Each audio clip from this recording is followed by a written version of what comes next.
System message. System loading. Please stand by. I regard the messages with more than a bit of confusion, though, admittedly, with a bit of excitement.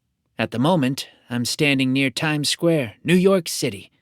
No, I don't live in New York, but I've always wanted to visit and see the sights. System loaded. Apocalypse protocol engaged. All around me, people begin to gasp in shock. The messages are appearing in front of my face, just like in a video game. I reach out and poke the screen. It distorts a little as my finger passes through it. What does this mean? I've been hearing a lot about artificial intelligence and augmented reality. Is this some sort of test? Am I about to be a part of a corporate promotion? If so, this is going to sweep the gaming industry. System message. Attention humans. The Apocalypse Protocol has been initiated. Rifts will appear across your planet, unleashing hordes of monsters and opening gateways to dungeons filled with untold riches and challenges. As a result of the Apocalypse Protocol, certain individuals will be awakened and will gain access to untold powers and abilities. These individuals will be able to fight the monsters and explore the dungeons. Selection of these individuals is at random and is not based on any merit or demographic. I'm no longer wondering if this is actually a promotion. All around me, people are screaming and running away. My phone is starting to ding too. I'm getting messages from my brother, and he's all the way in Kansas. Whatever this is, it seems to be worldwide. System message. Those who awaken will experience a surge of power and will suddenly find themselves with a connection to their abilities. We encourage all individuals to remain calm and work together in this time of chaos. Those who awaken should use their powers responsibly and strive to protect their fellow humans from the dangers that have been unleashed. The Apocalypse Protocol is irreversible, and the world as you know it will be forever changed. As you face these new challenges, we, the system administrators, wish you the best of luck navigating your new reality. Oh yeah? Someone shouts from just next to me. If you're really bringing this on us, you don't care about us that much. I don't disagree, but I also find that I don't care. All around me, people are beginning to realize that something strange really is happening. This isn't just a test. This isn't just a promotion. Strange streaks of blue light flash through the sky, and suddenly, a bolt of lightning strikes the exact center of Times Square. Now opening, Times Square Dungeon. What's going on? Are you seeing this too? Are we in danger? I have to laugh at the last question. Of course we're in danger. Anyone with half a working brain could see that much. As mothers begin to rush their children to shelter, and a few policemen start frantically calling out contradictory instructions, I ball my hands into fists. Whatever happens, I'm not going to fall. I might or might not wind up being awakened, but I'm not going to let these system administrators, whoever they are, get the better of me. My hand finds its way to my holster, a concealed carry that I've had on me for years now. As I pull it out, a few people scream and run, but I see other like-minded individuals doing the same thing. Quite suddenly, the bolt of lightning that struck Times Square arcs back up into the sky. Now that's a strange thing to watch, let me assure you. Instead of hitting the clouds again, though, it stands still, flickering and flashing, forming a pillar about 30 feet tall. Then it begins to pull itself apart, forming a portal of dark energy.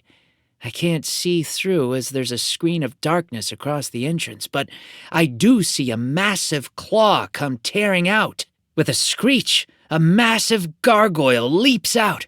It looks like a lizard, crossed with both a frog and a bat, its ugly wings beating uselessly as it snaps jaws that drip either acid or venom. It stands about 5 feet tall. More soon follow. Somewhere around 10 soon take up a defensive guard around the portal. System message. Awakened ability detected. Initiating awakened process.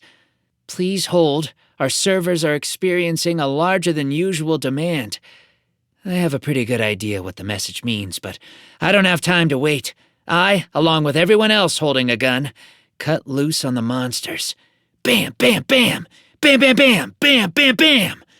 The noise is deafening, and I see bullets slamming into the gargoyles up and down their ugly bodies. Damage dealt, 1 HP. Remaining HP, 99. I looked down at my gun in amazement. It wasn't the most powerful handgun I could have purchased, but it wasn't the least powerful either. All around me, people are realizing the same thing. Someone throws a grenade, which lights up the square with a flash and a resounding boom. The gargoyles seem largely unfazed, and one of them screams and starts lumbering toward me. At that very moment, my hands crackle with a new and untold energy. Ability unlocked, Monster Trainer. You have the power to communicate with and tame monsters. Tamed monsters will obey your commands. I decide I don't have time to perform a proper test, and simply point my hand at the charging gargoyle. A blast of reddish lightning flashes from my palm and strikes the monster dead in the chest. Gargoyle is resisting your efforts to tame it. I bring up my second hand and add a second blast of lightning. The creature snarls and takes another step forward, shaking the ground. Gargoyle is beginning to give in. Don't give up now. I grit my teeth, uncertain of exactly how these new powers work, but quite certain that if I don't figure it out, I'll die. I plant my feet and pour every ounce of my mind into subduing the creature. Congratulations! Lesser Gargoyle Level 1 has been tamed. Abilities: Razor Claws, Aerial Mobility. I gasp in relief, then give a nod to the creature. Kill all your little friends. The gargoyle spins around. The others, distracted by the bullets, don't see the attack coming. I watch in satisfaction as the monster begins to tear through the other gargoyles. It doesn't take long, thankfully. As the gargoyle finishes the job, it comes stomping back over to meet me, and I take a look around. A crowd is gathering around me. A little girl walks up. I don't see her parents. Her voice is only a whisper. Are you an awakened now? I think so. I smile and nod down at her. I send a mental command to the gargoyle, and it bends down and holds out a claw, which she strokes. While the crowd watches, I look around. I don't see anyone else who managed to take down one of the monsters. That means that I'm the only awakened in this area. Not a problem by my estimate, but it does mean that the number of people who are awakened is pretty small. Thank you. A policeman comes running up. We're in your debt. Get these people to safety, I order. Find a place away from the rifts and lock them down. I give him my phone number. Call me if you need help. He gives me a nod, then starts ordering people away. The gargoyle blinks at me and then teleports itself onto my shoulder, shrinking down to only about a foot tall. I turn toward the crackling dungeon portal. As I approach, the gargoyle speaks. Master, you should not go in there. You will not survive. Don't tell me what I can and can't do, I respond, though I do pause. The gargoyle came from inside. It knows what's hiding there. Will more monsters be coming back out? This dungeon is F-ranked.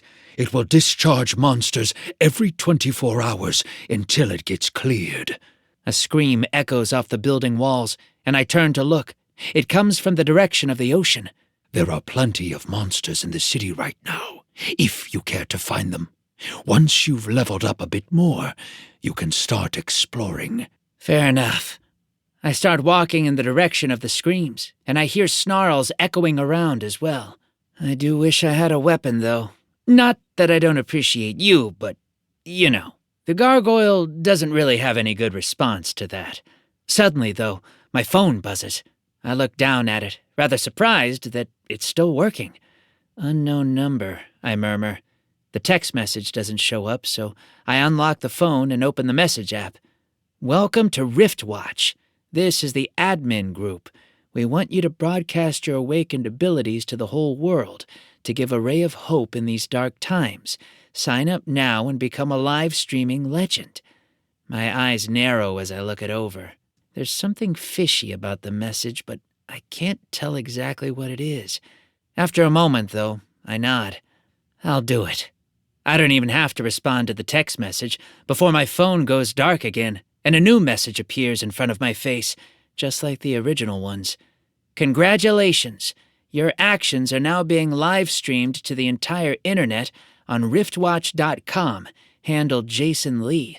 No further action is required on your end. A little red light appears in the corner of my vision to let me know that I'm being watched.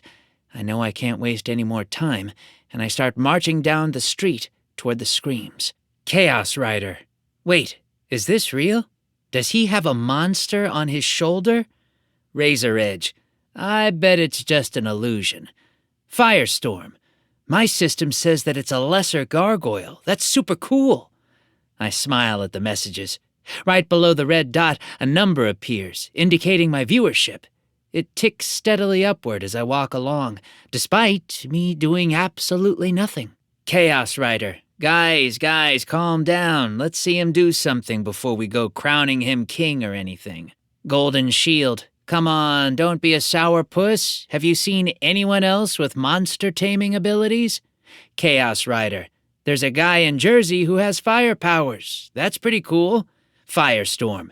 Then go watch his chat. Stop mucking things up around here.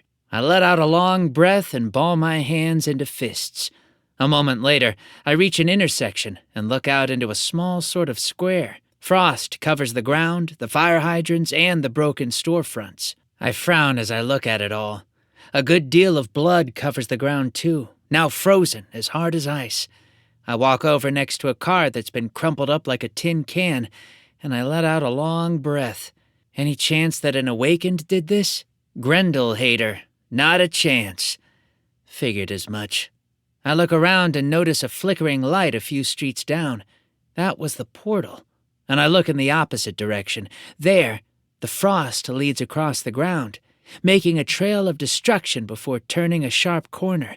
I start in that way, and the gargoyle teleports itself back to the ground next to me. Riftwatch. A mysterious benefactor has sent you a gift. I hold out my hands, and, with a flash of light, a small ornate box appears in my palms. It's made of wood, and solid. I smile, then hold it for just a moment. Firestorm. Open it, open it! Lunar Eclipse. Oh, I wonder what could be inside. Chaos Rider. I bet it's boring. I decide I've waited long enough, and I flip the latch. The box dissolves in a flurry of blue sparks, and a large dagger settles into my hand. It has a blade as dark as night, about 6 inches long, and I heft it for a moment. Weapon acquired. Shadow Dagger. Class F.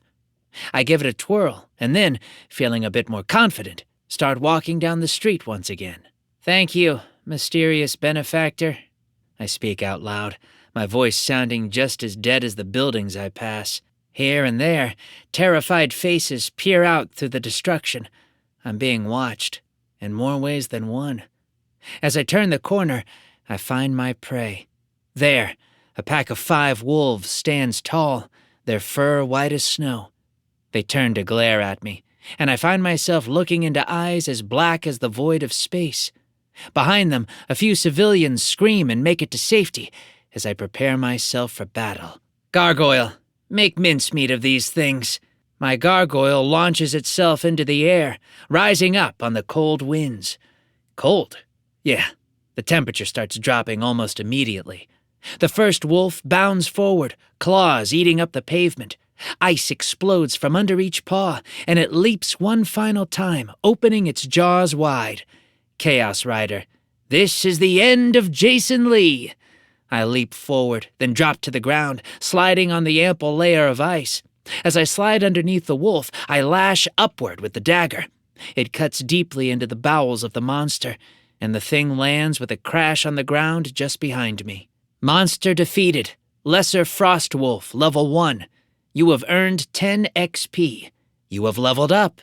More messages appear, but I don't have time for them. I charge forward at the next wolf, blade flashing through the air. A few moments later, I leap past his head and slam the blade deep into his neck. My gargoyle drops down onto a third wolf, raking and tearing at it with its claws. That, though, is when things take a turn for the worse. A fourth frost wolf opens its mouth and howls, and the air chills rapidly. I shiver as the second wolf falls to the ground dead, but the gargoyle, a cold-blooded creature, slows to a crawl. The fifth wolf takes the opportunity to leap up and pounce on the monster, smashing it into the ground. I snarl, then leap at the howling wolf and drive my blade deep into its chest. It falls backward, and I turn and throw the dagger at the one my gargoyle injured. The blade sinks in up to the hilt, and the wolf drops as well. That leaves only the one that my gargoyle is fighting. Or rather, was fighting. My heart sinks as I watch the frost wolf stepping away from the now frozen body of the lesser gargoyle. I grit my teeth. I have no weapon, and I have no gargoyle. Chaos Rider. Now this is the end of Jason Lee. The wolf springs forward, eating up the ground in great leaps and bounds. I have exactly one chance, and I hold out my hands. Bolts of lightning erupt across the distance and hit the wolf in the chest. Frost Wolf is resisting your efforts to tame it. I ignore the message and keep focusing. The monster, far from slowing, keeps coming. Frost Wolf is resisting your efforts to tame it. I grit my teeth. The Frost Wolf gives one last spring, flashing through the air. It's now or never. Frost Wolf is... Chapter 2. Now tame. Congratulations! Lesser Frost Wolf Level 1 has been tamed. Abilities: Chomp, Frost. I smile as the wolf gives me a big lick before slowly stepping back. I climb to my feet, and I notice that my followers have climbed to almost 5,000. Chaos Rider. All right, I have to admit that was cool. Dark Cynic. Yeah, Jason! Shadow Dancer. He deserves another gift for that. Grendel Hater. What he needs to do is level up. Right. I glance at the other side of my vision, where a level up message is waiting for me. I reach out and touch it. Congratulations, you are now level 2. Please accept from the following rewards. Level E Weapon. Level E Monster. Monster Trainer Skill. What should I do? I smile as I look at the chat. Any thoughts? Razor Edge. Take the weapon! Take the weapon!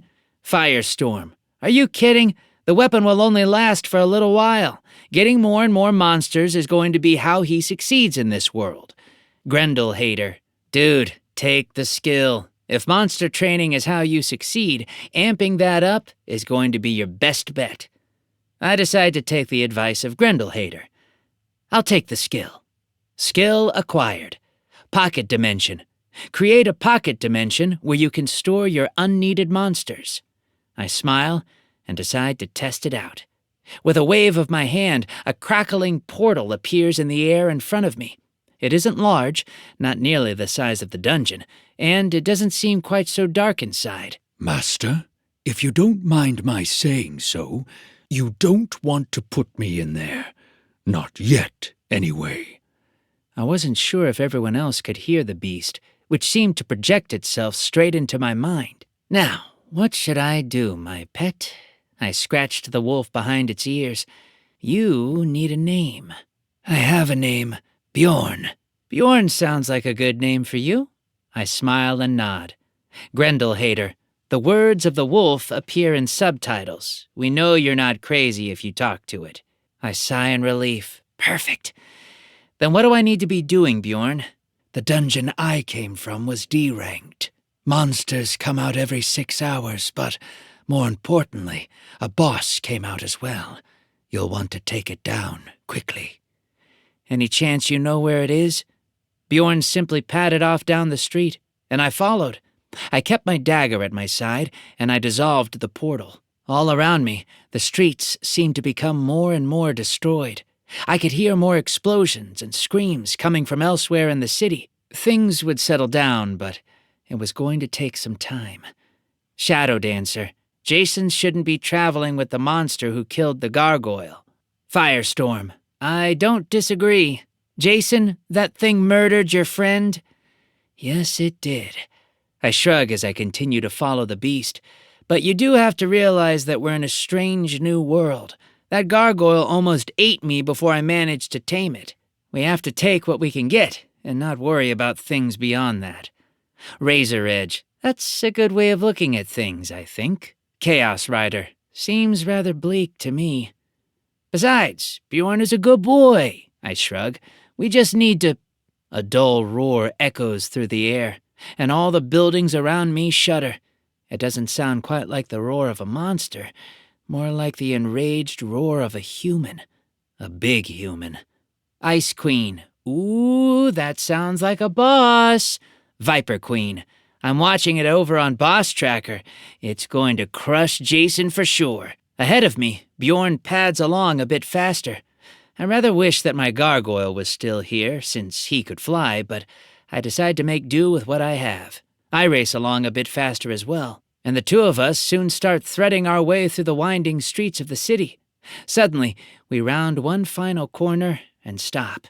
A group of civilians, 10 or 15, it's hard to tell, are hiding in what looks to be a diner of some sort. Standing just in front of the shop is a huge, hulking mass of meat. The Frozen Butcher, Level 8, Boss. System notification. Defeating bosses will provide rewards galore. Razor Edge. Rewards galore. Go for it, Jason. Quick, someone send him another care package. I know I don't have time to wait for a care package. The Frozen Butcher must stand at least 15 feet tall and is quite obese, with thick folds of fat hanging down from his belly and his arms. He has at least 5 chins, maybe 6, and in his right hand he has an enormous meat hook. As I stand there, he slams it down through the roof of a car and hefts the whole thing off the ground.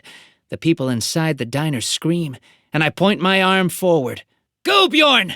Bjorn bolts down the street and lets out a howl. A piercing blast of freezing air hits the butcher from the side, and a thick layer of frost grows across his body. He smashes through it in a moment and turns toward us, snarling. Before I can close the gap, he slings the car at us, sending it crashing down the street like a boulder. Bjorn, nimble as a cat, leaps up and over the car. I dodge to the side and let it go crashing past, then race toward the butcher once more. Bjorn leaps up and latches his teeth onto a thick, flabby portion of the butcher's belly, which jiggles under the impact. The butcher screams, then swings his left hand down to smash my wolf. Bjorn lets go just in time, and the butcher merely slaps himself powerfully. Ripples spread across his fat, and I smile. I draw out my dagger and rush forward, ready to end this guy for good. Follow my lead, master. I don't necessarily like being told what to do by a pet, but he knows the butcher, so I decide to oblige. Bjorn backtracks next to me, and we charge forward together. Our movements synchronize, and we both leap up into the air as one. The butcher snarls and attacks, but he's too slow, and we hit him in the side. I strike him several times with my dagger, while Bjorn mauls him as best he can. We both fall to the ground, and from that point, utter chaos breaks loose. The butcher slashes outward with his hook, intending to batter me into jelly. I drop to the ground and let the hook pass over my head, slashing upward with my dagger as I do so.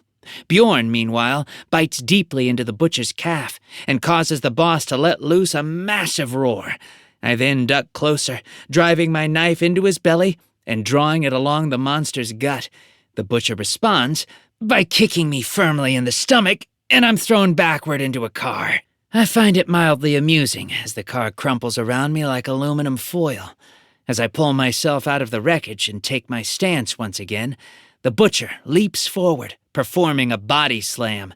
I step out of the way, but as he hits the car, metal and glass are blasted sideways in an immense shockwave. I'm hit by bits and pieces of the chassis, windshield, rearview mirror, and a great deal more, and I'm tossed into a nearby wall. Now, that one hurts. I groan and sink to the ground, and the butcher climbs back to his feet. In the corner, I watch my health drop down into the orange. System notification. If your health hits 0, you will be considered defeated, and you will die. Not today. I rise once more and charge at the monster. This time, though, I'm a bit more ready. The butcher lifts his massive hook up over his head and brings it crashing down. I leap backward, and the hook slams into the ground just in front of me, sticking in the asphalt. Before the butcher can respond, I run up his arm, raise my dagger, and drive it down into the base of his neck. He roars and rises up, thrashing about, and I hang on desperately for my life.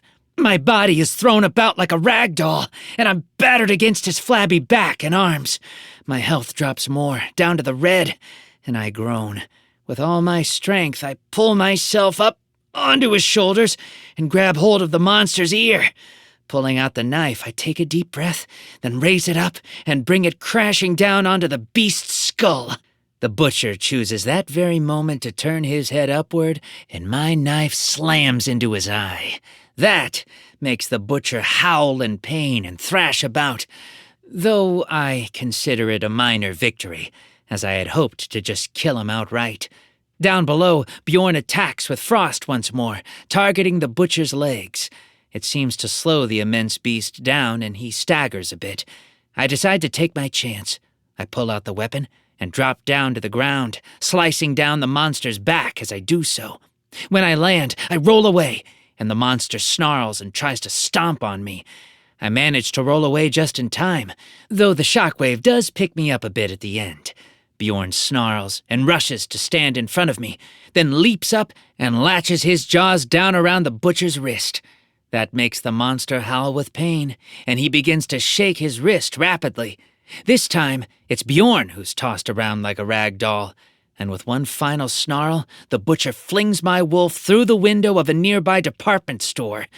Chaos Rider. No! Firestorm. Did you see that? Bjorn was totally going to give himself up for Jason. Lunar Eclipse. Going to? He did. Justice for Bjorn!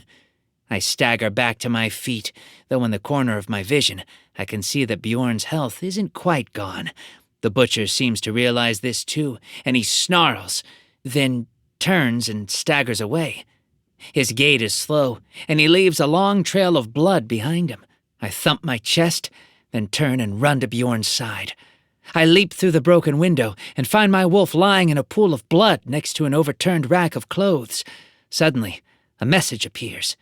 Riftwatch, a mysterious benefactor has sent you a gift. I hold out my hands once more, and with a flash, a red box with a white cross appears in my palms. I flip it open quickly and find 2 items. First, a bottle of monster medicine. I hold that up to Bjorn, and with a flicker, it dissolves into green sparks. System notification. Your tamed lesser frost wolf will be healed in 30 minutes. I nod and look at the second item. It's an energy drink, the Pumped brand.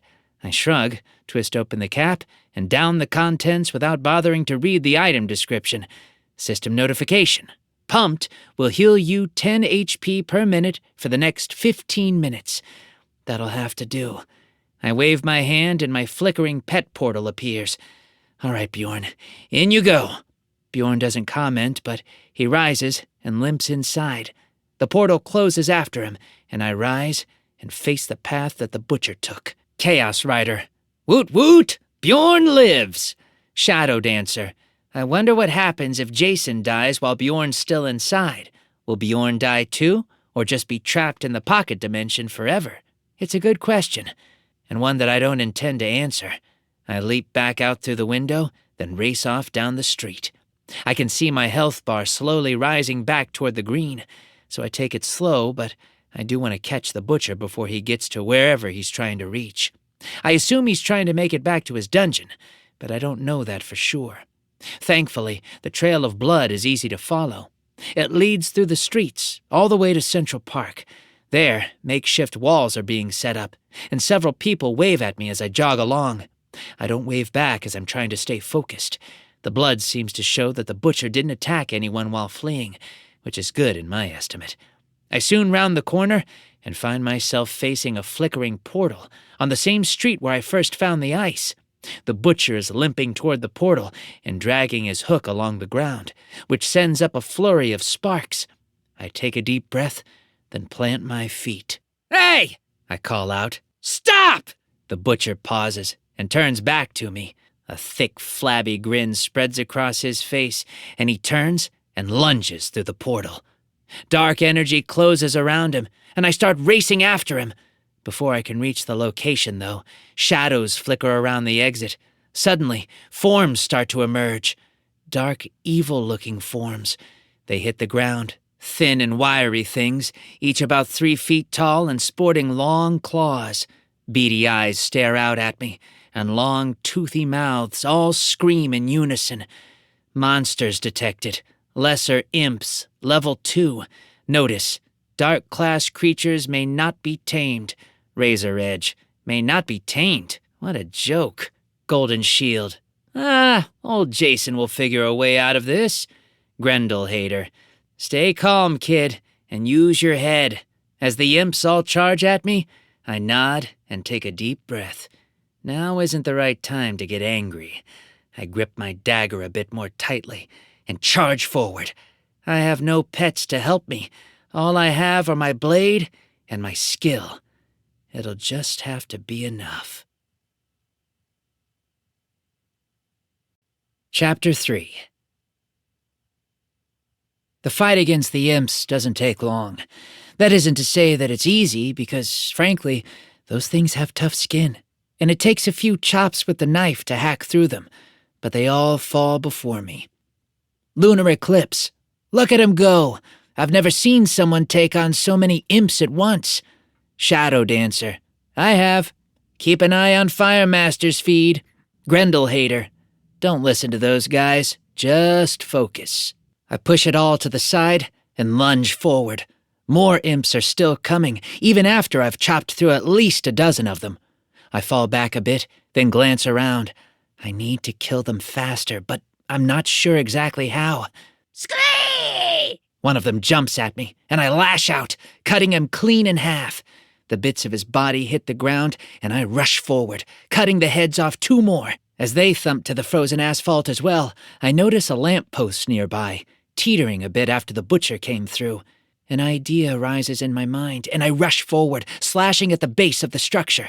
My blade, true to form, cuts clean through the base of the post, which comes crashing down. 5 imps at least are crushed beneath it, their little voices screaming in pain as they're flattened. Razor edge. Whoa, now that was cool.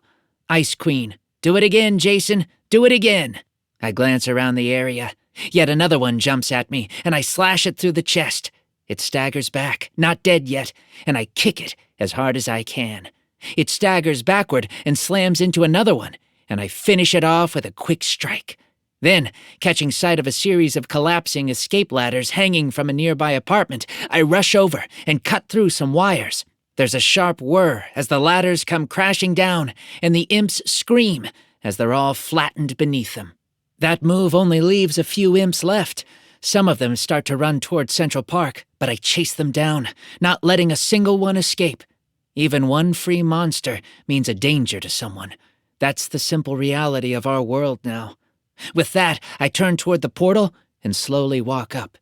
Energy flickers around my body as I stretch out my hand, and, to my surprise, I encounter something solid. System notification. This is a rank D dungeon. You are only level 2. It is advised to be at least level 10 before entering a dungeon of this rank. Do you still want to proceed? Yes, I nod firmly. There is no response, but the solid form seems to give way under my hand, and I slowly step forward and into the dungeon. A wave of freezing cold air washes over me, and I suddenly find myself inside what can only be described as a longhouse. The walls are made of wooden logs that have rather wide gaps between them through which blows an icy wind. Snow drifts lightly across the floor, and several blood-stained footsteps lead across it. There are tables all around, covered with food, plates, and more. Burnt-out candles mark the center of some of them. Of course, my eyes are particularly drawn to all the dead, frozen bodies that seem to be statues, depicting a feast not fully finished. All the bodies seem to be Vikings, complete with horned helmets, large fur capes, and a good deal of axes. Grendel hater. Watch yourself, Jason. These were cultists who worshipped the frozen butcher. They gave themselves to him, and he accepted their sacrifice. Chaos Rider. What are you, the lore master? Golden Shield. I think it's a cool tone to set. Let me make up some. Let's see. I keep my eyes on the frozen warriors, but mostly just start toward the door at the back of the room, where I know the butcher went. In front of that door is a head table, where a Jarl and his wife are seated with the other royal guests. I draw out my dagger and slowly start to slip around the side. Screech! The sound of a rusty knife on a rusty plate echoes loudly, and the Jarl slowly rises. His features are impassive, but the knife in his hand is anything but. All around me, the warriors start to move, and I know I'm in for a fight. Battle axes are picked up. Knives are readied. Before anyone else can move, I charge forward, dagger flashing in my hand. The Jarl reacts instantly, throwing the knife into my shoulder. I scream in pain, and blood trickles down my shirt, but I do my best to ignore it. With every last ounce of strength in my body, I lunge forward and drive my blade into his chest. The weapon crushes bone beneath the strike, and the Draugr stumbles backward. He doesn't die, though, and a moment later, an axe hits me from the side. I'm knocked into one of the cracked walls, and I groan in pain. The Queen then rises and punches me in the gut with her frozen fist, driving all the air from my lungs. Firestorm. Jason's in for it now. Chaos Rider. Can we please cut out that refrain? I've thought that myself a dozen times, and he keeps coming through. I appreciate the confidence, I murmur. Then I reach up, grab hold of the knife hilt in my shoulder, pull it out, and stab the Queen in the face. She slumps to the ground, and I pull myself up. I can see my health bar dropping, and I feel myself weakening. But I know I'm not out of the fight just yet. Another warrior lunges forward, raising a massive battle axe over his head. Before he can react, though, there's a flicker of light, and Bjorn explodes from the pocket dimension, striking the warrior in the chest. All around me, Draugr stagger and fall. Bjorn latches down onto the warrior's frozen wrist and gives a quick twist. There's a crack that echoes through the air, and he hands me the axe. Weapon acquired, Viking axe. Level E. Shadow Dancer. See? It was best for him to take the skill. Now he has an E-ranked weapon anyway. I don't take time to read any more of the messages. Instead, I simply rise and lash out with the axe, carving my way through 3 of the Draugr at once. Warriors fall backward before me, and I take the fight to them. Not one can stand before me or my weapon, and I soon chop the frozen zombies up into little bits and pieces. As the last Draugr falls to the ground, Bjorn comes padding over, and I scratch him behind the ears.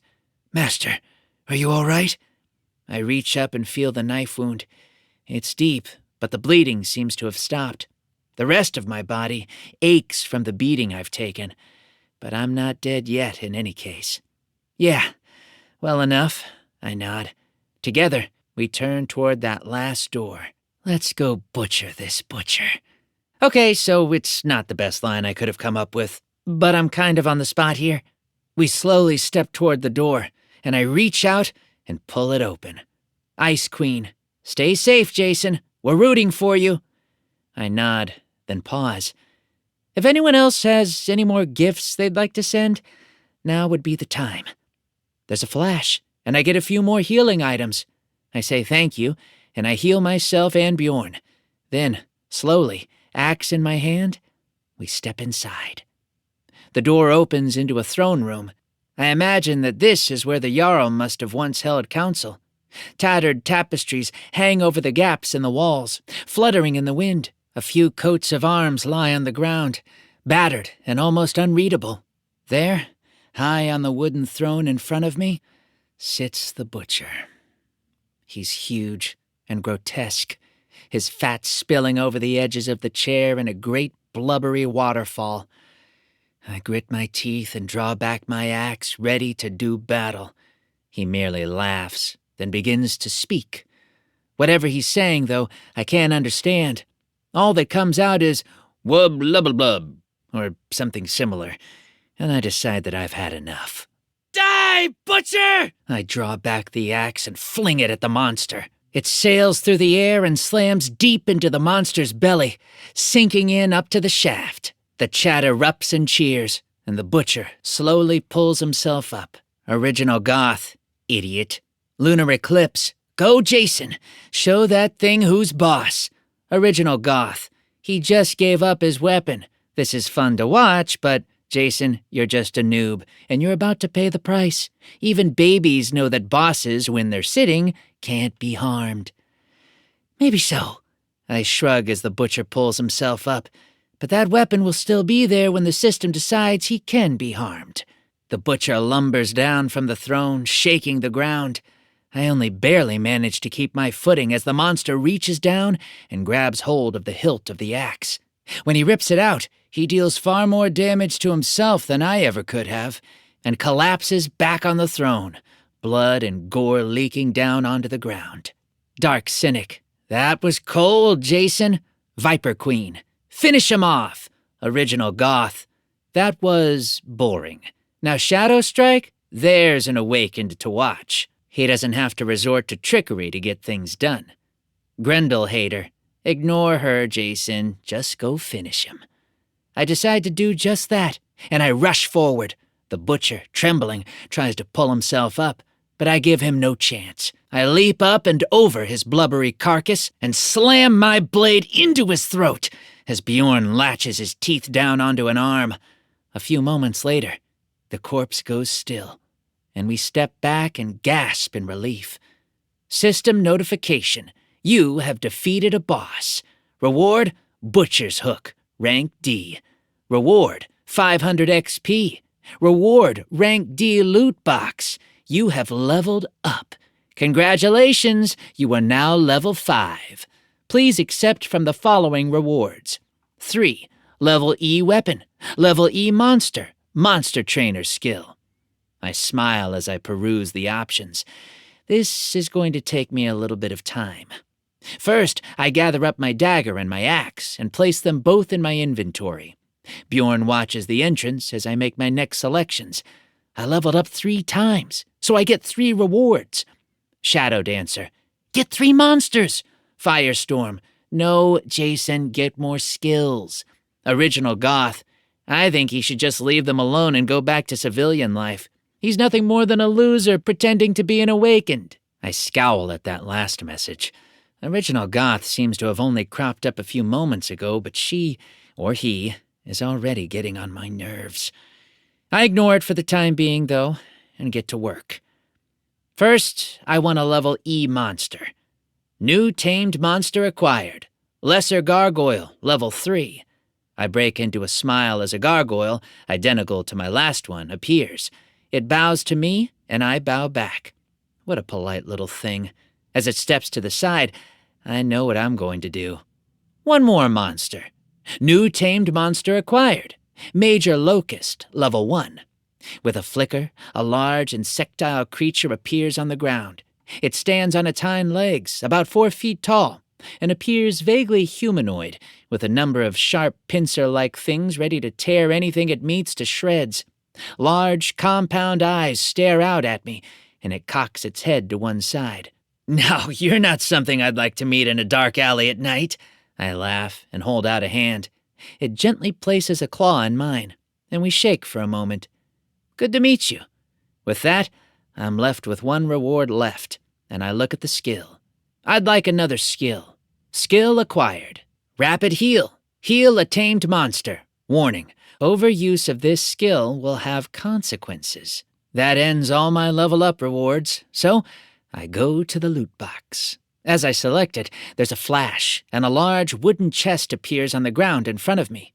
A golden key materializes in my hand, and I slowly bend down and insert it into the lock. There's a flash as it dissolves, and in its place appears a sleeping bag? Item acquired. Thermal sleeping bag. Level 80. Mythic. Sleep anywhere you want. You will be immune to environmental effects as well as to monster attacks. Original Goth. Lame. Firestorm. Hey, it's not Jason's fault.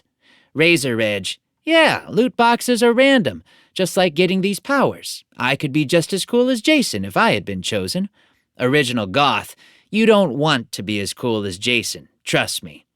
I scowl once more as I read the chat, then nod. Ban Original Goth, Riftwatch. Original Goth has been banned from the chat. Chaos Rider, go Jason. We don't need that negativity in here. Shadow Dancer, yeah, right on. Grendel Hater, probably smart, but watch yourself, Jason. I nod. I'll be careful. After a moment, I glance around. Does anyone have the time? Razor Edge, it's 10 p.m. EST. Then I'm going to make good use of this sleeping bag. I haul it to a corner of the room where the butcher's stench isn't quite so bad, then stretch it out and crawl inside. To my delight, it's really quite warm, and I feel myself nodding off. Thanks everyone for watching. I'll see you again tomorrow. As my eyelids flicker shut, I see one final message. Riftwatch, live stream will deactivate while sleeping. Enjoy your rest. Chapter 4. When I wake up, I find a large number of things happening all at once. Warning, dungeons will close after their boss has been defeated. Warning, you have stayed in the dungeon longer than necessary. Warning, you will be trapped in this dungeon if you stay here any longer. The warnings go on for some time, delivered every 15 minutes or so for the previous 8 hours. I rise, gather my sleeping bag, and head for the main entrance. Behind me come my 3 monsters, and I form the portal to the Pocket Realm. Best stay inside for now. They all enter without question, and I close it up before stepping back out onto the streets. The moment my feet hit the asphalt once more, there's a brilliant flash, and the portal closes behind me. I'm left alone with only the corpses of imps to keep me company. That said, it gives me time to look at the rest of my messages. Riftwatch, a mysterious benefactor has sent you a gift. Riftwatch, a mysterious benefactor has sent you a gift. Riftwatch, a mysterious benefactor has sent you a gift. There are about 10 gifts in all, which I start to open. Most are healing items and food. I take an apple and munch on it happily as I start walking toward Central Park, eager to see what else is around for me to fight today. Chaos Rider, glad to see you up and awake, Jason. It's another great day in the apocalypse, wouldn't you say? Indeed it is, Chaos Rider. I nod and take another bite out of the apple. Time to crush some more monsters, I'd say. What should I do today? Lunar Eclipse, go clear another dungeon. Viper Queen, go to Central Park. It's really grown up overnight. A hunch tells me to check out Central Park, so I start heading in that direction. The chat continues to spill onward, advising me what to do today and giving me some highlights from other parts of the world. I ignore it for the time being, though, and focus on the last set of things that have built up from the night before. Riftwatch, you have unopened messages from Original Goth. Open, I mutter. Private message. I don't see why you had to ban me. I was just stating my opinion, and there's nothing wrong with that, you know. You're a fool, and you're going to get yourself hurt out there. Give up now, before you embarrass yourself and the whole human race. It won't matter anyway. The message goes on for quite a while longer, but I ignore it. Ahead of me, the park appears, and I do have to admit that it's impressive. Massive walls now rise around the entire perimeter. Buses, cars, sheets of metal, even piles of debris help form the barricade to hold back the tide of destruction that threatens to come sweeping through. I see a fence not far away, with 2 wrought iron gates that I think I recognize from a zoo. But I don't have time to go check. As I start to approach, there's a loud screech, and the ground begins to rumble. Lunar Eclipse. Ooh, what's this? It's going to be good, I'm sure of that. Original Goth. You're going to want your monsters, Jason. Get Bjorn. Chaos Rider. No, get the Locust. I'd love to see what it can do. Or do the Gargoyle. Let's see what we're dealing with first. I answer as I take my stance. I draw out my dagger and look around. It's smaller and does less damage than the axe, but it's a whole lot faster. The asphalt continues to rumble. And then, with a crack, a manhole cover is blasted up into the air. Emerging from the sewers is a massive snake. It hisses and spits at me as it hauls its bulk up from the ground. It's almost 2 feet thick and must be at least 50 feet long by the time it finishes heaving itself up. I grit my teeth as I look at it. It won't be an easy fight, but it'll work well enough. Bjorn, I need you, now! There's a flicker of light, and Bjorn steps out of the portal and joins me. Together, we face down the serpent, which drops down to the ground and starts writhing across the street, hissing and twisting back and forth. I nod to Bjorn and send him a mental command. Bjorn leaps forward, creating a layer of frost beneath his feet as he charges. The snake rises up, and I throw my dagger as hard as I can. It thwacks into the underside of the snake's neck and makes it draw back sharply. Bjorn tilts his head back and howls. The howls shakes the buildings around, and sharp wind blows down the street. Snow falls, and the snake is driven back as ice grows all around it. I can see the cold-blooded monster beginning to slow, and I take my shot.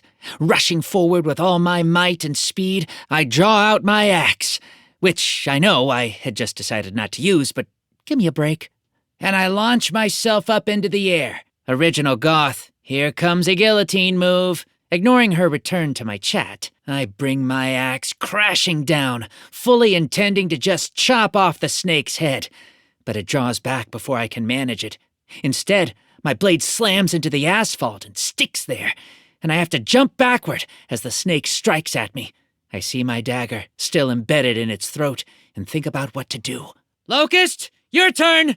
The locust comes skittering out of the portal a moment later, and it regards the snake with a bit of apprehension. What would you have me do, Master? I need my dagger back. I'm hoping you can sneak around and get it, I answer hopefully. You'll need a distraction. I have one, I answer again. Just skirt over to the side. The locust nods and scampers off toward the wall, while the snake rises up and opens its mouth. Long, pointed fangs look down at me, and I brace myself. Its eyes flick down to the axe, still waiting down below. It knows I don't have a weapon, so it's trying to bait me. The joke will be on it. I slowly raise my hands, then call on my monster tamer ability.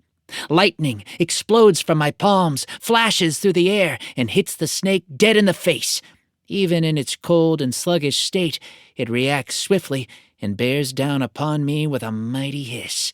Now, I know, even as I try it, that the attack won't succeed in taming it.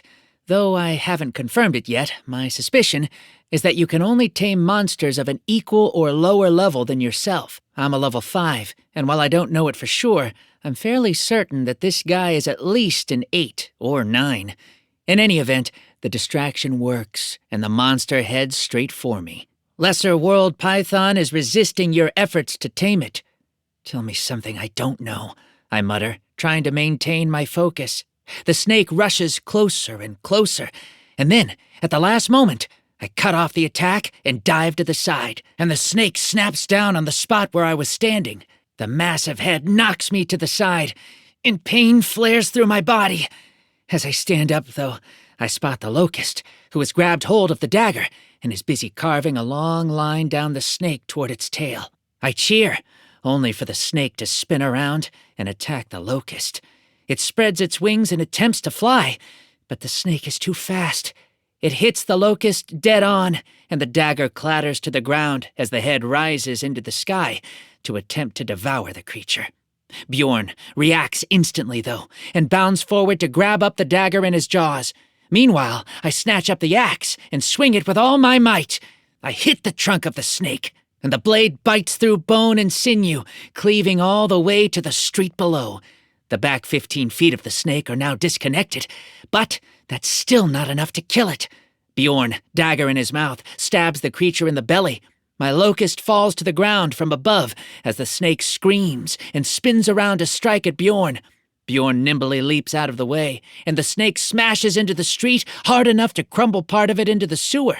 I rush forward, ready to end this, and Bjorn gives a twist of his head to toss me the dagger. I catch it, then throw myself forward.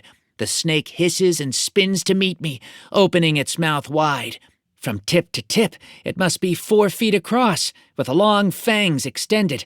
I decide to make those my target. I step to the side and slash my dagger through the left fang, catch hold of it near the top, and drive it down into the bottom of the snake's mouth. It screams and withdraws, shrieking loudly, and I brace myself. A moment passes, and the snake brings its body crashing down. It hits the ground hard enough to crumble a good bit more of the street into the sewer, then begins thrashing back and forth in a dance of death. I try to run, but the great coils of the snake hit me from the side and knock me down, then come crashing down on top of me. I can't tell if it's on purpose or by accident, but it feels like it's crushing me into the pavement. Before I can die, though, I take a deep breath and kick upward with all my might. The snake moves just enough, and I roll away and get my footing. Bjorn bounds toward me, leaping across the coils of the snake, and I grab hold of his fur. A moment later, we land safely away from the monster as it continues thrashing back and forth. Master, it's resisting the venom. Soon it will be able to attack again. Then how do we stop it? I frown. I can't get close enough to cut off its... Wait. My eyes settle upon a small, rather black lump of chitin not far from the snake's head. Skill. Rapid heal. Your locust is fully healed. A flash of greenish light shoots down from the sky, and the locust rises back up. It looks around, then pounces on the back of the snake's head. I see claws tearing away scales as it desperately fights to bring an end to the thing. Bjorn howls, sending down another blast of cold. Finally, slowly, it gives in. Monster defeated. Lesser World Python, level 12. You have earned 140 XP. XP needed to level up, 1. Firestorm. That's the way, Jason. Chaos Rider. Yeah, keep up the good work. You're my favorite by far. B9. Only 1 more point to level up? That's the worst. Quick, go kill a sparrow or something. I couldn't do it without my faithful friends. I pat Bjorn on the head, then motion for the locust to come back over to me. I open the portal, and they both step back inside. After a moment, though, I have the gargoyle step back out. He shrinks himself down and lands on my shoulder, and we turn and start walking toward the main gate. No other monsters appear to challenge us, which I appreciate. As we come up to the gate, I find several policemen standing guard, all armed with oversized weapons that look like they came from a military armory. Just outside the gate, a priest in a long black cassock has a large jar of salt, which he's sprinkling in a ring across the entrance. "Watch the salt," the priest warns as I carefully step across. He steps across as well and gives me a nod. "Wouldn't want to mess it up." I can't help a bit of a snort. That works? In response, a large, scaly lizard bird of some sort comes shooting down out of the sky. It stretches out its talons, aiming for the policeman, only to hit an invisible wall as it reaches the salt. Thunk! It sounds like a bird hitting the thickest pane of glass ever. Its neck snaps rather loudly, and the whole thing falls to the ground, dead. "Well enough." The priest shrugs, then holds out a hand. "Father Brown." "Jason Lee." I shake his hand back. "I appreciate it." "If you appreciate it that much, you'll do me a favor." Father Brown smiles. "St. Patrick's Cathedral has been rather overrun by some nasty little gremlins. I won't go along with you and cramp your style, but I'd appreciate it if you could retrieve some items for me. I can write up a list." I blink, then glance at the chat. "What do you all think? Should I take on a fetch quest?" Firestorm. "Don't do it, Jason. It's beneath your dignity."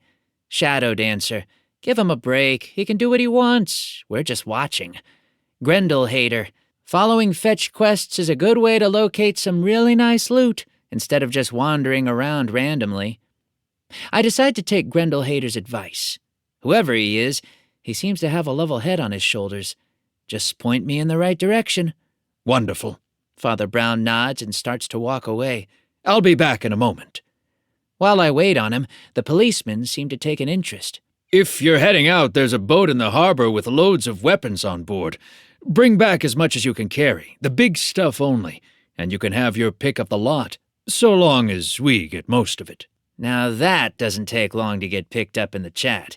Chaos Rider. "Do it, Jason. Do it and you're cool. Dark cynic. Yeah, weapons! I smile and nod. I'll get it done. Excellent. Father Brown returns a moment later and hands me a long list of items. I whistle as I look over it all.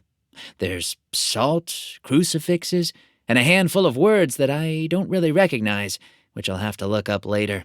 After a moment, I fold the list and tuck it into my inventory. You seem like you're trying to go on the warpath, Father. Father Brown merely shrugs. In all fairness, most of those items are simply for my ministry here, though. He points as a snake 5 feet long comes up out of a nearby sewer and charges headlong across the street. He makes the sign of the cross through the air, and the snake flops on its back, dead, without needing to land a single blow. If I were to go through and number the saints who have battled monsters, we would be here for some time. You might say it's all part of my natural duty as a priest. I'll take your word for it. I smile, then turn away and march off into the city, being careful to step over the salt. I'll be back by sundown. Don't make promises you can't keep, Father Brown calls from behind me. I never do, I call back. With that, I'm off into the city. Fetch quests or not, they were taking me to hordes of monsters and hordes of weapons. And, well, I figure that on days like this, I can't really ask for much more than that. Chapter 5. All around me, the cityscape rises, a bit more chipped and desolate than it used to be. Most of the windows are broken now, though some of them have already been replaced by large pieces of cardboard or sheets. I guess people are trying to survive in this world as best they can. Here and there I see cars that have been pulled back into alleys with their escape routes cleared of debris. People are trying to make sure they can escape if need be, but they are holding tight for the time being. Interesting. Firestorm. Hey, Jason, you should go explore that bank. I bet there's a dungeon in there. Shadow Dancer. And you could pick up some cash while you're at it. Viper Queen. Dummy, money won't be worth anything these days. We'll have to settle on a new unit of exchange. Lunar Eclipse. Dummy to you. I just went out and bought some fried chicken, so there. I smile as I read the messages. They're all light-hearted and, as they continue to scroll, are commenting on my various surroundings. I do pause outside the bank and look up at the immense edifice for a moment. It's an old building, one with big Greek columns and wide, now shattered windows. It certainly looks like the sort of place where monsters would hide, but I already made a deal, so I need to see it through. Sorry, guys, I shrug as I turn away. A deal is a deal. You like when I work with cold efficiency, so that's the nature of things now. If I make a commitment, I go with it. Golden Shield. That boy, Jason, keeping up some morals in the time of the apocalypse. Original Goth. That sort of talk will get you killed. Ice Queen. Wait, didn't Original Goth get banned? Shadow Dancer. You're only just now noticing? Golden Shield. Oh, I thought we were just ignoring that she was back. I scowl at the chat. But at this point, I'll admit to being a bit intrigued by the fact that Original Goth was back. Creating a new account with a new handle is the oldest trick in the book when it comes to getting around streamer bans. But to have the exact same handle? That sort of thing usually isn't allowed. And it means that Original Goth is either a hacker of some sort, or Riftwatch has a whole lot of problems. Neither one bodes well for me. Ban Original Goth, I speak up quickly. I frankly don't think it will do a lot of good, but I do have to maintain at least an appearance of caring, and I'd like to monitor how long it takes them to get around the ban a second time. Call it an experiment, then. A moment later, Original Goth has been banned once more, and I turn my eyes back to the road ahead of me. The cathedral isn't far away, and I draw out my dagger. It's not as large as my other weapons, but it feels somehow nicer, like an extension of my own body. All right, guys, I say as I reach a major cross street and turn to face toward the building. What do you think I'm going to encounter here? And how many do you think I can take down? I want to see your guesses. And then, after the battle, I'll send a shout-out to whoever is the closest. Chaos Rider. Oh, I think it's going to be snakes, and you'll kill 20. Firestorm, way higher, at least 50. And dwarves. Golden shield, wolves, again, definitely wolves, and 12. The guessing goes on and on. I give my dagger a twirl, and soon I come into view of the enormous cathedral. Now, I'll admit I'm not the type to go to church all that often, but let me tell you, that building is impressive. It's surrounded by loads of modern-style skyscrapers, so it almost looks small in comparison, but the detail is incredible. There are columns and arches, and spires and flying buttresses and stained glass windows, all sorts of things that those pillars of glass and steel around it are distinctly lacking. Oh, and statues. Several statues of saints, I think. And then up on top, statues of great big gargoyles. Fun history fact. Originally, gargoyles were ornately carved downspouts that helped control runoff from the roofs of old churches. I learned that in my history classes back in college. Fun here and now fact. These gargoyles appear to be substantially larger, almost 10 or 15 feet tall, and seem like they're primarily there to help crush humans into dust or chew them up into little bits and pieces. With a piercing roar, 2 of them jump off the roof and come crashing down onto the front steps, shaking the ground. I brace myself, and I analyze them as best I can. Furious Gargoyle Level 5. Chaos Rider. Ooh, they're getting bigger and stronger. Firestorm. Who guessed gargoyles? Did anyone? I size up the monsters as they take up their positions in front of the door.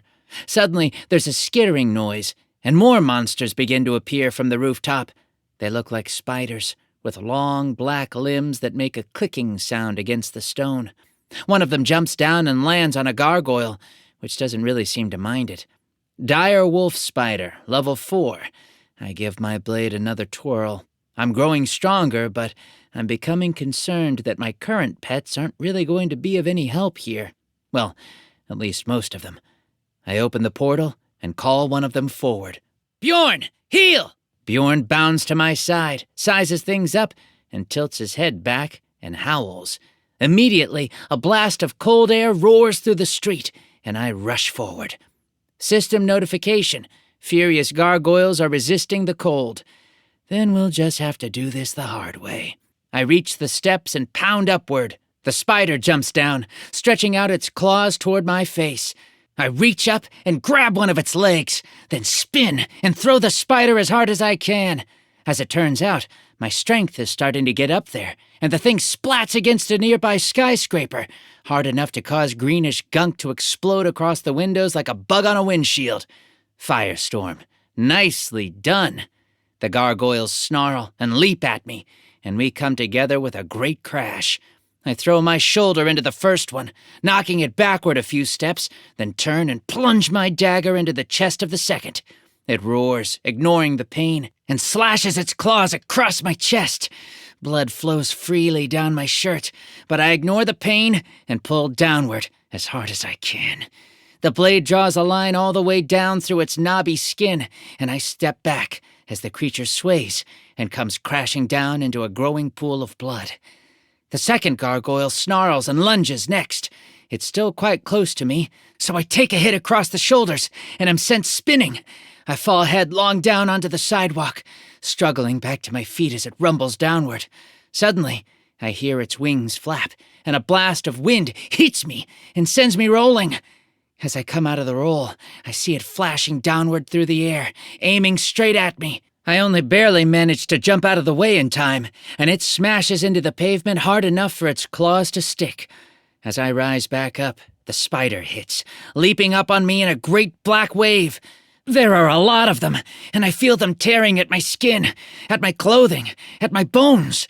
I cannot express how badly this hurts.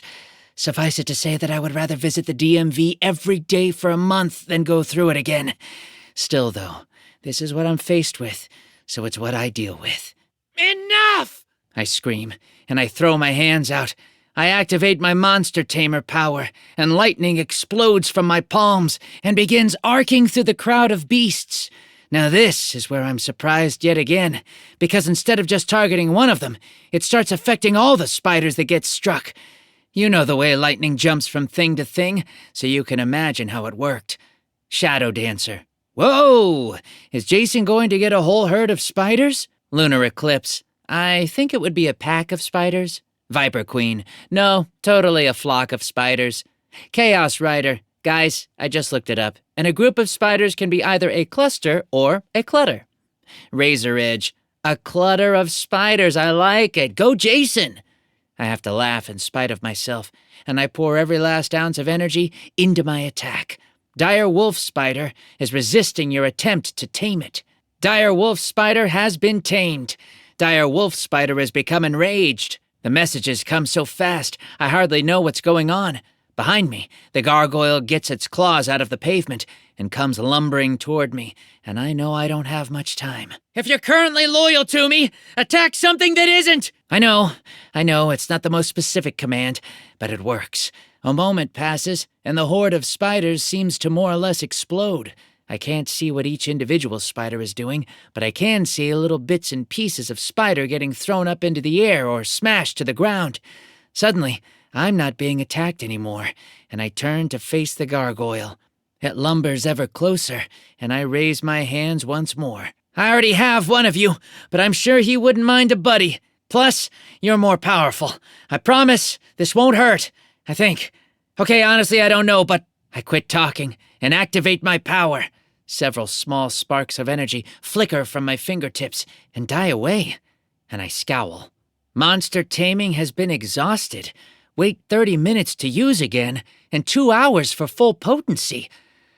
All right then, I suppose this will hurt. I shrug, then point at it. Attack! Blood drips from my arms as the spiders swarm past me and leap onto the gargoyle. I hear it stumble backward and fall with a crash to the ground, but I admittedly can't see it through the thick clutter of spiders. Blood leaks out from underneath them, though, and I soon get a message that the monster has been defeated. You have leveled up. Congratulations, you are now level 6. Please accept from the following rewards. Level D weapon, level D monster, monster trainer skill. I glance at the rewards, then up at the cathedral. More monsters are swarming down, both spiders and gargoyles. I point at them and send my clutter of spiders up to face them. I can't count them exactly, but I think there's somewhere around 50 under my command, and a whole lot more that are coming down to meet them. We'll see how this battle goes. In any event, though, I have a few spare seconds, which is all I need. Lunar Eclipse, get a weapon! Grendel Hater, think, kid, you've got this. I nod, ignoring the flurry of advice that comes pouring through, and make my choice. I want another skill. Skill acquired. Dual leveling. A designated tamed monster will level up along with you. This will not decrease the XP that you receive. The monster may be in a pocket dimension at the time. Perfect. I nod, then turn to Bjorn. All right, buddy, back inside. He leaps into the portal, and I make my decision. I want to specify the gargoyle. Shadow Dancer. Why not Bjorn? He's so cute. I have my reasons. I nod to the chat. For now, though, I need to get moving. I have a job to do. I run toward the building. My army of spiders has worked about halfway up the edifice, where they're meeting the descending clutter. XP continues to roll in, and I briefly consider climbing up the side of the cathedral, but I decide that it'll be better to wait. Instead, I walk beneath the battle and up to the doors of the church, then slowly push open the doors and step inside. At this point, my breath is taken away once more. Inside, it's almost dead quiet, with only a few muffled sounds of chaos from outside and shadows passing across the stained glass windows. There are actually people in the pews. A lot of them, praying in front of the grand marble high altar. I stop for a moment, and a monk in a brown habit slowly walks up to me from the side. "Is there anything I can help you with?" he asks, as if nothing at all were the matter. As I stand there, several nuns walk over and begin applying bandages to my wounds, which are dripping blood all over their floor. Father Brown asked me to get some things for him. I pull the list out of my inventory and hand it to him. I then take out some medicine and chug another bottle of pumped energy drink. My wounds heal as I'm standing there, and the nuns move to cleaning up the blood on the floor. "I'll have these to you in just a few moments." The monk bows. "Please, wait here." He marches off, and I'm left to stand there, listening to the distant sounds of battle outside. About 5 minutes pass, and the monk returns. He has a large cardboard box in his hands, which he passes to me. I slot the whole thing into my inventory, and he bows. "Thank you. Your service is much appreciated." The nuns bow as well, and they all go back to their prayers. With that, I step back outside, where I find a massive pile of spider corpses that have apparently been raining down this whole time. There are only a few of them left alive, all hostile to me, and they jump down. I bring out my dagger and cut them to pieces, then walk back out into the street. As I do, though, my eye catches sight of something. Marked out in the middle of the street, beneath the bodies, is a blast mark. At least, that's what I think at first, but it's more than that. It's a burn mark, to be certain, but the more I look at it, the more I realize that there's a whole series of them. A pattern, etched across the street. Did I not notice that thing before? Or is it new? I ask the chat. Chaos Rider. Totally new, I'm certain of it. Ice Queen. I agree. I don't know how it was burned into the street below all the bodies, and the bodies aren't harmed, but Chaos Rider is right. More affirmations come from the chat, and I pause, thinking. I can't tell exactly what the symbol is, due to all the obstruction, but to me, it looks sort of like a tree. Can someone with good Photoshop skills work on cleaning that up? I ask as I start down the street in the direction of the harbor. Now, in the meantime, it looks like Viper Queen predicted spiders, while Firestorm had the closest guess, so you're both winners.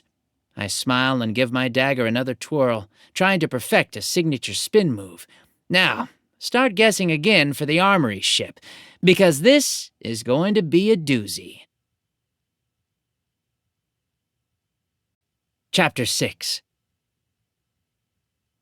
The air begins to smell salty the closer to the harbor we get. Salty and fishy. I pass several overturned trucks that had been carrying fish from the water up to grocery stores and other such places. Now, only bits and pieces of the fish are left. Apparently monsters like eating raw fish. Lunar eclipse. Gross. Blech. Fish guts everywhere. I hate fish. Shadow Dancer. There are some fresh ones over there, Jason. You should let your monsters out to have a snack. I shake my head. No time for that. The sun is setting in the sky above, so I push onward a bit faster. We need to clear out that ship before darkness falls. I don't want to be fighting amidst high explosives when I can't see what I'm hitting. There are a few nods of affirmation in the comments, along with one particular downvote. Original Goth. I think you ought to try it. I'm in the area, and I wouldn't mind seeing a good explosion. Amid all the other comments, no one else notices Original Goth's return, so I refuse to give any particular acknowledgement of it either. I'm still trying to feel her out, and I want to know what she'll do if I don't outright ban her. Build up until she becomes obnoxious again, or just watch from the sidelines. In any event, I soon come down to the docks, where long rows of metal piers stretch out into the salty ocean. Waves crash and lap against the boats, most of which are actually still intact. A few of them have sunk or capsized, but given the number of tails and fins I see leaping up from the water, I have to be impressed by the boats that are still hanging on. Viper Queen. Jason, turn right. It's the big black boat with a zillion American flags. I nod in acknowledgement and turn to follow the sidewalk to the right. As I do so, there's a loud splash, and a fish-ape thing comes splashing up from the waters. It walks on long fins and snarls at me with a mouth full of teeth. Slowly, purposefully, it lumbers toward me, and I draw back my dagger. Time to fillet this fish! The dagger slams into the monster and sinks in up to the hilt. There's a sharp gurgle from the fish, and it slowly slumps over to the side and lands on the street with a thud. I walk up and draw my dagger back out, then move along at a bit faster of a trot. Firestorm. That's the way to do it, Jason. Another cold kill.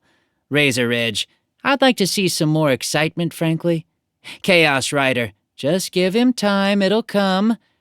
I'm sure we'll have plenty of excitement soon, I answer as I reach the end of the pier with the boat. It's the only boat that could be the target. There are dozens of flags flying all across it, and the thing has to be the length of 3 football fields. I smile and start walking down the pier toward it, just imagining all the riches that will be held inside. My feet clang on the metal walkway, and I see the waters below me beginning to swirl. Suddenly, a sea serpent explodes up from the water and punches a hole straight through the metal. It hisses and spits at me, but I don't give it time to do anything else. Instead, I lunge forward and slash my blade clean through its neck, and the head falls to the walkway with a loud thunk. The neck flops down, limp as well, and slowly slides back into the waters. I give my blade another twirl and look down into the waters as more fish and monsters swirl around. Bjorn, I could use you again. I open the portal to my pocket dimension, and Bjorn bounds out. Freeze this place up, would you? Bjorn tilts his head back and howls, louder than I've ever heard him do before. Ice explodes across the surface of the water, freezing waves even as they crest against the walls of ships. It also seems to go downward, and I see a much larger sea serpent with a mouth at least 3 feet wide, freeze solid only an inch below the waves. It stares up at me through the ice, furious in every sense of the word, until its eyes glaze over. You have leveled up.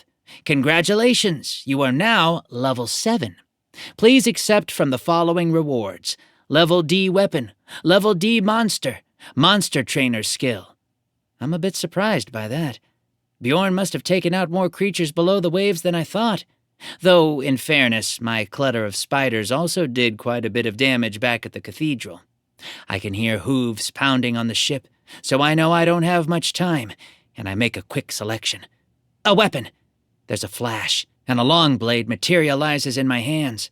It's a sword made of obsidian, and I give it a twirl. Now that's a weapon!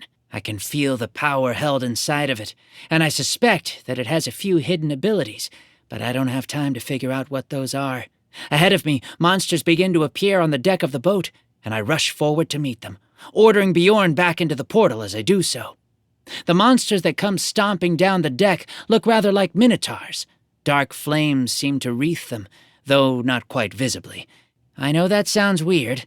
Just imagine a reflection of fire on the surface of a lake, surrounding an object floating in the lake. That's the best I can describe it. In any case, they look quite furious, and they come pounding down to meet me. I draw back my newfound sword and meet the challenge. The first one doesn't have a weapon, so I simply drive my sword deep into his chest. He gasps and staggers, then slowly falls to the side, dead, before he crashes through the guardrail and falls into the water. I draw the blade out, then spin and jump up into the air. My sword cleanly cuts off the head of the next minotaur, and I land and rush forward. There are a lot of minotaurs rushing to get down at me. Thankfully, the ramp leading up to the ship bottlenecks them, which allows me to really use the full set of my abilities. I hack and slash, carefully peeling them apart, cutting up one after another. Minotaur body parts soon litter the ground, though there's no end to the horde in sight. Suddenly, I notice that the planks are beginning to sag, so I draw backward. The minotaurs, sensing blood, pile onto the ramp, faster and faster. That proves to be their undoing. The metal snaps, and, with a loud crash, dozens of the monsters fall into the sea. They start floundering for shore, but they are quickly gobbled up by monsters in the waters. I smile, before I realize that now I have no way of getting onto the ship.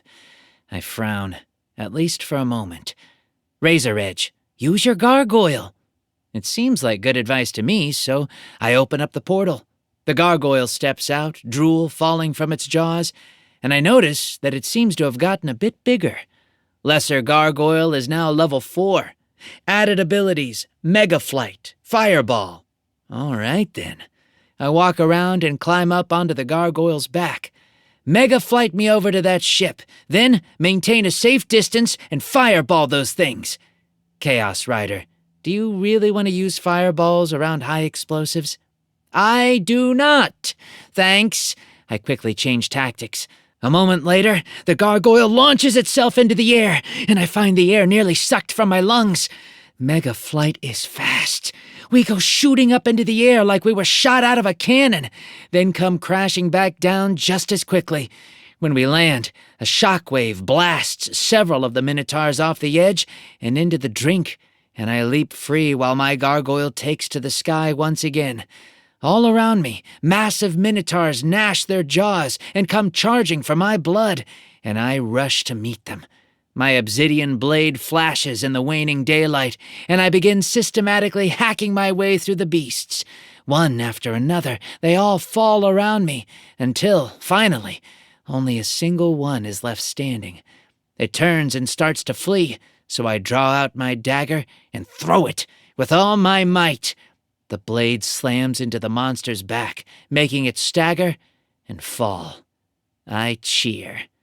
"How many minotaurs am I at?" I ask as I retrieve the blade and start looking for a hatch to enter. Firestorm, 35 by my count. Dark Cynic, no, he's totally at 51. Ice Queen, I counted 73. I smile as the debate rages. My gargoyle comes crashing down, and it joins me as I reach a padlocked door. Carefully, it reaches out and rips the door off its hinges, and we enter the dark interior of the ship. I say dark, it's actually quite bright where there are still lights, but unfortunately, there aren't a great deal of lights to go around. Many of them have been smashed, and those that are still around are flickering badly enough to hurt my head. On top of that, I can't tell exactly what might have done it, as there are no real identifying marks. No insect claw scratches, no claw marks from gargoyles or griffins or anything like that. I keep my sword and my dagger close at hand, and I steal through the ship as best I can. It takes me quite a while to find the cargo bay. I'm not terribly familiar with the layout of ships, my only real experience being a handful of video games I've played in the past. I find abandoned bunks, control rooms, radar rooms, a mess hall, and a handful of other rooms whose purpose I can really only guess at. Finally, though, I find a large, sealed bulkhead and call out my gargoyle once more. He has to shrink himself down slightly in order to fit through the hall, but soon enough, he manages to rip the door open. With that, I step into a darkened interior, and I find myself looking at enormous piles of green boxes. Ammo, explosives, danger. The boxes are covered in warning labels, and I smile. Slowly, I walk up to the first one and pop it open. Inside are dozens of machine guns, along with belts and belts of ammunition. Chaos Rider. Ah, so cool. Take it all. Nah, these are too small. I shove the box aside, then walk to one of the ones labeled explosives. There, as I flip open the latch, I find bricks and bricks of C4, complete with detonators and switches and all sorts of other things. I smile, then close the lid and slot the whole thing into my inventory. Time to find out how much I can carry at once. As it turns out, I can carry quite a bit, and manage to fit 10 whole crates of grenades, grenade launchers, bricks of C4, and a few bazookas inside, before I get a rather annoying message. System notification. You have reached the carry limit. To increase this limit, level up. Working on it. I flash a salute to the mysterious and distant system, then turn and start making my way back out of the ship. That, of course, is when I notice that my path is being blocked by a giant tentacle. Not like a tentacle from a giant squid or something. I mean a giant tentacle that fills the whole hallway. It's poking around a bit as it pushes inside, like it can't quite see where it's going. All around me, metal creaks, and I have the distinct feeling that some sort of large, kraken-like thing is trying to crush the ship and us like a tin can. This is confirmed a moment later as some of the metal on the outer hull starts to crumble inward and a bit of water sprays up. Almost instantly, my chat explodes with suggestions, but I ignore it. I have to work fast if I'm going to succeed. Bjorn, I need you! Bjorn hops out, and responding to my mental instructions, he howls. The ship grows frightfully cold. The lone tentacle that I can see freezes over, and I can hear ice cracking and freezing outside the ship. The slow crumpling of the hull ceases for a moment, and the gargoyle steps up next to me. He grows to his full size, and I climb onto his back. Bjorn hops back into the portal, and with that, the gargoyle spits a ball of fire upward and then activates Megaflight. The ball of fire blasts a hole through the upper deck of the ship, and we flash out. As we arc up into the sky, the setting sun casts a blood-red sheen over the land, and I look down at the ship. Sure enough, dozens of tentacles, each at least 5 feet thick, are wrapped around the vessel. I give one more command, and the gargoyle spits several more balls of fire down at the doomed arsenal. 4 of the fireballs either strike the tentacles or the frozen ocean around the ship. The 5th, though, is dead on and flashes straight through the hole from which we just emerged. As I said earlier, the ship has a lot of ordnance stored on board, and it shows as the whole thing explodes into one enormous fireball. Oh, how I wish I could describe it in better terms. Metal is torn apart under the sheer explosive power, shredded to bits and pieces, and then vaporized as the wave of heat comes right behind. Fire rolls across the harbor, blasting apart dozens of nearby ships. And then, with one final boom, a great column of fire erupts upward like a volcano. The gargoyle speeds away, but I look back, watching as the fire fades into smoke. Soon, we land on the roof of a building, where we can watch the chaos. System notification. You have defeated a boss. Reward, Kraken's Inc., rank A. Reward, 5,000 XP. Reward, rank A loot box. You have leveled up. Congratulations, you are now level 12. Please accept from the following rewards. 5. Level D weapon. Level D monster. Monster trainer skill. I watch it all with a grim satisfaction, then slowly pull out my sleeping bag and spread it out. I have a lot to do, and I'm quite tired from the day. I crawl into my sleeping bag and address my fans. Check back tomorrow morning, and we'll get on with the fight. Chapter 7. Riftwatch. Welcome to Day 3 of the Apocalypse Protocol. I blink as the early morning sun rises, and I stand up and tuck my sleeping bag back into my inventory. I'm still on top of the skyscraper. I glance down at the harbor, where an immense patch of debris and fire damage still marks the destruction of the ship. I smile at the sight. Then I turn my attention back to the assorted rewards. All right, folks, everyone ready for me to see what I got? Chaos Rider. I've been waiting all night. Go for it. Viper Queen. Yeah, Jason. Original Goth. I bet it's all stuff he's too weak to use anyway. The first thing I do is take out Kraken's ink. It's a small bottle, like you'd see on an old-fashioned writing desk. Kraken's ink. Effects. A target will be blinded for 3 minutes. That's not bad. I nod in approval, then tuck it back into my bag. Now, let's save the loot box for last, eh? I glance at the familiar choice of a weapon, a new monster, or a new skill. I have 5 I can use, so I'm certainly not lacking for options. Let's start with a new monster, shall we? With a flash, a white horse appears in front of me. I blink for a moment, and then smile. It tosses its mane, then leans down and snorts softly against my cheek. White mare, level 12. Abilities, speed, mega plus flight. You're a nice girl, aren't you? I stroke her neck a few times. You're going to be nice to ride, I think. All right, step to the side, and let's do another. The mare obediently steps back, and, with a flash, a large squirrel appears on the rooftop. I'll admit, I do a bit of a double take, and a flurry of laughter comes from the comments. Firestorm. What's that? That's ridiculous. What good could possibly come from that? Viper Queen. A squirrel? I thought he was going to get something good. I ignore the comments for the time being, and look at the label. Ratatosker. Level 12. Abilities. Hide. Taunt. Interesting. I stretch out a hand and stroke the little critter. He purrs a bit under my palm, then leaps into the portal. All right, then. I'd say that's enough new monsters. Let's go with a new weapon for number 3. There's a flash of light, and a shield appears in my hand. It has a glistening rainbowy sort of sheen to it, and I frown. The front side is embellished with the symbol of a tree, something that looks vaguely familiar, though I can't place it. Shield of Might, level 15. Abilities, damage protection, locked. I sigh in disappointment, but sling the shield onto my back nonetheless. A shield is still useful, and in only a few more levels I'll be able to use it. For a moment, I ponder my last 2 selections and decide to go ahead and get 2 more skills. Skill acquired. Interrogation.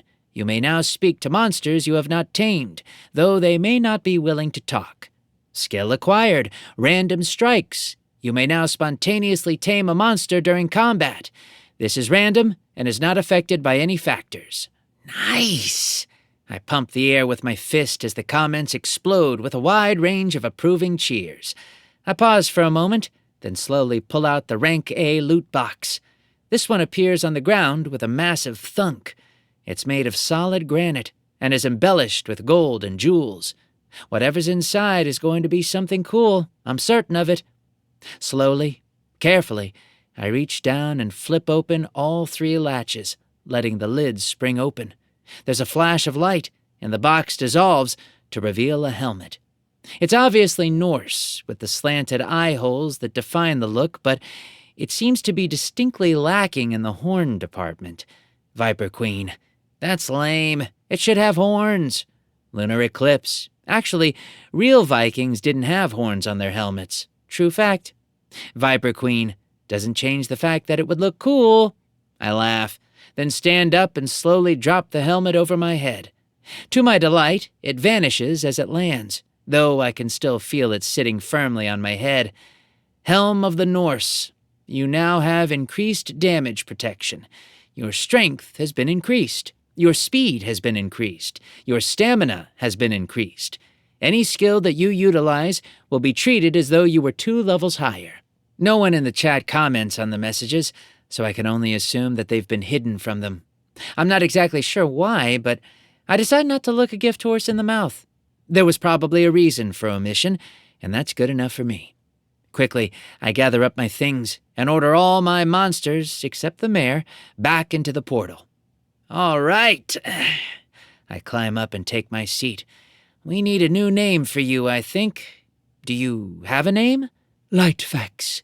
Then Lightfax, onward! The horse stomps her hooves, then crouches and leaps forward. I can't really say that she's flying, since she doesn't have wings, and she doesn't exactly glide or fly or anything, but she certainly does have a powerful jump. Buildings flash by all around us as she leaps down from the top of that skyscraper, passing by dozens of streets all at once. As she comes down for a landing, just a few blocks from Central Park, I can't keep a wide grin off my face. Now that's cool. What's more, Lightfax isn't even breathing hard as we come trotting up to the entrance of the settlement. Over the last day, the walls have grown even higher, and I see a ring of salt encircling the whole thing. The policemen look at me in awe as we trot through the gates, and I swing myself down. Lots of weapons, as requested. I give a bow and open my inventory, pulling out all 10 crates. I think you'll find more than enough to suit your tastes. Thank you. One particular policeman, I can only assume that he's the chief based on several patches on his uniform, beams as he comes walking up. When we saw the explosion last night, we just assumed... Well, it's good to see you alive and in one piece. And you as well. I nod at the boxes. Hopefully these will keep you alive and in one piece too. He thanks me again, then joins his friends in looking through all the weapons. I can hardly blame him for his excitement. I start walking away through the settlement, and I must admit, it's turning into quite the place.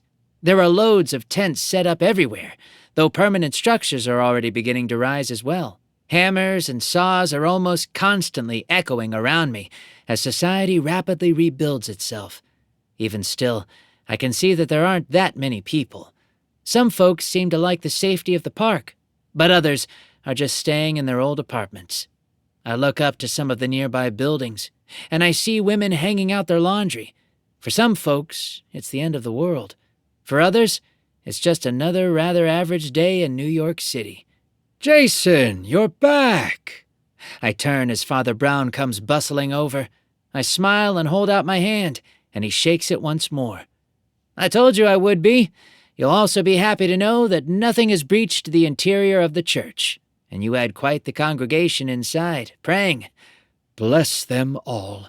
Father Brown takes the box as I pull it out of my inventory. You've done me a great favor, and I'll make sure it gets rewarded. For the time being, I'm afraid I must run. Monster hunting duty and all that. I give a slight bow. Then, from one monster slayer to another, I wish you the best of luck. Father Brown doesn't say another word, but instead simply takes the box and walks off toward a small group of buildings. I don't follow him. Instead, I mount up Lightfax and prepare to take off once more. The hour is still early, and I imagine that I can clear out at least a dungeon or two more before I have to call it quits. Hey, you're Jason Lee? The voice is loud and not tremendously friendly. That's not a problem, really. I've never exactly had my share of friends, but it does set me on edge. I turn, and Lightfax turns as well, allowing me to look down on what could only be another awakened. He stands a good 6 feet tall, and he has rippling muscles that look as though he were a bodybuilder before this all started. Admittedly, as I look at myself, I've put on a bit of bulk from leveling up ever since this all started, but this guy looks like he could walk through a brick wall without flinching. Yeah, I am, I nod. Who are you? Razor Edge. Who is he? What's Jason talking about? Lunar Eclipse.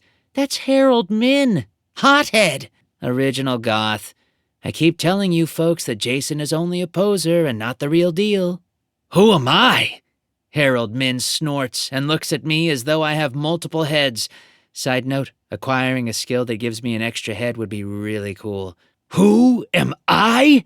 Sorry, I shrug. I've been too busy out fighting monsters to keep up with all the new celebrities. My chat says that you're named Harold Min? Ming! Lunar Eclipse. My bad. Missed a key. Ah! I hop down from Lightfax. Harold Ming, then. It's a pleasure to meet you. It's not a pleasure to meet you, Harold Ming snarls. What are you doing here on my turf? I claimed Central Park and all the areas around it. Me, other awakened, can't be here. Dogs claim territory too, but that only lasts until another dog with a full bladder comes along. I shrug. Claim what you want. I'm working here, and I'm not likely to stop. Harold seems to become angrier. You'll regret this, Jason Lee. Somehow, I rather doubt that. I slowly pull my hand back, which has been hanging in the air for some time now. I climb back up onto Lightfax, and I turn the great horse toward the city. Now, unless you'd care to actually stop me, I'm going to go get back to work. What's your level? Harold pulls up his shoulders. I don't think you want me trying to stop you. 12, I answer coolly. That seems to freeze Harold in his tracks. He blinks a few seconds, and I soon see why. Shadow Dancer. Harold Ming is only a level 8. He's good, but not as good as Jason. Original goth. If Jason hadn't gotten lucky with that ship, Harold would be better. Grendel hater. Are we forgetting that Harold is only a level 8 because he accidentally blew up a gas station? A level 8, huh? I cross my arms. Let's let this be a lesson, then. First, don't insult people if you don't know how powerful they are. Actually, that's terrible logic. Just don't insult people. Secondly, don't get in my way, or I'll crush you like a bug. There are monsters out there that need a proper beating, so it doesn't make sense for us to fight each other. Third, no, that pretty much sums it up. I challenge you to a contest!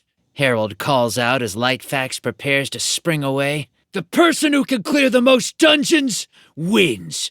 It doesn't count if you kill a boss that stumbled out into the wild. I roll my eyes. And what are the stakes? If I win, you stay away from my territory.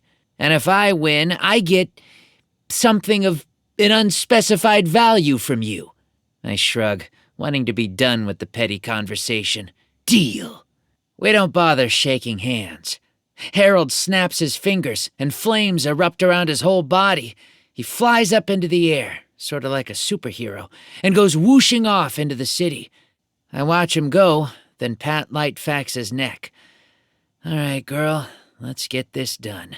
Lightfax leaps forward, sailing through the air once more. In the blink of an eye, she shoots straight past Harold as he's flying over the edge of the park. Harold lets out an annoyed cry, but I ignore it.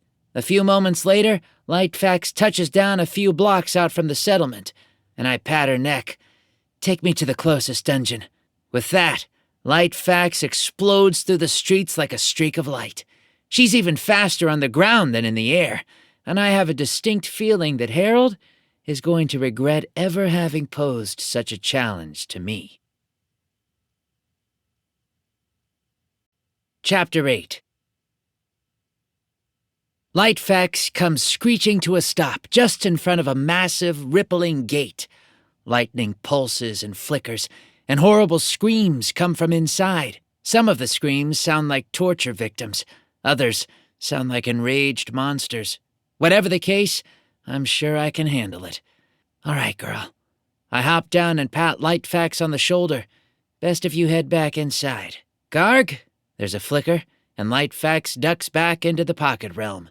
As she does so, my gargoyle comes stomping out, and I whistle. Lesser Gargoyle is now level 8. Added abilities, Mega plus Flight, Inferno. You're really beefing up.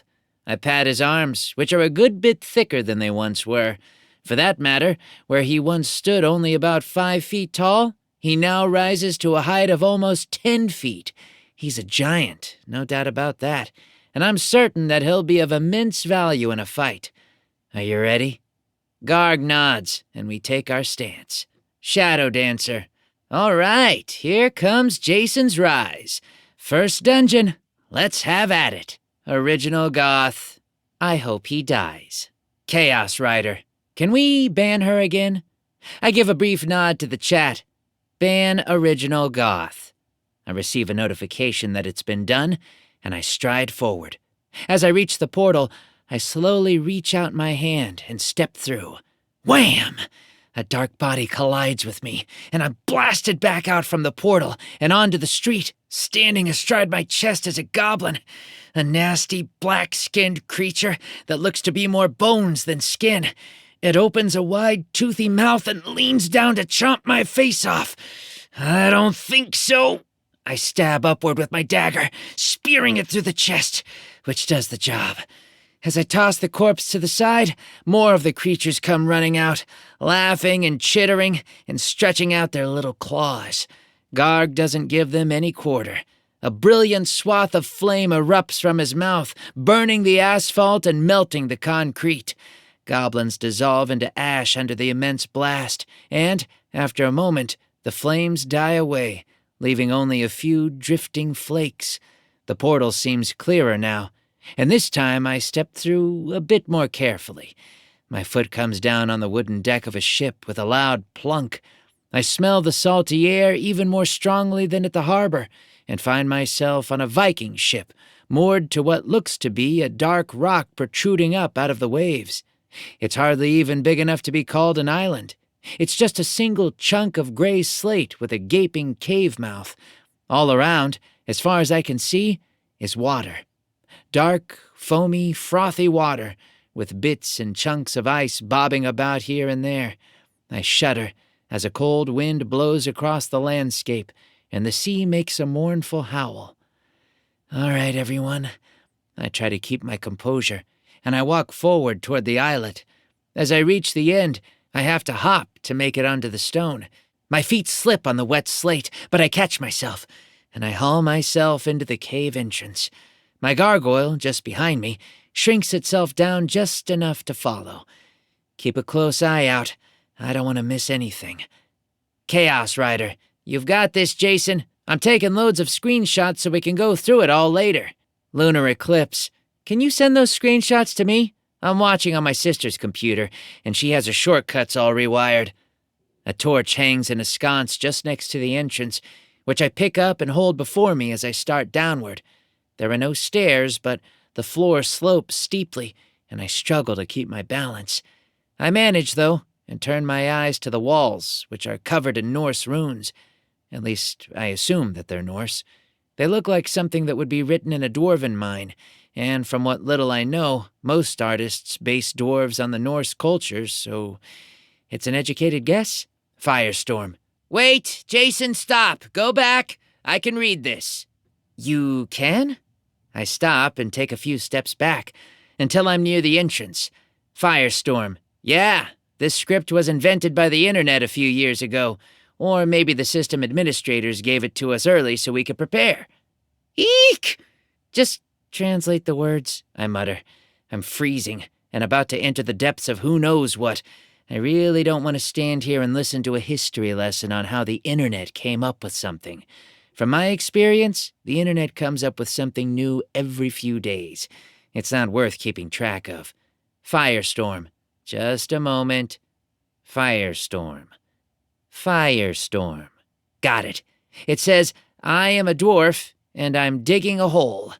What? I frown. That's it? Firestorm. Yep. It just repeats it over and over. That's interesting. I start humming as I slowly make my way downward. Sort of catchy, I'll say that. Someone ought to... A moment later, I learn a lesson about idly chatting as I reach the bottom of the slope. I was expecting a much longer descent, though I'm not complaining. There's a wooden door barring my way, and I gesture at it. The gargoyle steps up and smashes it to bits, and with that, I step through into a dwarven mine. At least, that's what it has to be. It's a massive space, one that I don't really see fitting under an ocean, but let's be real. Map consistency likely isn't a concern for system administrators who are busy trying to trash Earth. Anyway, it's a natural cavern, though there are large marks on the ceiling and floor where stalactites and stalagmites were carved away, making the area smoother. Additionally, on the walls, tunnels and buildings have been carved into the stone, revealing a wide assortment of locations to visit and plunder. Sconce torches light the whole area, and I slowly lower my own. Instead of a torch, I draw out my sword and prepare myself for battle. The monsters themselves, the dwarves, come marching toward me. There are loads of them, probably at least 100, and they are coming from all directions. They're not like normal dwarves. They're tall and slender and have black skin. Really, they just look like taller versions of the goblins that jumped us outside. A few of them are holding hammers, and several have drawn swords. All right, Garg, let them have it. Garg steps forward and opens his mouth, unleashing a great blast of fire that sweeps through the area. Dwarves twist and writhe in the flames as they're engulfed, and I smile in grim satisfaction. Before I can react, though, one of the dwarves throws his hammer at me. It goes by my head and slams into the wall, cracking the granite, and I lunge into motion.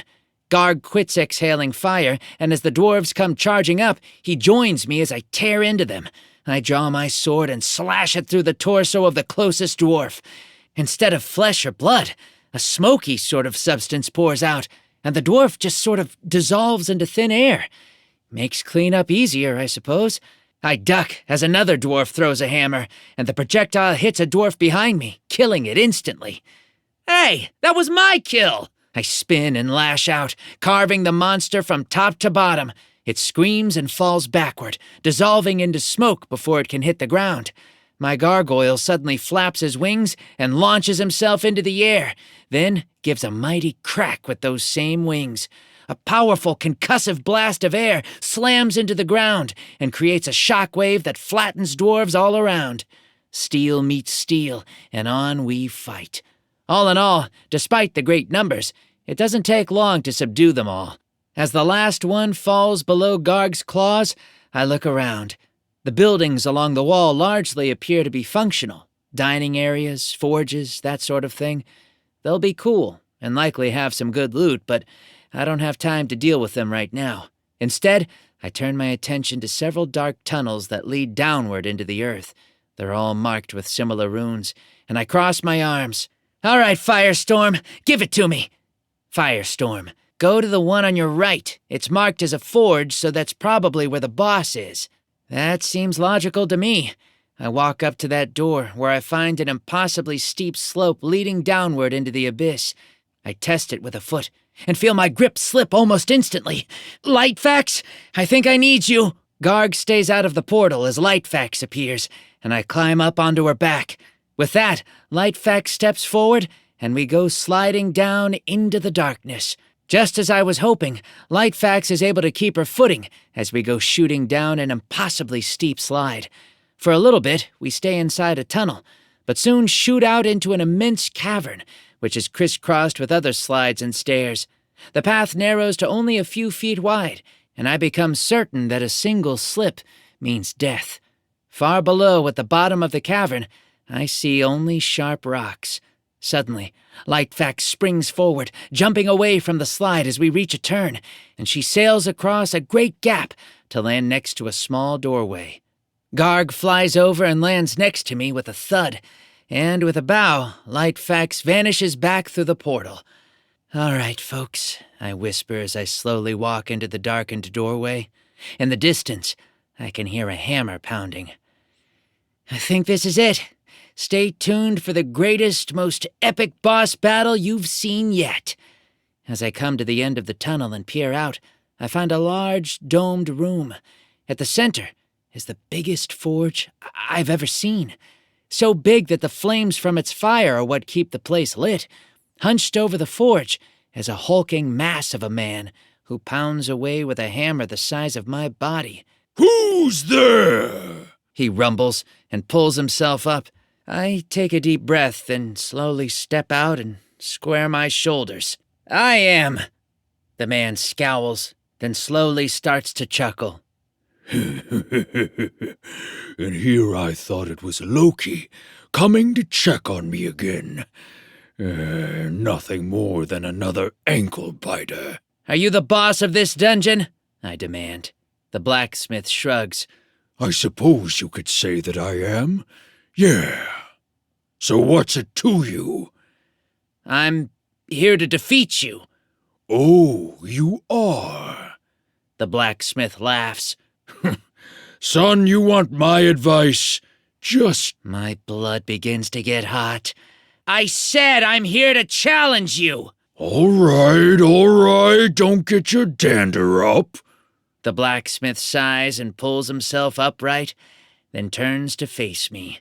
He's at least 20 feet tall, and he has muscles to spare. Where the butcher was overweight, this guy is solid steel. "Tell you what, you beat me, and I'll forge you something. Or improve one of your items. Get beat by me, and I'll feed you to Odin's ravens. Deal?" Lunar eclipse, Odin, Loki, Squee! Viper Queen. They're actually keeping it somewhat accurate to the myths. Grendel hater. Meh, I see a lot of inaccuracies. Original goth. Just wait until you meet Loki's sister. That works for me. I nod and take my stance. Garg, let him have it. Garg launches himself up into the air and spits an enormous fireball at the blacksmith. It explodes across his immense frame, doing absolutely no harm whatsoever. As the flames trail away, he laughs. "You must be a bigger fool than I thought. I work with fire all day long. I'm immune to..." By this time, I've made good use of the distraction and have almost reached him. I jump up and drive my sword into his chest. Or at least I try to. The blade bounces off a plate of armor underneath his leather-forged clothes, and he shrugs as I come down to land. "Okay, somewhat clever, but not enough." Before I can move, he swings his hammer and whacks me with it as hard as he can.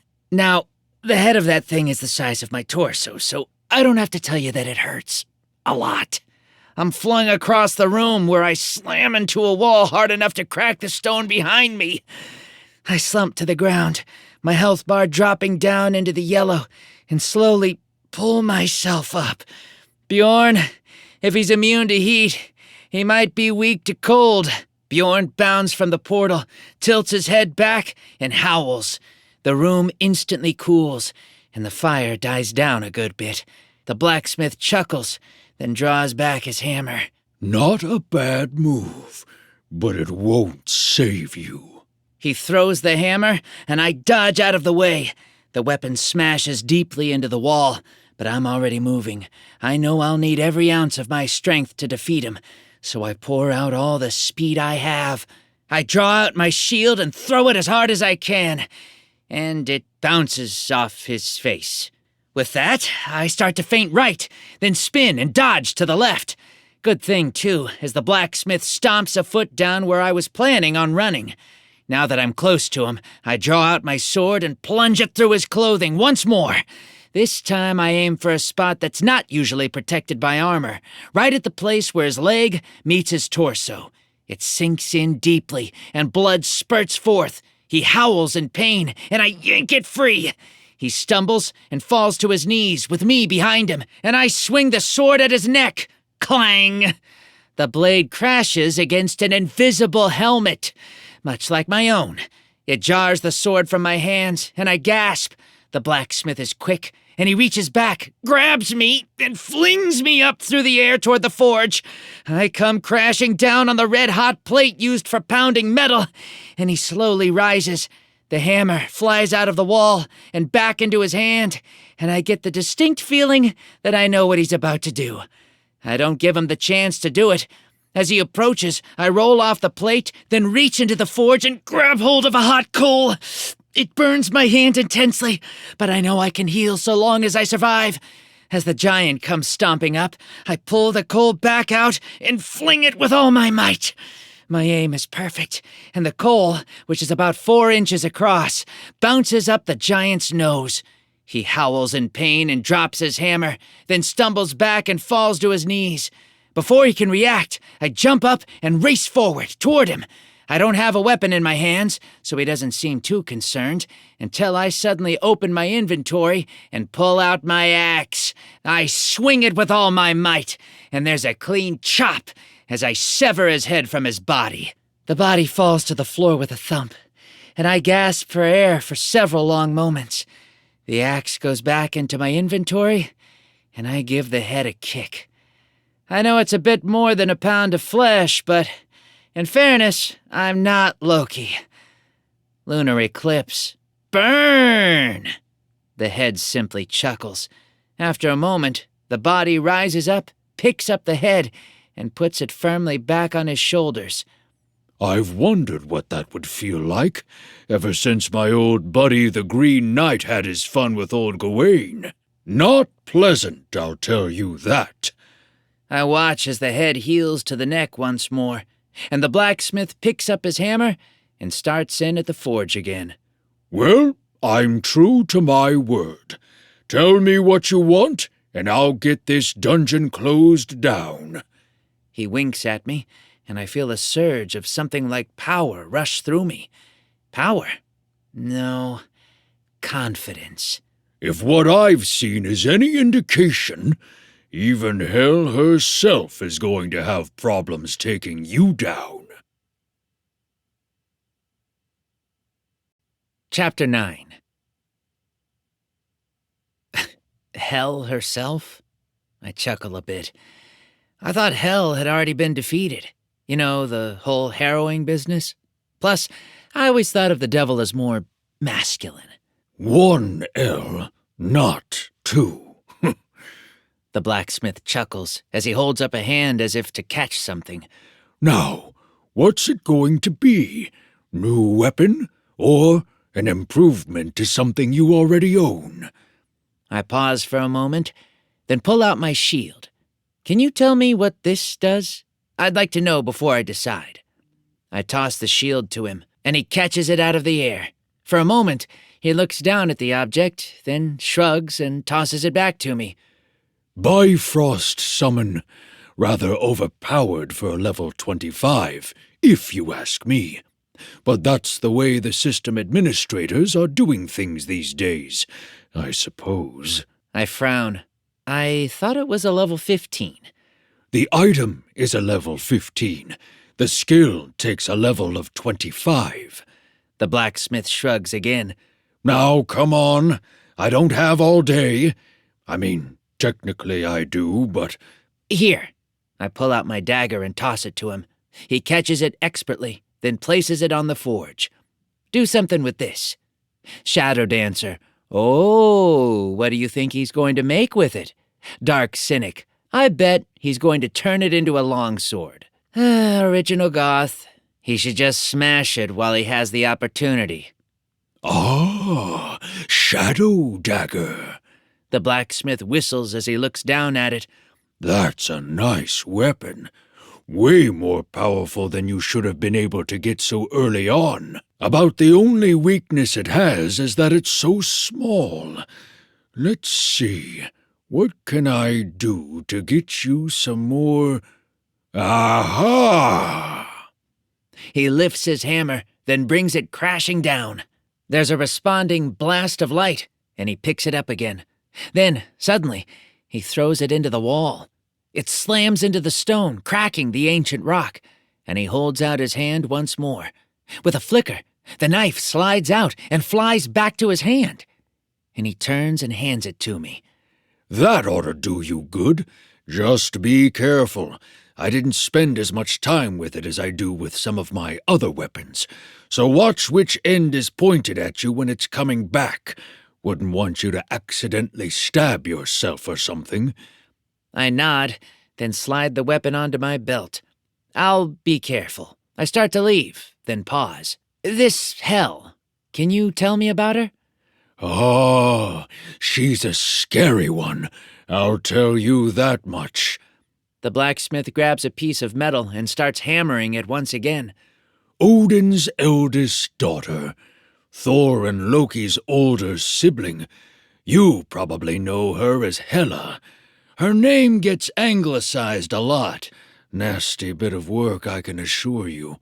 Once, she locked me up in an ice prison and had me tortured by ice worms for a few centuries, just because I used a fork incorrectly at a big family dinner.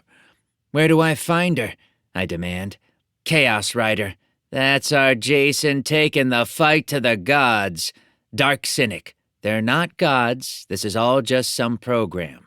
They're like mega bosses or something. Original Goth. Don't be so sure. Goat Rider. Yeah, you never know what sorts of powers are lurking in the world. You don't find Hell. She finds you, usually before you realize that she's there. The blacksmith laughs. If she takes a liking to you, or more likely, a disliking, you'll feel it. Most likely, though, you're just a little bug in her estimation. I'm sure she's keeping eyes on all the awakened, but you'll just be one among them. And even then, heroes aren't usually something she worries her head about too much. I try to think. The chat begins to explode, but I can already see the implications of all of this. These entities, whether they're gods or not, I'll leave up to the way things pan out, are likely behind all this chaos. That means that they'll be coming through the portals at one point or another, trying to crush the world underfoot. And that means that I, A, need to become more powerful so I can crush them instead, and B, need to get to them before they get to us. All right, I cross my arms. Let's talk then. If I don't find Hell, who can I find? Which of those entities, or some of the others, would I be able to find and destroy? You're setting yourself up to be a god-slayer? The blacksmith laughs and rubs the back of his neck. Oh, this will be interesting. Might even cause as much chaos as that Patrick guy did when he came running around knocking over all their temples. You know what? I'll throw you a bone. The guy you'll want to hunt down is Thor. Firestorm. You're going up against the god of thunder? Razor Edge. Boo! I'd rather see him take down Loki. Goat Rider. Yes! Take down Loki! Loki is much better. Totally not Loki. No, I don't think Loki would be a great option. Besides, Thor will be an easy target to take down. Goat Rider. What? No, it will be an immense battle. Thor is mighty and will totally crush this guy. I roll my eyes at the chat, then nod at the blacksmith. Why Thor? Because I think you actually stand somewhat of a chance against him. The blacksmith shrugs. Hell will crush you like a bug. Odin would hardly even blink if he bothers to challenge you at all. Loki, I don't know. No one ever knows quite what that guy does. Thor, though, he'll just face you in a straight-up fight. The blacksmith chuckles and goes back to his work. Plus, he buys all his hammers from me. So even if you do lose, and he finds out that I sent you to him, he won't do anything to me. Goat Rider. Is that so? Is that... That may just be so. Shadow Dancer. Go Jason. Go take down that lousy Thor. Original Goth. Yes, go get him. I'd love to see his hammer smash you into jelly on the street. How do I find him? Head to the Empire State Building, The blacksmith answers. That's not where his lair is, but the dungeon there is full of his minions. With your skills, you'll be able to interrogate someone. I wave at the blacksmith, then slowly turn around and walk to the door. As I reach it, Lightfax steps out from my pocket dimension, and I climb onto her back. A few minutes later, we're dashing up and out of the dungeon, into the street. The sun is setting, and I blink in surprise. Apparently, more time passed in the dungeon than I thought. Harold flies overhead, trailing fire behind him. He's followed by several large raptors, and I chuckle as he smashes through the window of an office building in a desperate bid to escape. Can anyone tell me how many dungeons he's managed to clear thus far? Chaos Rider. 2. Admittedly, he got really lucky and ran into a micro-dungeon, but he's going to count it. Firestorm. You'd better get moving. I agree. I look around, but the buildings around me are too high. Does anyone know which direction the Empire State Building is in? I'm afraid I don't know New York well enough. Chaos Rider. Go left 3 blocks, then turn right, and go across the river. Viper Queen. What? No. 5 blocks, then left. Ice Queen. Left will take him back to Central Park. I watch the chat for a time, then pat Lightfax on the shoulder. Do you know where to go? Lightfax gives a snort, and she shoots off through the city, as though we were shot out of the barrel of a gun. All around me, concrete and steel become a blur, and I find it hard to breathe. We go racing over several bridges, navigating around several large bosses I glimpse stomping around through the streets. Dark Cynic. Hey, Jason, you should go stop those things. Grendel Hater. That would only be a Band-Aid fix. Jason has the right idea. He needs to go straight to the source. See? Someone gets it. I nod to Grendel Hater, then lower my head. We plunge onward, and soon come racing around to a large street that runs right up to the Empire State Building. Now, I'll admit that I know essentially nothing about the structure, other than the fact that King Kong once climbed it. Though I'm quite certain that in the past it hasn't had a giant, swirling portal overhead. Lightning lances down from the sky, striking the pinnacle in a constant flow of energy, while a portal seems to have appeared on the roof itself. I can see strange lights inside, and I know that this is where I need to be. All right, folks. I come up to the base of the building and pause. I catch a glimpse of fire among the nearby buildings, and have a sinking feeling that Harold Ming is going to take a stab at clearing the portal before I do. What should I do? I know. Command. Launch a pole. Option A. Climb the inside and fight everything. Option B. Just go up the outside. Option A. 51%. Option B. 49%. The numbers come in after a few seconds, and I pat Lightfax's neck and climb down. Back inside you go, then. She bows and steps into the portal, and I draw out my dagger. Before I step inside, I'd like to give this a try. Anyone think I can get it on the first go? I don't wait for an answer, but draw back my arm and throw the dagger as hard as I can. It sails down the street and slams into a wrecked car, sticking firmly in the metal. I nod, then hold out my hand. There's a teeth-rattling screech, and the blade leaps free and comes flashing back through the air toward me. I squint, trying to watch the weapon as it returns to me. It's only a few feet out when I realize that, just as the blacksmith warned, it's coming blade first. I yank my hand back, and the dagger flashes right past me. There's a muffled scream and a thud, and I spin around to see several minotaurs stealthily sneaking up behind me. Their leader, a real brute of a fellow, groans and collapses, and I draw out my sword. The next minotaur lunges at me, but before he can reach, I slash my blade through his chest. He groans and collapses in a heap, blood trickling over the pavement, and I step back and charge once more. This time, I drive my sword deep through the chest of the third, pushing him as hard as I can, so that he falls over backward instead of forward. With that, I hold out my hand, calling to the dagger. I forget, for that moment, that the weapon is stuck underneath the first minotaur. There's a rumble, and the whole body is lifted into the air and thrown at me. Once more, I'm forced to dive out of the way, and the last two monsters are flattened under the corpse of their leader. I jump back to my feet as soon as I can, and I find the last two minotaurs struggling to stand up from underneath their newfound burden. Thankfully for me, this means that they're unable to strike back, and I quickly cut them down. With that, I turn toward the building, take a deep breath, and charge forward, dagger in one hand and a sword in the other. Yes, I know it's poor form to dual wield, and that it means I have less control, but, well, it's an immense amount of fun. And with my heightened strength, I find that it's less of a burden than I might have thought. I crash through the glass door at the front and find myself surrounded by a wide variety of creatures, monsters that must have wandered in from all over the city. A grim smile grows across my face, and I start forward. Chaos Rider. Yeah, look at him go.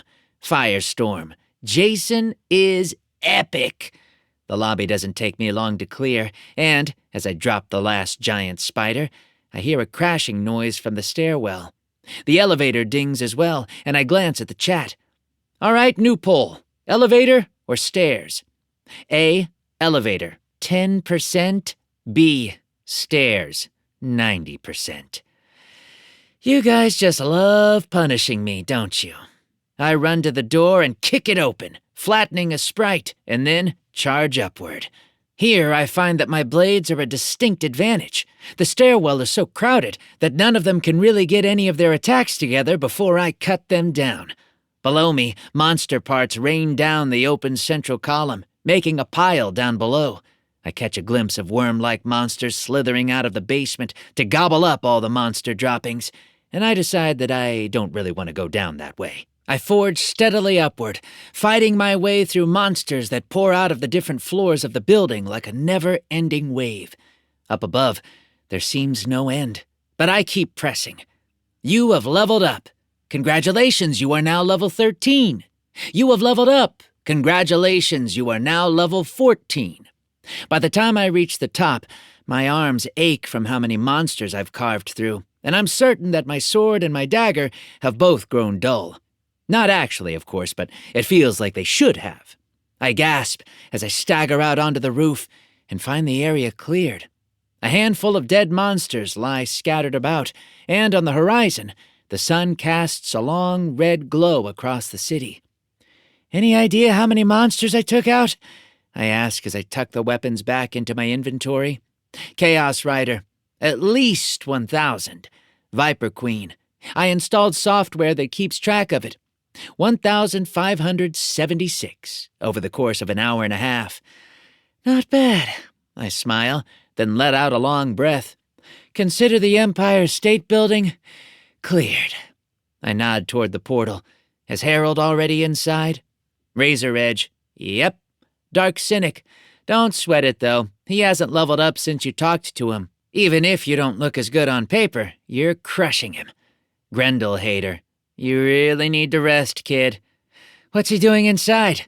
I debate running inside to try and clear the dungeon first. Shadow Dancer. He's trapped. Ice Queen. Yeah, they used some ice crystals on him to nullify his fire powers, and then locked him up. Then I'm going to get a bit of rest. I pull out my sleeping bag and spread it across the ground, then slowly crawl inside. Good night, everyone. Sweet dreams, and join me bright and early in the morning as I take on this next dungeon. The chat goes dark, and I let my eyelids fall closed. I'll take on the dungeon tomorrow, and hopefully knock Harold down a few pegs. Chapter 10. Riftwatch. Welcome to Day 4 of the Apocalypse Protocol. As I slowly wake up and find myself feeling quite refreshed, I also find myself staring into the eyes of a large, rather slobbery-looking dog. Well, more than a dog, something more akin to a warg. It's huge, it's green, and it's standing right over top of me. Thankfully, my sleeping bag prevents me from any and all harm, so I don't think it notices me, but... Ice Queen. Better watch out, Jason, or you'll be eaten for breakfast instead of eating it yourself. Original goth. This will be interesting to watch. Indeed it will, I concur, then slowly draw out my dagger. The warg still takes no notice, and I give it a small toss. It sails up and over the monster, landing on the other side with a clatter. Almost instantly, the warg spins around and leans down to sniff it. At that moment, I raise my hand and call the dagger back to my palm. It leaps up into the air and strikes the warg through the heart, and the warg drops down to the rooftop. I let out a sigh of relief and slowly climb to my feet. And then I notice the two other wargs looking at me. The first one pounces, and I leap to the side, punching it as hard as I can as it goes past. My fist doesn't seem to do a whole lot of damage, but it does make the warg stagger, and I spin to the next. That one jumps as well, and I raise my hand and fire a bolt of lightning into its face. Just like always, that makes it stumble as it goes blind, and I punch it in the shoulder as hard as I can. The warg staggers off to one side, near the edge of the roof, and begins sniffing. I don't give it time to locate me with scent and rush forward to kick it with all my might. The great beast is lifted off the ground and sent sailing off into the air, where it plummets to the ground far below. I then spin back to the first warg, which is charging headlong at me. A simple dodge roll is all it takes to get it to leap off into open space, and I watch as they both fall far below to their deaths. Done and done. I draw out my dagger, then slip it into my belt and ready my sword. Is everyone ready for me to enter this dungeon? Firestorm. Go, Jason. Lunar eclipse. We're here for you. I let out a long breath, then stalk forward and step through. Energy warbles around me as always, and a blast of freezing cold air hits me. Still, I push onward, and I emerge into a cold, wooded glade. The trees on the outside of the glade have grown together so thickly that I can't possibly pass through, though I see a small archway made of vines that seems to be a doorway. Snow drifts down gently, and there's no wind. I look around for any foes, then slowly walk forward and duck through. As I enter the next section of the dungeon, I find that things are a bit more dungeon-esque. I'm still in the glade, to be certain, but the area is at least 50 feet wide, and probably 200 feet long, with hide-covered tents standing here and there throughout the area. Cold fires slowly yield themselves to the snow, while at the far end of this strange village, I see a dark cave. I can hear annoyed yells coming from within, though I can't quite tell what they're saying. I stride forward slowly and purposefully, looking for signs of trouble. I find bones scattered all over the ground, most of which are scorched and burned, though it's hard to tell what they might have come from. Reanimate skeletons? If so, that doesn't bode well for me. I can communicate with monsters, sure, but not magical ones. I need to find someone to talk to, and that means I need to find a monster of flesh and blood. When I reach the cave, the noises have grown loud enough for me to hear properly, and I pause for a moment. You won't get away with this! When I get out of here, and I will, I'm gonna crush you all like bugs! I'm gonna scatter your little bones from here to Timbuktu! I'm gonna— There's a sharp crack, and I chuckle as I slowly step inside. There's a brief moment where everything goes dark, and then, as it clears away, I find myself standing in a small circular cave, with a handful of smaller caves branching off. One of these small entrances leads to a simple depression in the wall, where I find Harold, standing behind bars made of thick white ice. Marching around through the middle of the room are skeletons, likely cultists who gave themselves over to the whims of their chosen deity. All right, I clap my hands and clear my throat. Who'd like to be first in line to get smashed to bits? Any takers? Dozens of dead heads swivel in my direction, and they all take up their stances. Some of them have shields, others have swords. Some have armor, and some have nothing. One of them, near the back, has a satchel that seems to be filled with crystals. That one draws out an ice crystal, and the whole room seems to chill. You know what goes well with ice? I ask, not really expecting an answer. Fire! Say hello to my little friend! With a flicker, Garg steps out of the portal and opens his mouth. By this point, I think he must be a level 10, and he lets out an enormous gout of flame. Fire crackles and roars around the room, blasting the skeletons into bits. Snow melts outside the cave and comes trickling in.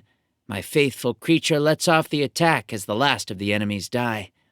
He steps back into the portal as Harold slowly steps out of the prison, and I walk down to meet him.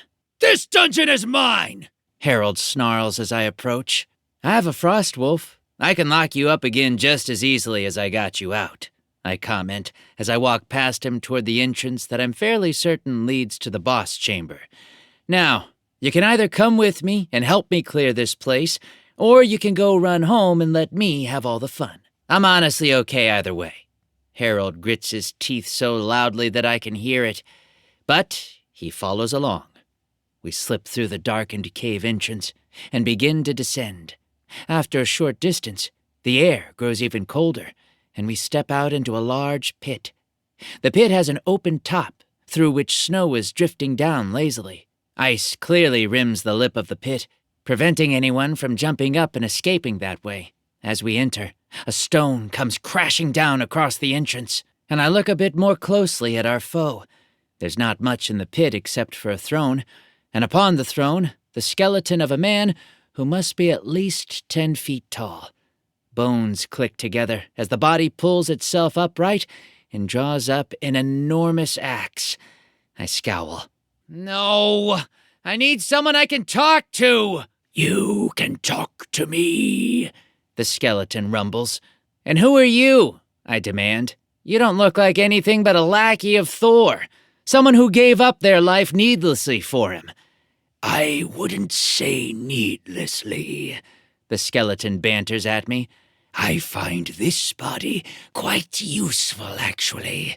Harold has the realization at the same time I do. Thor is speaking through that thing. Then we'll just have to tear it apart and figure out if there are any clues we can follow. I grit my teeth and charge forward.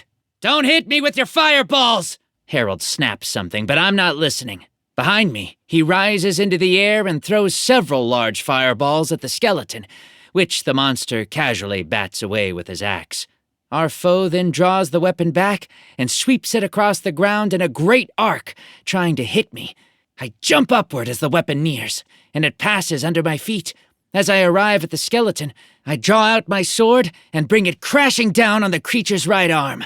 Bone shatters under the blow, and the whole limb drops to the ground. Chaos Rider. All right, Jason, great dismemberment. Dark Cynic. Watch out! I heed the warning and try to jump back. Several things happen at that moment, though. First, the skeleton's arm, which I had ignored, grabs hold of my heel, making me fall backward instead of jumping.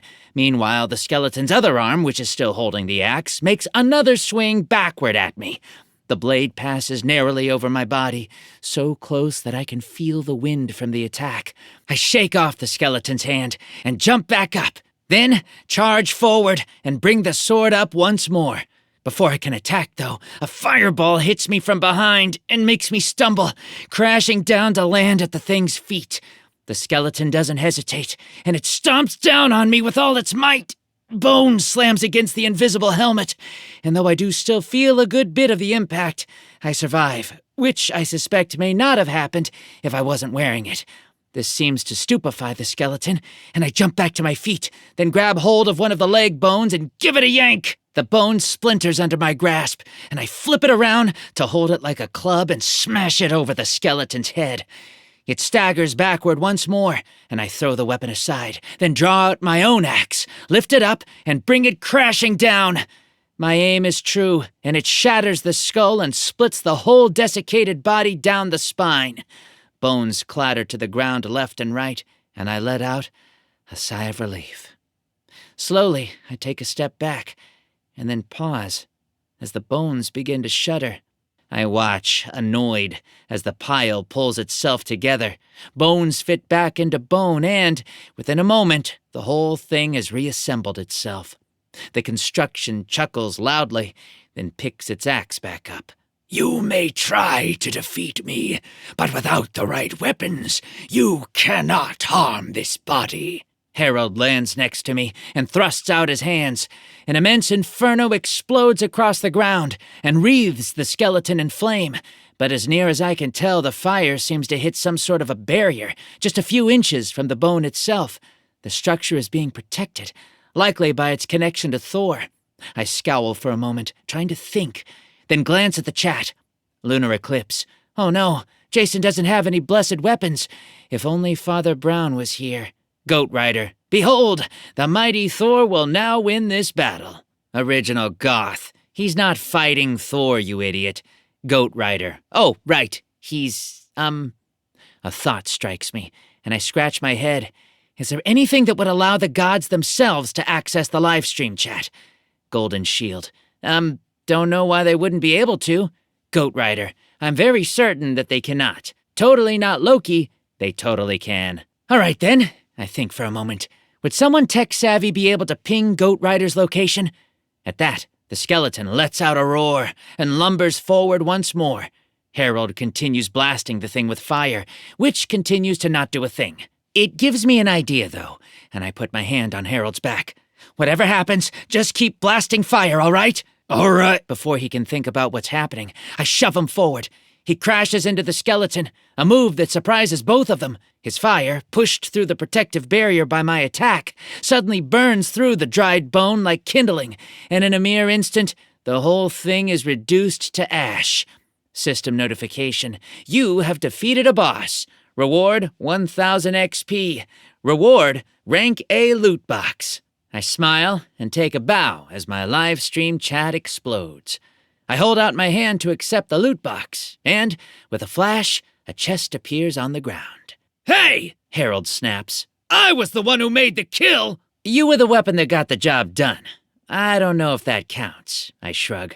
Still, though, you probably should get something. Let's see what we've got here. I flip open the chest and, with a flash of light, I find a bow lying on the ground. It's an elegant weapon, made out of a dark, stained wood. As I pick it up, I find that it's as light as a feather. Weapon acquired. Elven bow, level 30. I smile, then raise the weapon and draw back the string. An arrow appears to fit into my hands, and I point it upward and fire. The arrow, made of wood just as dark as the bow itself, flashes up into the great void of the sky, and I whistle as it vanishes. Ah, just a stupid old bow, Harold mutters as he stalks away. You can keep it. I'm at 3 dungeons now. You're at 2. I shrug as he vanishes. Not my problem now, I suppose. You can keep track. I'm just going to focus on getting to Thor. Any luck with that handle? As I walk back through the dungeon, trailing a bit behind Harold, an answer suddenly comes. Ice Queen. Yes, I was able to hack into the location software, and it looks like Goat Rider is located at the MoMA. Shadow Dancer. What's the MoMA? Ice Queen, Museum of Modern Art. I blink. That's right next to Central Park. It's one of the few landmarks I do happen to know.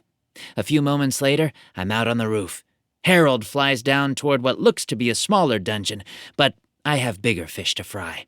If he beats me in his little dungeon contest, so be it. I never exactly accepted the challenge anyway, and, well, I'd rather take down Thor. Lightfax steps out onto the roof next to me, and I climb up. "Away, my fair steed," I order. "Let's go catch us the biggest boss of them yet." Chapter 11. I've been to the MoMA before, back on a high school trip years ago. It's down by Central Park, and as Lightfax and I flash past the walls, I reflect on what I know of it. It's an odd building, from what I remember. You actually go inside and start at the top, then work your way downward. The art is oldest at the top, and newest at the bottom. In that way, I think the whole building is set up as an allegory, an art piece in and of itself, depicting Dante's layers of hell. Have I mentioned that I hate modern art? I mean, come on. A banana duct-taped to a wall is just a piece of fruit that's going to rot. I digress, though. As I come racing up to the entrance, I find myself feeling apprehensive. Why would the god of thunder make his domain here of all places? There are so many great landmarks in New York. Why come here? I assume I'm about to find out, though, and I hop off Lightfax and take my stance in front of the doorway. Chaos Rider. All right, this is the showdown of the century. Jason versus Thor. Original Goth. Jason is going to get crushed like a bug. Goat Rider. Behold, the mighty Thor. There's a long pause, and no one dares to type anything else into the chat. I keep a close watch, looking for anything, but nothing appears. Goat Rider. Hang on for just a moment. Left my hammer back in Asgard. It'll be here in a second. Then now's my time to strike. I run forward and call out Garg. He appears, huge and scaly, and launches a fireball that blasts through the main entrance. I go charging inside, only to find that it's a bit different than the last time. The whole building has been hollowed out, with all the assorted pieces of artwork piled together to make a sort of throne at the far end of the building. Seated upon the throne is a hulking mass of a man, with long, flowing golden locks of hair and muscles to spare. The only odd thing about him is the smartphone in his hand and the soft tinkle of music. Ah, just a second. Sorry, thought that door would be stronger. Thor slowly stands up, his fat fingers struggling to type on the tiny phone. They should really make larger versions of these things for us giants. Just, have to send Heimdall a text. This is really embarrassing, let me tell you. Are you? I blink a few times. Are you playing a match 3 game? Match 4! I upped the challenge level since, I'm a god. Thor chuckles, continuing to refuse to look up from the phone. All right. I'm a bit confused, and Garg steps in behind me. Come on, let's take this guy on. I throw my dagger with all my might and charge forward. Garg launches a fireball at the same time, and together we race toward the mighty Thor. At least, we try to. Thor simply raises a hand and catches my dagger, then drops it to the ground. The fireball detonates harmlessly against his body, and a bolt of lightning erupts from his forehead and hits me in the chest, knocking me to the ground. Let me tell you, that hurts. My limbs spasm a bit as I try to get them working again, and slowly force myself back to my feet. Patience, Thor scolds me. Just a minute, and there we go. Goat Rider. Now you will face the wrath of the mighty Thor. Original Goth. Original Goth. I can't believe we're related. I sigh, then order Garg back into the portal. Thor tosses the phone to the side and comes down to meet me.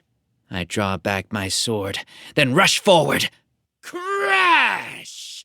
A blast of rainbow light explodes through the room, and the ceiling caves in under a brilliant explosion. The light hits right in front of me, and I'm thrown backward under the impact. As I climb back to my feet, I find a large hammer sitting on the ground, rather like the blacksmith's, but a bit smaller. Thor holds out his hand, and the hammer flies up to smack into his palm. There we go, Thor smiles. Now, let's get this beatdown started. I grit my teeth. something tells me that this is going to be a bit harder than I anticipated. Still, I rush forward, ready to give it my all. As I near him, Thor lashes out with the hammer, trying to hit me squarely in the chest. I drop to the ground and slide under the attack, but just barely. The other bosses that I've fought have all been slow. Their attacks, though large and powerful, come slowly and predictably. Not so with Thor. I haven't even come up from my slide before I find the hammer arcing down to meet me on the floor, and my life flashes before my eyes. Desperately, I kick to the side, and the hammer hits the ground where I was just lying. A shockwave rolls out from the point of impact, picking me up and throwing me backward across the ground. I told you, Thor crows. You'll never defeat me. Pretty sure you haven't told me that. I climb back to my feet and stretch out my hand. My body already hurts, but I make sure to hide it. The dagger sails back and smacks into my palm, and Thor's face becomes angry. He actually gave you that enchantment? That's my thing! And now it's mine, I shrug. Catch! I throw the weapon once more, though I'm hoping it will mostly just serve as a distraction. Thor whacks it with his hammer, sending the dagger zinging out through a wall as if the concrete were mere paper. I hear other things cracking and smashing under the impact, but I ignore them, and I bring up my sword to strike. Power seems to surge through it. Thor swings at me once more. I duck, and I drive the sword into his leg. Thor screams in pain, and I push the blade in as far as I can. This unfortunately leaves me very close to him, and he punches me with his free hand. I'm thrown backward, feeling the impact in every part of my body. I instinctively stretch out my hand for the sword, but it doesn't have the same enchantment and stays right where it is. Thor slowly stands up, fire in his eyes. No, lightning in his eyes. Electricity begins to burn up and down the length of his arms, and he comes charging forward. Quickly, I pull out my shield and come up to meet him. He lifts the hammer and brings it crashing down, and I catch it. Now, that hurts. I keep my footing, mind you, but pain and electricity burn through every sinew of my body. I'm driven backward, and power suddenly explodes outward. As I stagger backward, I find the walls start to crumble, and my shield flickers with suppressed energy. Thor snarls and raises his hammer once again, and without any other options, I throw the shield into his chest. When it hits, a blast of energy rings out, and a Bifrost bolt explodes upward, catching Thor in the face. He's lifted off the ground, and I catch the shield, spin, and throw it at him again. This time it hits him in the chest right as he lands, but the energy of the shield has been depleted. I can only assume that the lightning charged it up and activated the skill even without my consent. Works for me, in any case.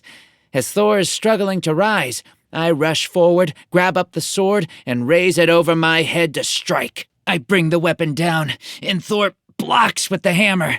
Lightning explodes along the length of the blade, and I struggle to maintain a grip. I feel my hands starting to burn under the attack, and I gasp. Finally, I disengage, then stab downward as Thor stands. The blade pierces his chest, but he whacks me with the hammer again. This time I'm blasted right through the crumbling wall and out onto the street, where I land in a heap next to a manhole. There's a flash, and the hammer comes crashing through the wall just below where I came through, causing the whole wall to crumble. Thor stalks through the rubble. The hammer hits the street just next to me, and I have an idea.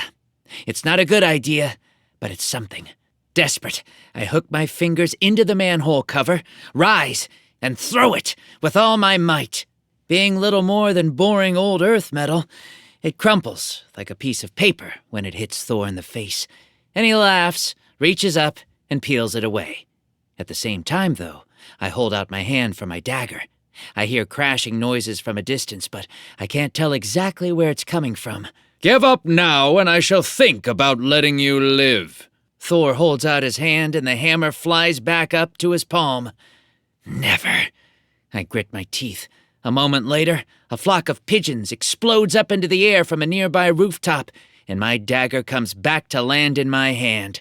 I take a deep breath and bolt forward, aiming for my shield, which is still lying on the ground. Thor laughs, then holds up his hammer. A single bolt of lightning flies up into the sky, and dozens come crashing back down, striking all over the square. An idea hits my mind, and I throw my sword at the giant. It hits him in the shoulder, and while it doesn't stick well, it does turn into a lightning rod for a brief moment. Thor yelps in pain, and I dodge around him and reach my shield. Quickly, I scoop it up, then jab my dagger into the straps on the backside. With that, I charge back toward Thor, holding the weapon tightly. Thor reaches up and yanks the sword free, then snaps it with his hands and tosses the shards away. I respond by throwing the shield up at his face again. Unsurprisingly, he simply bats it away with his hammer, causing an explosion of lightning as he does so. That uses up his movement as I duck around behind him and leap up onto his back. Desperately, I grip the folds of his clothing and haul myself up onto his neck. Thor simply laughs, then throws his hammer out into the street. He stretches out his hand, and I get the feeling that I know exactly what trick he's about to use. Thankfully, I have my own trick first. My dagger, still stuck in the straps of the shield, whirls back to my hand, bringing the shield along with it. It hits Thor in the face and detonates again. Now, Bifrost energy is nothing to mess with, especially when it's not being directed, and I'm knocked off his back and sent tumbling through the rubble. As I struggle back to my feet, blood drips down into the dust. Thor, however, looks in almost as bad of a condition. He's lying on the ground as well, and slowly struggles back to his feet. The handful of wounds I've inflicted are all dripping blood, and he snarls and turns to me. That was a mistake, boy! He strides forward, and I hold out my hand once again. My dagger, free of my shield, lands in my hand with a smack, while his hammer returns to his own hand. He starts to run, then leaps up into the air. His hammer flickers with electricity, and I have the distinct feeling that I'm the target for every last kilowatt. Not today, I groan, then draw out my Kraken's ink and hold it up. Target Thor! The bottle dissolves, and Thor's eyes suddenly go dark. Now, if he had only continued on his trajectory at that moment, he would have easily smashed me into the ground without a thought. But being temporarily blinded startles him enough that he overshoots. Instead, he lands on a pile of debris just a few feet away from me, crushing concrete down into dust. The shockwave picks me up and tosses me away again, lowering my health down to just a sliver above the red. As I open my eyes, though, I find myself just a foot away from his hammer. Chaos Rider, this is gonna be great. Original Goth. Indeed, this is going to be a battle worth watching. I'll enjoy seeing his blood spill through the streets. Totally not Loki. Grab the hammer. Grendel hater. Kid, take your time. Think this through, and I'm pretty sure that last message would be helpful. Grendel hater always has great advice, but, well, I'm in a hurry and about to die, so I stand up and do the only thing I can think of. I grab the hammer. Now, I won't lie. It hurts. Lightning explodes down my arm. The hammer is heavy, but I lift it nonetheless. Thor staggers to his feet and, still blinded, stretches out his hand. Suddenly, the hammer starts to pull toward him, but I brace my feet and hold on tight. It pulls against me, and I fight it with every fiber of my being. Come on! Thor rumbles. Come on, I can feel you! Come back to me, my weapon! Thor keeps his hand stretched out for a moment, then slowly lowers his hand. Kid must have run. I bet the hammer is stuck in the sewer again. I'll have to tell that serpent down there to stop eating everything that... Before Thor can say anything else, I draw back my hand and throw the hammer with all my might. It connects with his head, and an immense blast of light explodes upward. Really, it's a proper sky beam, in every sense of the word, with Thor at the exact center. As it fades away, the hammer falls to the ground, and Thor sways, weary. Away! I don't know what the word means, at least not for a moment. Suddenly, there's a flash of Bifrost light, and a sleigh appears in the sky. It looks rather like Santa Claus's sleigh, though it's pulled by a herd of goats rather than reindeer. With a flash, it comes shooting down, and Thor leaps upward. The goats fly underneath him, catching his bulk perfectly. With that, he goes shooting back up into the sky.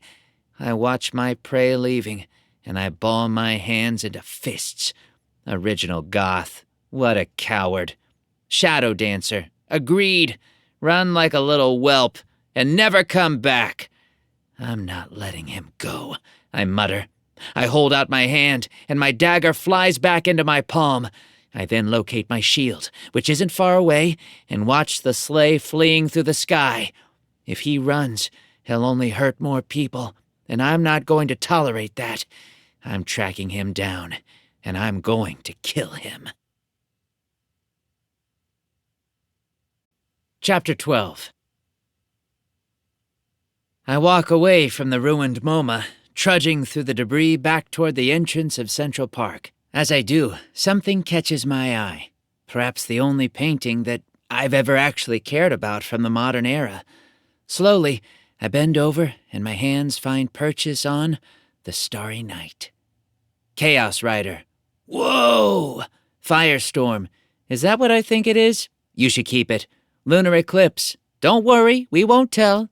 Shadow Dancer. You've earned it. I shake my head as I walk toward the gate once more. First off, what would I do with a painting? It would only take up an inventory slot that I can't afford to waste. And I don't think it'll be terribly useful in taking down monsters. After a moment, I continue. Besides, if I take it, no one else will be able to enjoy it ever again. Isn't that the point of this live stream? So everyone can enjoy these exploits? This belongs where people can all view it. Razor Edge. You said it. Golden Shield. Who do you think you'll give it to? I don't give any further answers to the many questions that come my way, and soon come walking up and into the gate. I carefully step across the ring of salt, then hold up the painting as people begin to gather around.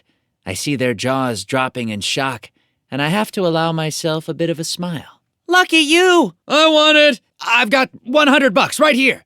No, I shake my head firmly. Where's a good public place to put this? Dozens of suggestions are thrown out. I offhandedly reject some of the outdoor map kiosks, as the people suggesting those places are quite obviously just wanting to steal it for themselves later. In the end, we settle on a small theater nearby and place it in a dressing room for the performers, where it's safe from the weather. Several policemen set themselves up as guards and start working on charging an admission fee. It's an odd thing, but it feels a bit like the old world is still hanging in there. Actually, as I leave the theater and start walking around the park, I'm noticing that it's really a lot like the old world. As the shock of things is wearing off, people are starting to leave the park and venture back into their old apartments. I even see several people carrying a window across the street to start fixing things up. After all, the monsters mostly stick to the streets, and as the awakened are getting their feet underneath them, those very streets are becoming a whole lot safer. Hey! You! I look up to see Harold Ming dropping down from the sky. He lands with a flourish, a perfect superhero pose, and stands up. I raise an eyebrow at his theatrics, but don't comment. How many dungeons have you cleared out so far? He strikes a pose. I'm up to 5. Microstorm. 3 of those are micro-dungeons, and one of them is the one you saved him from. Depends on your definition of the word, which seems to be somewhat of an issue with you, I answer, not really wanting to engage him. Now, do you actually want something, or are you just going to stand in my way and blow hot air? I just wanted to see how our little competition was going. Harold continues to stare down at me as if I were a child. All right, well, now you know.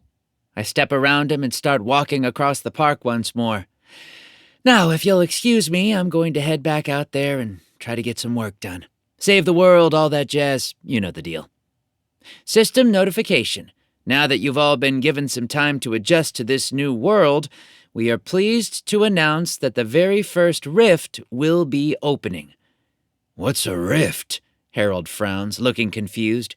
I'm pretty sure I can figure it out, but I hold my breath nonetheless as I wait for confirmation. System notification. This first rift will be F-ranked, easy peasy, to continue helping you get your feet wet. In addition, all dungeons outside the rift in this part of the world will close in order to allow Awakened to focus more on taking it down. This grace will not be repeated in the future, so take advantage of it while you have the chance. As the notification fades away, there's an ear-splitting crackle squee, and a bolt of lightning brighter than the sun flashes across the sky. I made the mistake of looking up at it, and it takes several seconds before the spots clear from my vision. As my sight returns, though, I find myself looking down toward the harbor, where brilliant lights, something like a portal, but 1,000 times brighter, are flashing off the building walls. I can't see the portal itself, but it must be simply enormous. Harold, next to me, leaps with glee. Let's get moving. He explodes with fire, some of which singes my pants, and flashes up into the air. With that, he flies off toward the light, but I stay put. Viper Queen, come on, Jason, get to it. Shadow Dancer, yeah, you don't want him getting to the prize first, do you? I shake my head. He won't. He might get to the entrance first, but I start ambling toward the gate of Central Park. Another awakened, a man wearing a bearskin cloak, rushes past me and clears the wall in a single leap. The race isn't won by the person who passes the midpoint first. In fact, that person usually tires themselves out. I come up to the gate and pause for a moment, just watching that flickering reflection. Look at the facts. The system administrators are closing all dungeons outside this rift. That means that it's going to be tough, and it's going to take a long time. Given the unknown, I'd rather let other people go charging in first to scope things out, you know? Lunar Eclipse. Ah, that's smart. Golden Shield.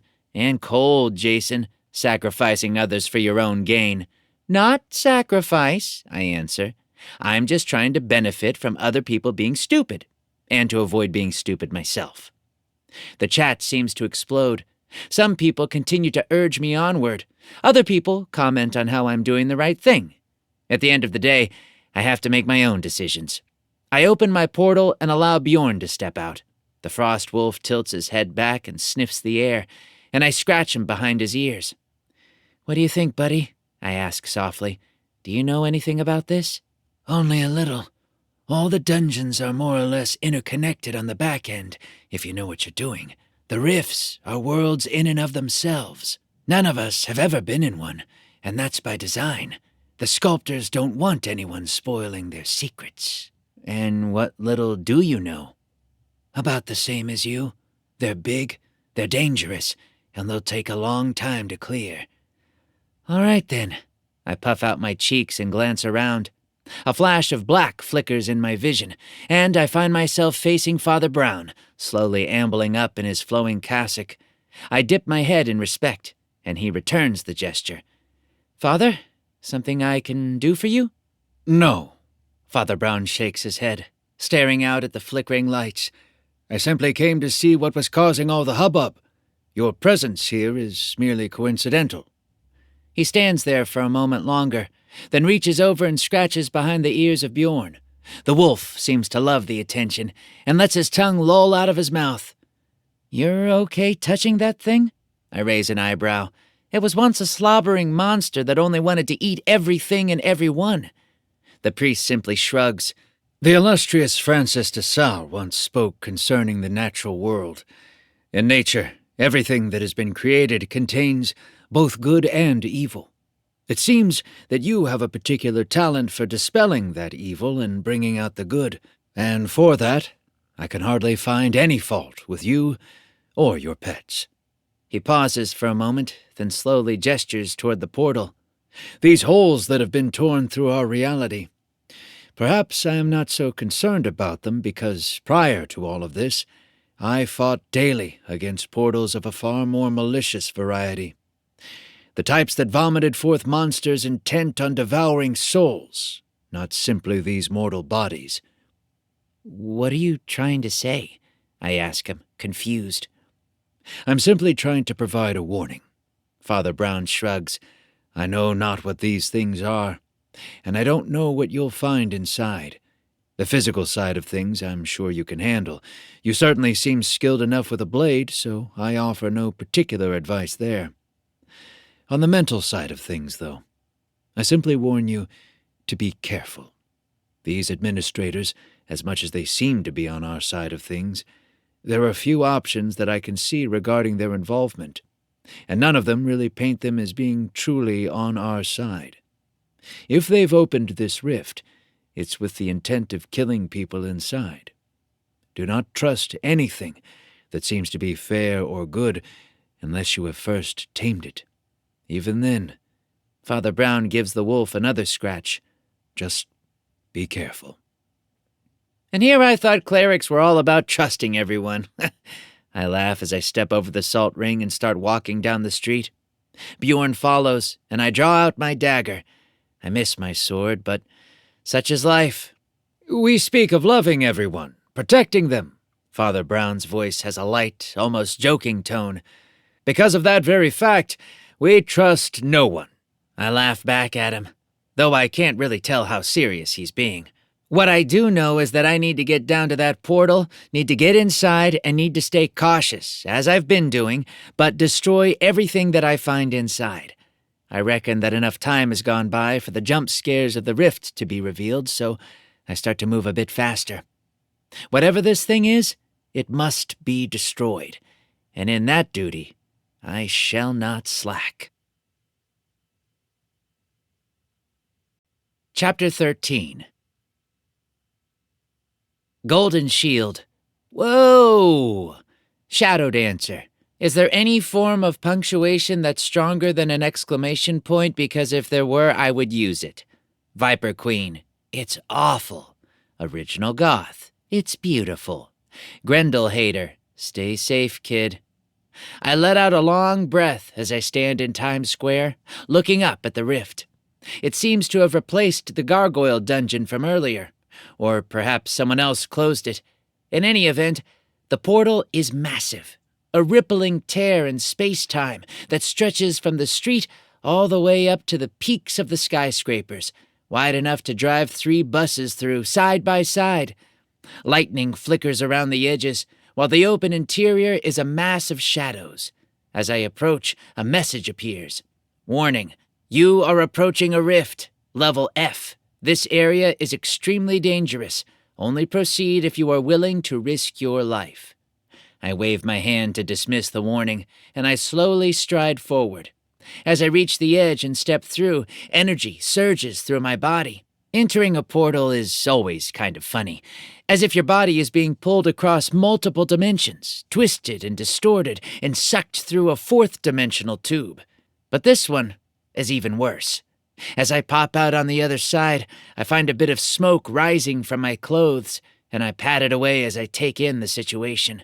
All around me, combat reigns. The portal now stands just behind me, marking the exit of an extraordinarily large cave. I mean, this cavern is huge, hundreds of feet across, though, conveniently, there are almost no stalagmites across the floor, which makes the terrain easy for combat. Bodies of several awakened lay strewn about, amidst the corpses of monsters, but largely, the awakened seem to be holding their own. Across from the portal are large, gaping mouths that lead deeper into the cave system. Spewing from said caves are hordes of monsters of all shapes and sizes. I see goblins and slimes, kobolds and lizard folk, and a great deal more. I brace myself and twirl my dagger, then charge forward into battle. There's really only one field of battle that isn't being covered by awakened already, so I go there. Kobolds, each standing about 3 feet tall, scream and come scampering toward me. Their little claws skitter across the floor, and as they reach me, they jump upward, lashing out with tiny swords, or their very own claws. Right back at ya! I slash my dagger through the neck of the first one, beheading it cleanly, then step forward into the midst of combat. I draw out my shield and use it to cover my left side while hacking away with my right. It proves to be a useful tactic, and I soon cut down 6 of the monsters. Scream! One of the kobolds jumps up and grabs onto my shield, then starts trying to climb over the top. I grit my teeth and heft the shield upward, then bring it crashing down onto the ground. The kobold is bashed against the granite, and it goes limp. Standing up, I swing the shield and bash another of the monsters in the face, then follow up with the dagger to relieve it of its head. With that, I charge forward right into their midst, spinning around and lashing out at all that I can see. I don't really succeed in killing many of them in this way, at least not immediately, but I deal an immense amount of damage, cutting off arms and limbs and landing long cuts through chests and bellies.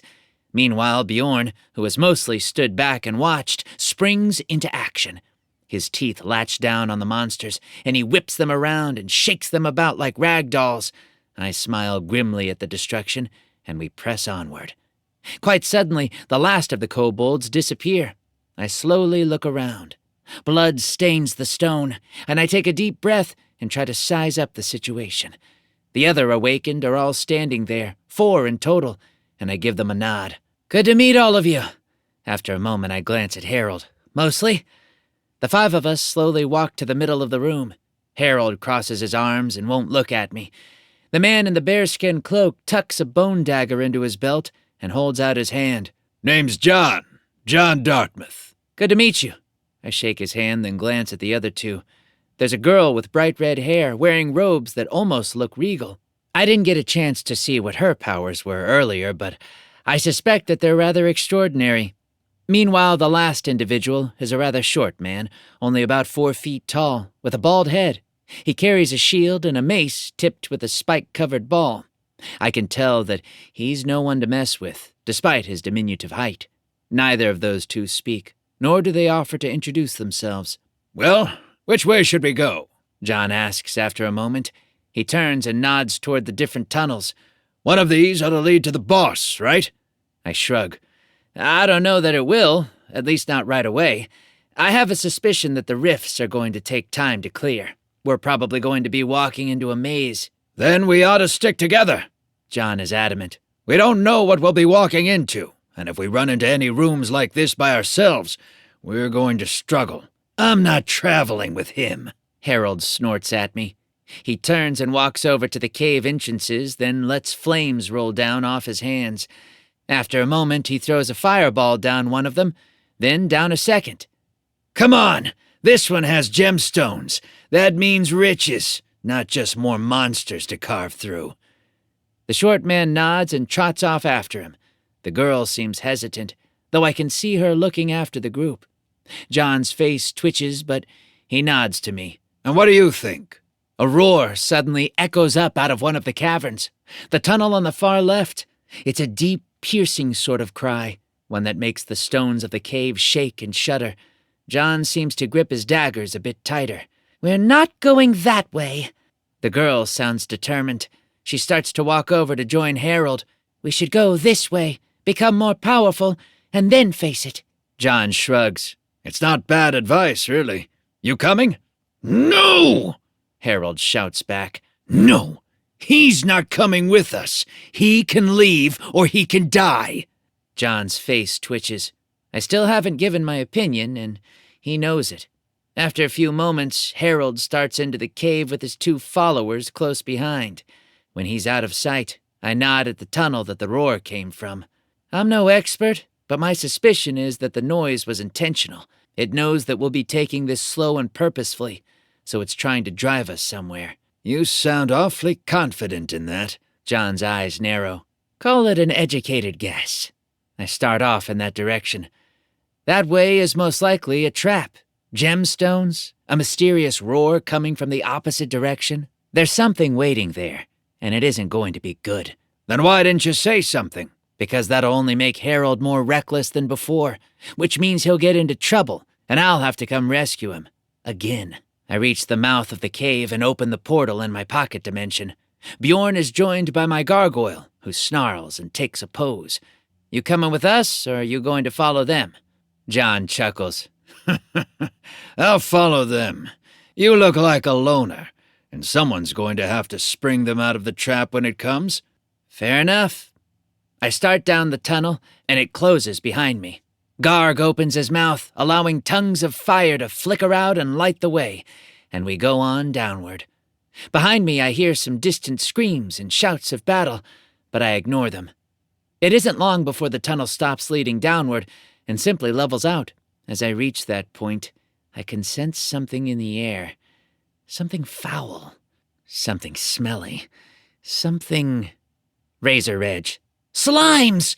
Shadow Dancer. Ew! I frown as I walk into a smaller cave entrance covered in large, greenish blobs. Truth be told, It looks to me like a giant sneezed all over the location and didn't bother to clean up. It's not menacing in the slightest, and I certainly don't see the mysterious source of the roar. Still, as the slimes all start to ooze across the floor toward me, I take a tighter grip on my dagger. Garg, light them up. Garg roars and stomps forward, unleashing a gout of flame that explodes across the floor. Slimes wither and explode under the flames as the water inside of them begins to boil before their membranes can be burned away. In an instant, a path is cleared, and Garg lets up on the attack. I start forward, smiling at the other slimes, which are now drawing back from the flame. There we go! That wasn't so... There is that noise again, although it's now a great deal louder and more painful. The rocks around me all shudder, and I try to keep from clapping my hands over my ears. Whatever this is, I need to stay focused and ready to strike the moment that something presents itself. Lunar eclipse. Whoa, what could be making this noise? Dark cynic. I bet it's a dragon. Ice queen. I bet it's a mimic. Shadow dancer. Mimics don't roar. Ice queen. Says you. Have you ever met one before? Shadow dancer. Have you? I try to stay focused. Suddenly, a rock hits me from above, and I slowly look up. The slimes there are starting to merge, forming a large, dangling blob of... Well, this one looks rather like a loogie, except with teeth. A lot of teeth. I dive forward as the thing falls from the ceiling, remaining connected only by a slender strand of thin snot. It snaps down on the place where I was standing, then withdraws back to the ceiling. Carefully, it starts to slide across the ceiling to cover me, and I scowl. I prepare to dodge once it gets overhead, but before it actually reaches that point, it lunges down once again. I dodge the same way I was anticipating having to, and run smack into the thing. It can predict my movements. This is rather annoying. Now, thankfully, it was a smidge off, so I slam into its side rather than actually getting gobbled up. I stand and manage to get a single strike in with my dagger as it retreats, and I cause a good deal of oozing goop to erupt from the wound, but that's all I manage to accomplish. As I get my footing, it lunges once more, and I dodge again, this time away from the thing. This time, though, I dodge right into the wall, where a nice slimy bed is waiting for me. Not only can it anticipate my actions, but it can also drive me places. Instantly, the slime sticks to me, oozing around my arms and legs as it tries to hold me still. Overhead, the loogie brings itself into position, and I fight desperately to escape. This isn't looking good, that's for sure. I think through my options, desperately trying to come up with a course of action. Garg! I shout. Garg, I could really use you! A blast of fire rolls up from the side, slamming into the slime on the ceiling.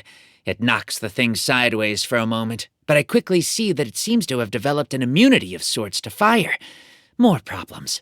Slowly, the thing opens its gaping maw, and I look deep into its gullet, and that's when I notice something. The teeth are simply stones, bits and pieces of the cave that the slimes decided to make use of.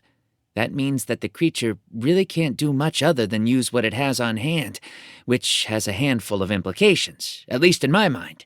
In any event, I see the smallest possibility of getting out alive, and I decide to take it. I draw my dagger, and I stay perfectly still.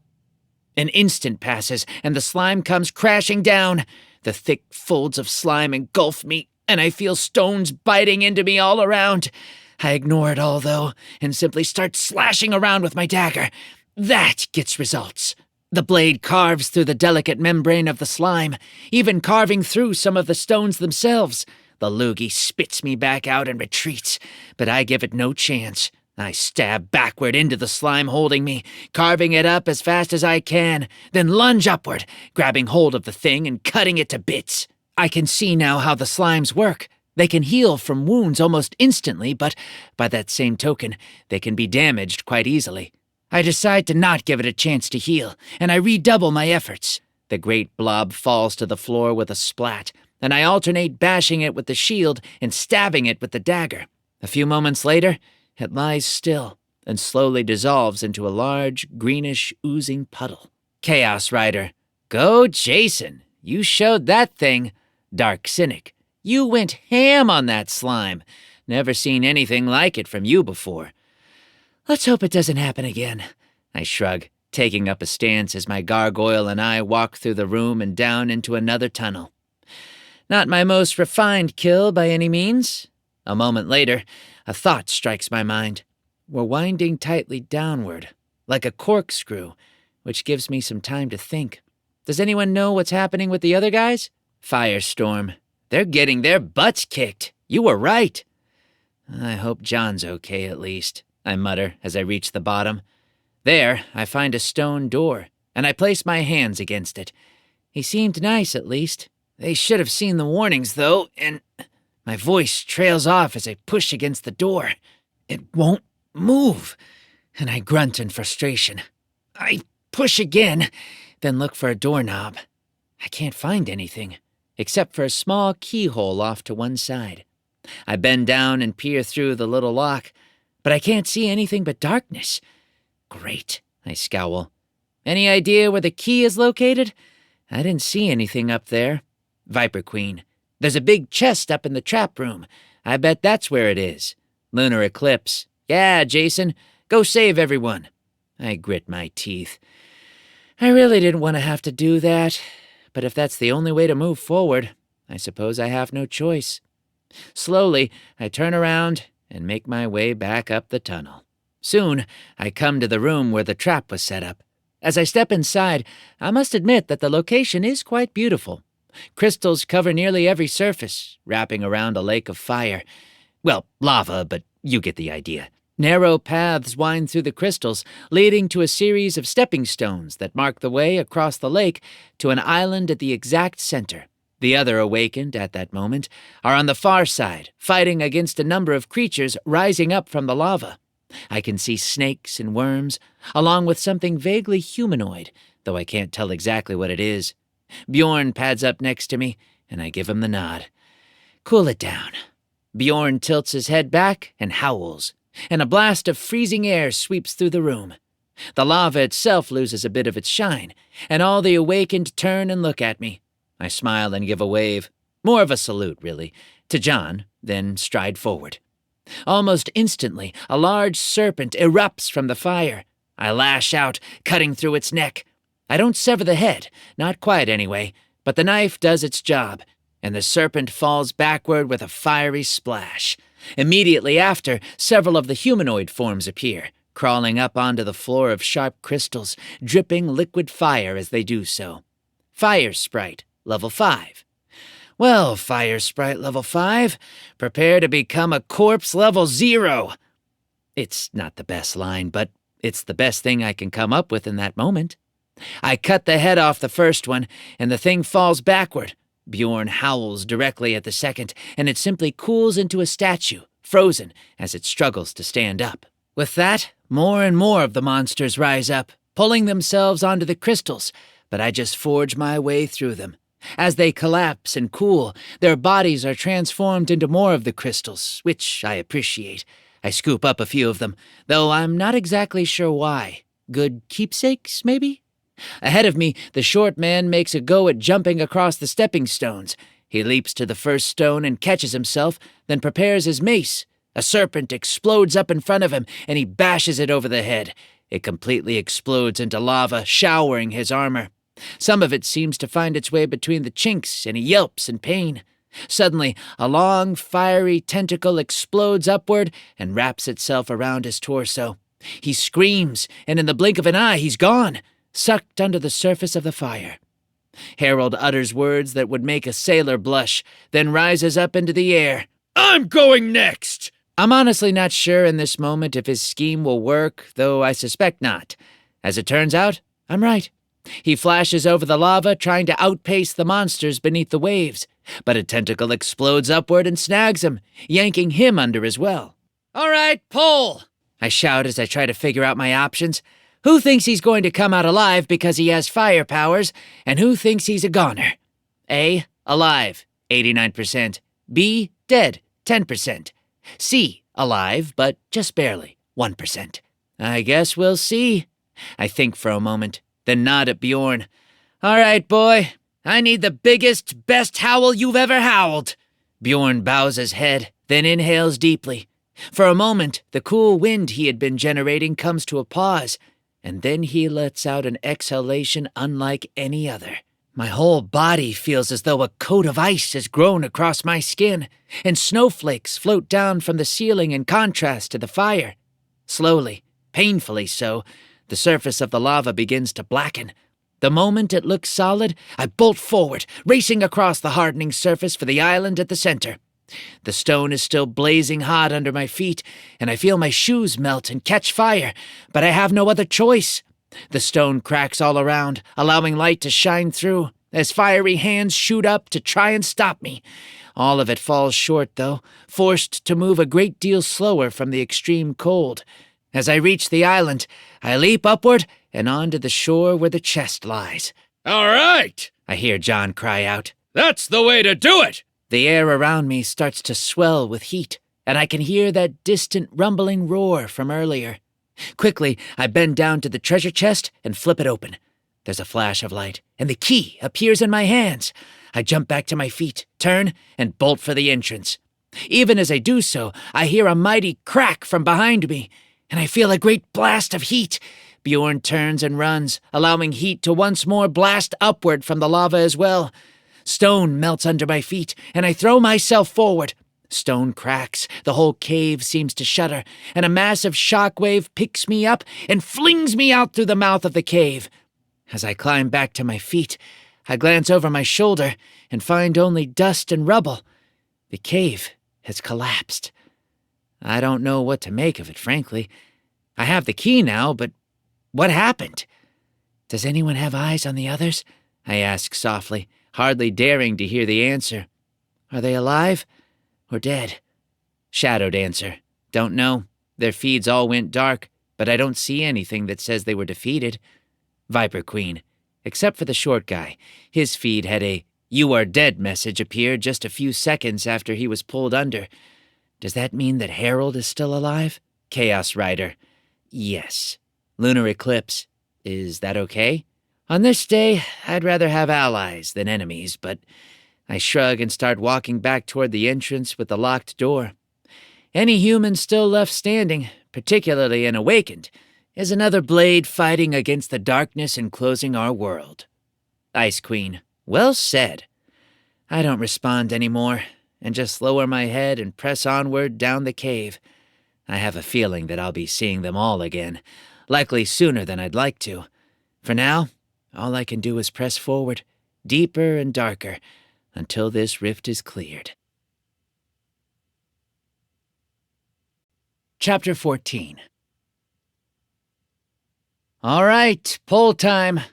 I'm trying to keep spirits in the chat brighter as I come up to the door. What do you think we're going to find behind here? I'll let you insert your own answers. A.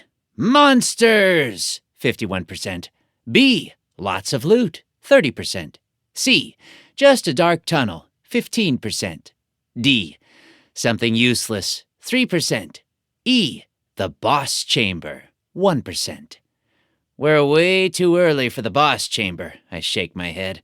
I hold up the key and slowly stick it into the keyhole. And I really hope it's not something useless. There's a flash of light, and the door dissolves, revealing a darkened interior.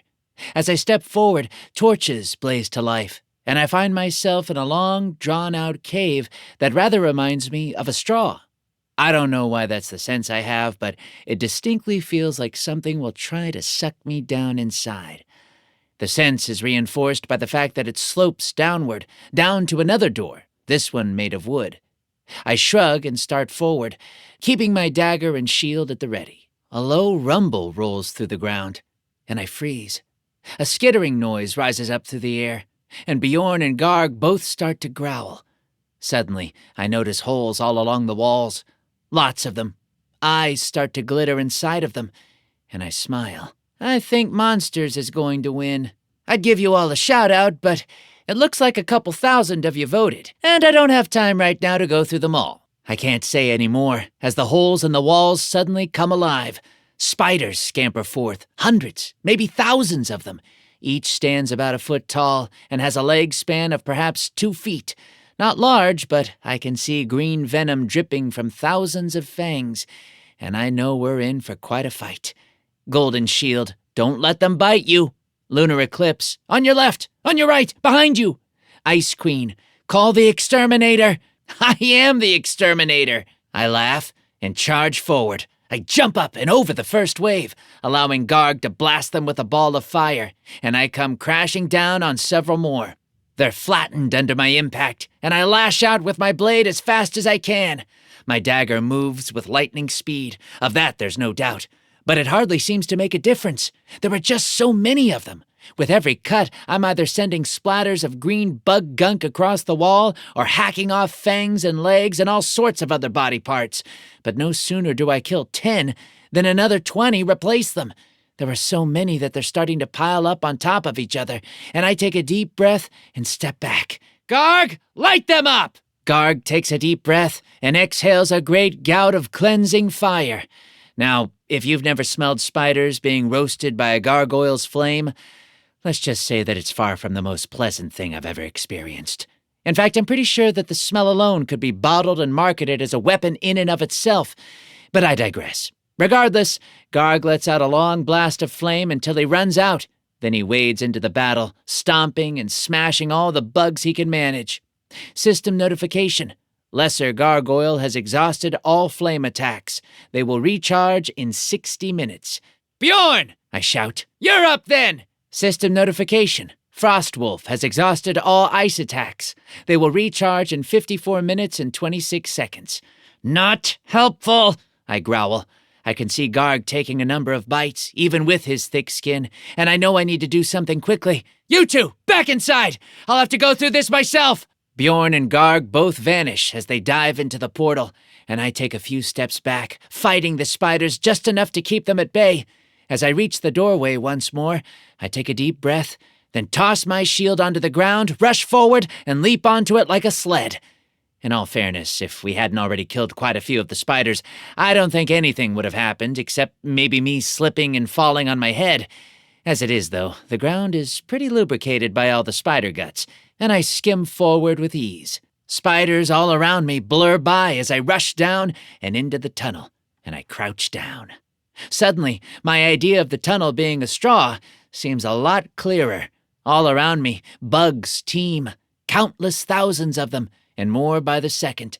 The ones underneath are all blasted apart by my growing speed, leaving a trail of greenish slime behind me.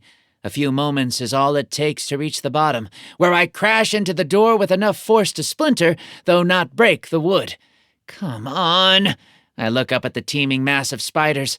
I have the distinct feeling that this particular tunnel is an infinite spawn point.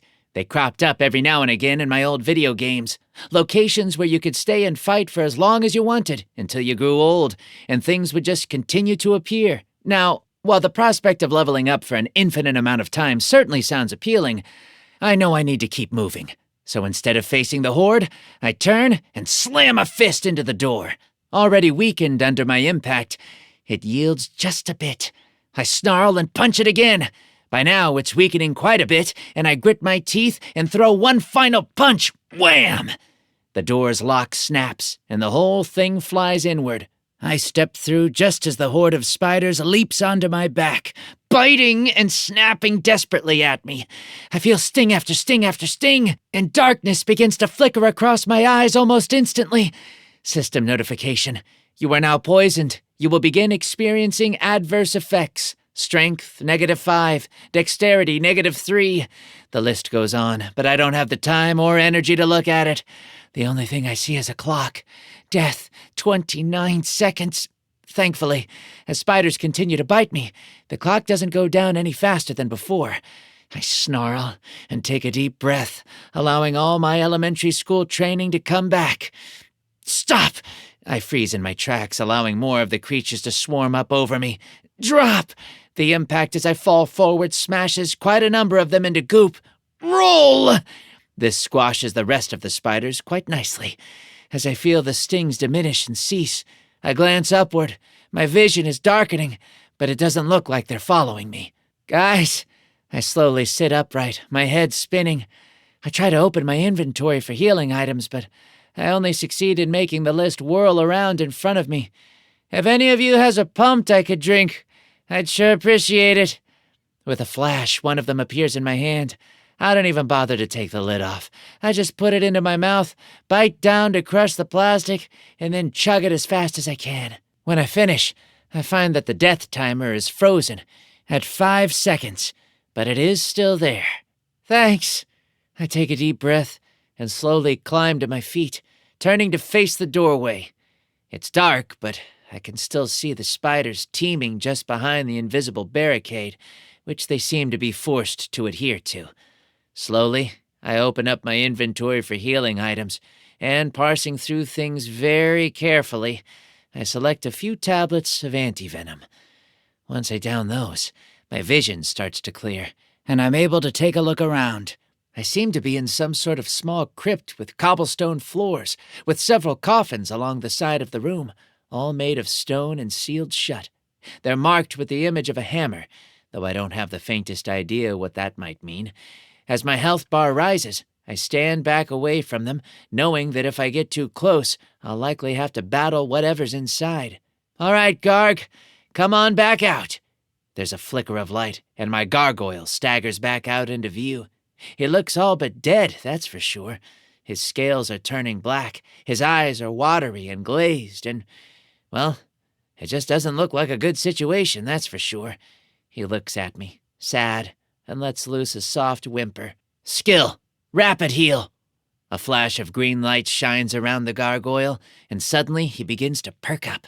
It isn't quite as rapid as I might have hoped, but that could be because the venom is still in his system. In any event, he's soon able to draw himself up a bit more, and I give him a nod. Stay close by, just in case I need you. Garg gives a nod and steps back slightly. I bring out Bjorn and give him a look over, but he seems to have come through the spiders without much harm. That's good, if nothing else. I give him a pat and a scratch, then order him back inside. All right then, let's get this over with.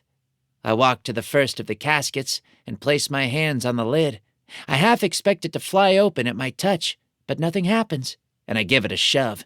It slides off and crashes nearby with a massive thud, and I lift my dagger.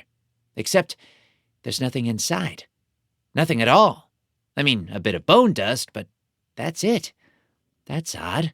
I frown, then walk to the next one. The lid crashes loudly as it hits the ground, once again, revealing nothing at all. $20 says that they're waiting for me just around the corner. Chaos Rider. Totally agree. Stay safe. Original Goth. Nah, they're not in hiding anywhere. They're just... maybe this was a decoy. I don't really pay any attention to Original Goth, and just slowly walk forward, keeping my hand on my dagger. The soft thumps of Garg echo behind me, and I look along the path. Ahead, moving past the caskets, the path opens up into a soft, gentle-looking cave system, and slowly turns off to the right. I keep my eyes peeled as I round the corner, and a loud rattle shakes the ground, and I find myself staring at a dozen skeleton warriors. They're standing before a gate, behind which seems to be a much more open room, though I can't tell exactly what's there. The skeletons all start to beat their swords against their shields, and I take my stance. You don't want to do this, trust me. The skeletons don't answer, but one of them charges forward, lifting its sword up above its head to bring down on me. I step up to meet it, lifting my own shield. The sword and shield meet with a mighty crash, which, of course, leaves its body exposed. I step forward and slash my dagger through its neck, crushing the dry bones, and its head falls to the ground with a clatter. With that, I kick the monster in the chest, smashing its ribs, which causes its 2 arms to detach and fall to the floor. The other skeletons seem to take this as a signal, and they rush forward to meet me. Now, one of them was about as hard to defeat as a piece of paper. 11 of them, all at the same time? Still not hard, but... I charge forward with Garg at my side. I hold my shield in front of me, but he just spreads his wings and throws himself into their midst. Bones crumble under the impact, but I have no time to watch him. Instead, I turn in the opposite direction and wade into the fight. 2 swords jab at me from the right, and I'm forced to block them. Another skeleton tries to shield bash me from the left. That one I have to take. It hurts, but it makes me stagger into the two skeletons trying to stab me, which, frankly, helps. I'm now within striking range, and I slash my weapon through them as fast as I can. Bone dust explodes through the air, and they both crumble. Rather on a whim, and wanting something a bit longer, I scoop up one of the swords and spin around. A skeleton lunges at me, and I throw my shield into its face with all my might. The head explodes under the impact, and the shield clatters to the ground not far behind. The body sways and takes a stance again, but I've had enough. I drop my dagger back into my inventory, then rush forward, draw my new sword back over my shoulder, and swing it. Steel meets steel, and my sword explodes into slivers. Apparently it wasn't designed for someone stronger than a child. That said, it works well enough, and the shards take down both my target and one standing just behind. Left with only a hilt, I throw it at yet another of the monsters. It hits a shield, doing no damage, except to jar the wrist of the monster so badly that the shield drops to the ground, still clutched by the hand. I follow up with a sweeping kick that finishes the job, and I stand there, breathing heavily. Only one skeleton is left. It rattles its teeth. I can't tell if it's afraid or trying to scare us. Both, perhaps. In any case, the thing charges forward after a moment, and Garg lets out a roar. It's not even a terribly powerful roar, but the mere sound of it blasts the skeleton into smithereens, and the pieces clatter to the ground. Perfect. I nod at the carnage, then turn to face the gate. Let's keep moving, unless you need to heal. The gargoyle only gives a shake of his head, and we walk forward. Just next to the gate is a lever, which I yank firmly. There's a metallic rumble within the stone, the sound of chains being pulled over rocks, and the gate slowly slides upward. We step through, and torches blaze to life all across the area. With that, my eyes open wider, and the gate behind us slowly slides back down again. We're in an arena. It's perfectly circular, with seats for spectators set about 20 feet above the rim of the pit where we find ourselves. At the other end of the arena is another gate, covering a dark, gaping hole. High above that particular hole is a booth decorated with tattered tapestries, where a skeleton in a jarl's outfit sits on a throne. He slowly lifts his hands and gives a soft clap, the faintest whisper of a noise that echoes throughout the arena, over and over again. Let the fight begin! The words are in a different language, but I understand them nonetheless. Slowly, the gate at the other end begins to open, and I take my stance. No chance to rest, I see, I mutter. That's all right. Bring it on, and we'll kill it, whatever we face. Chapter 15. The gate slowly opens, painfully so, and the chat begins to fill out a poll even without my prompting. A. Cave Troll, 25%. B. Legion of Skeletons, 22%. C. Wargs, 32.5%. D. Slimes, 0.5%. E. Other, 20%. When the gate finishes opening, I see dark figures striding forth. I start forward to meet them, only for... Jason Lee? Is that you? I draw up short, then laugh. John? You're alive! Sure seems like it. John strides forward, grinning broadly. His cloak is a bit more tattered than before, but it's still there nonetheless, and his jovial nature doesn't seem to have changed a bit. Behind him comes Harold, a bit more furious than usual, which is really saying something. I don't see anyone behind them, though, and I frown. What happened to the girl? John sighs and runs his hand through his hair. She got bitten by a snake. We did all we could, but we didn't have any anti-venom, and she died. I grimace and look down at the ground. I'm sorry to hear that. Her name was Astrid. She told us right before she zeroed out. John shrugs, then looks back at me. We're in a dangerous line of work. And it's about to get a whole lot more dangerous.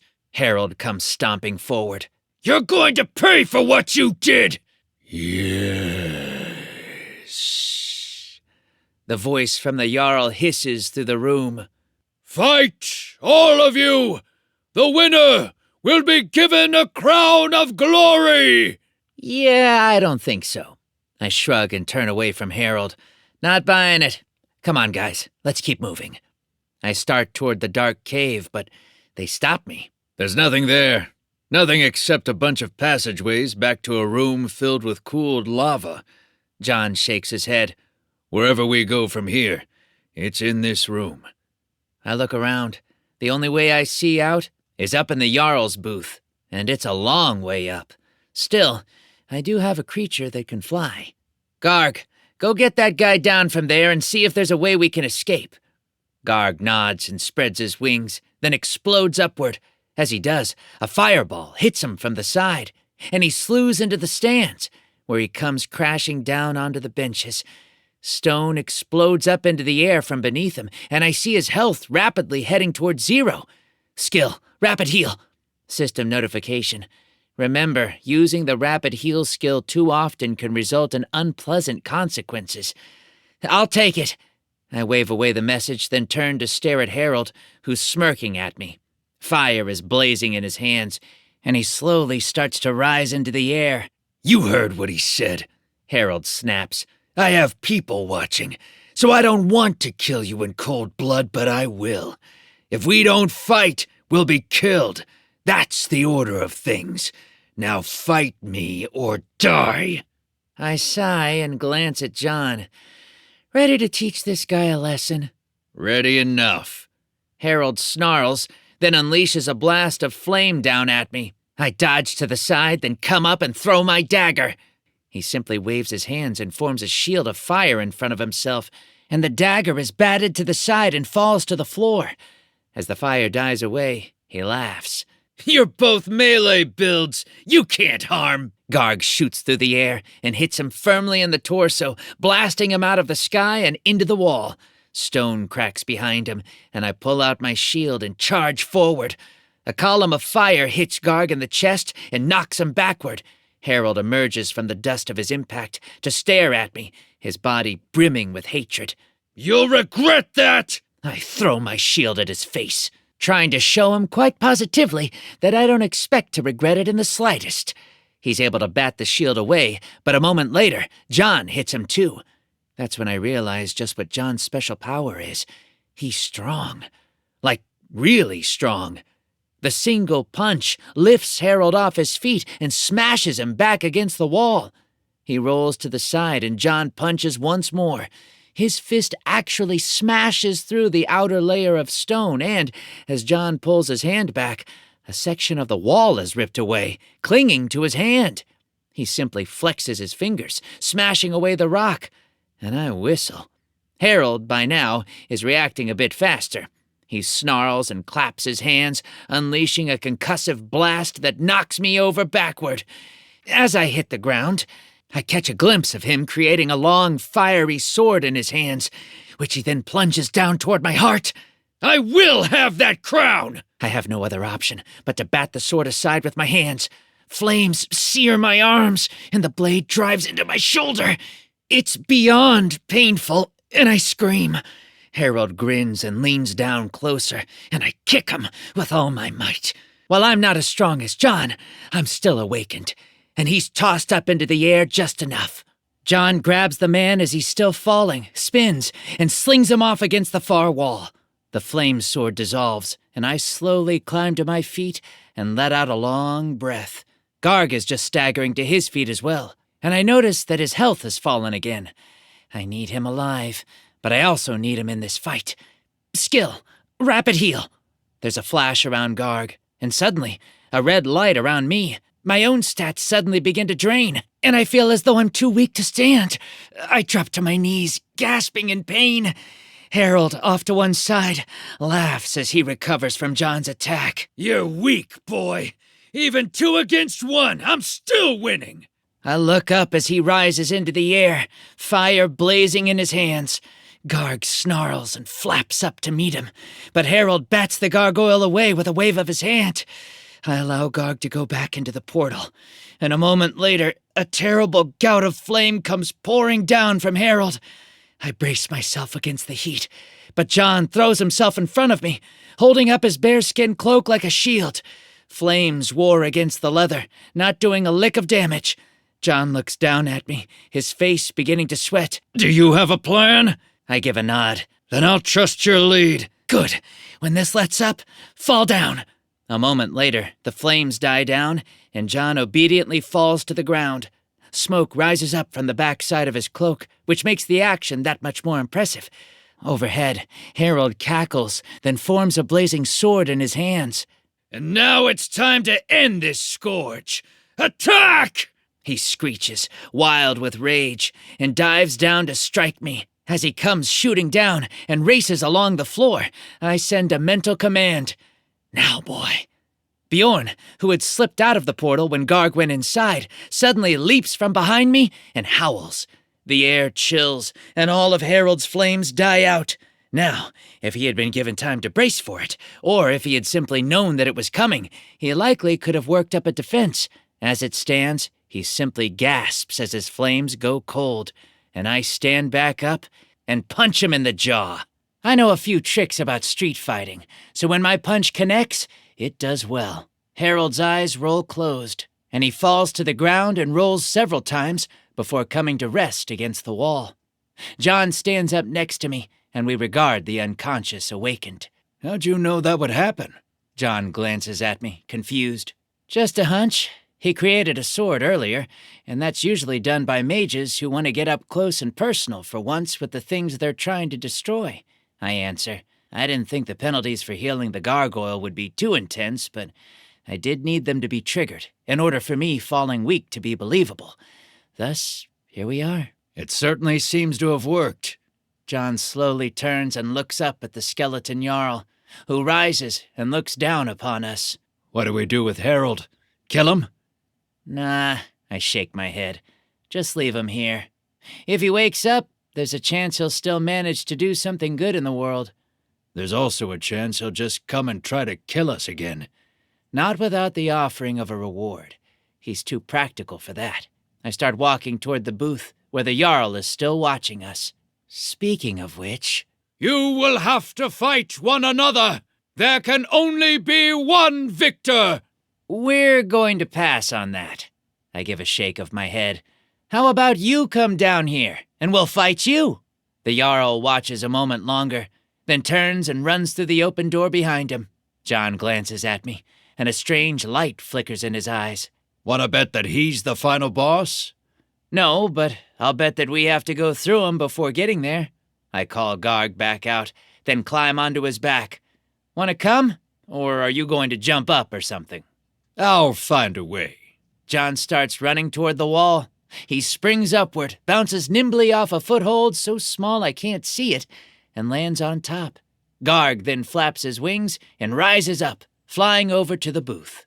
As we land, I look at the dark, gaping mouth where the skeleton Jarl went. I can hear things moving around, rumbling loudly. The easy part of the dungeon is over, that much I'm certain of.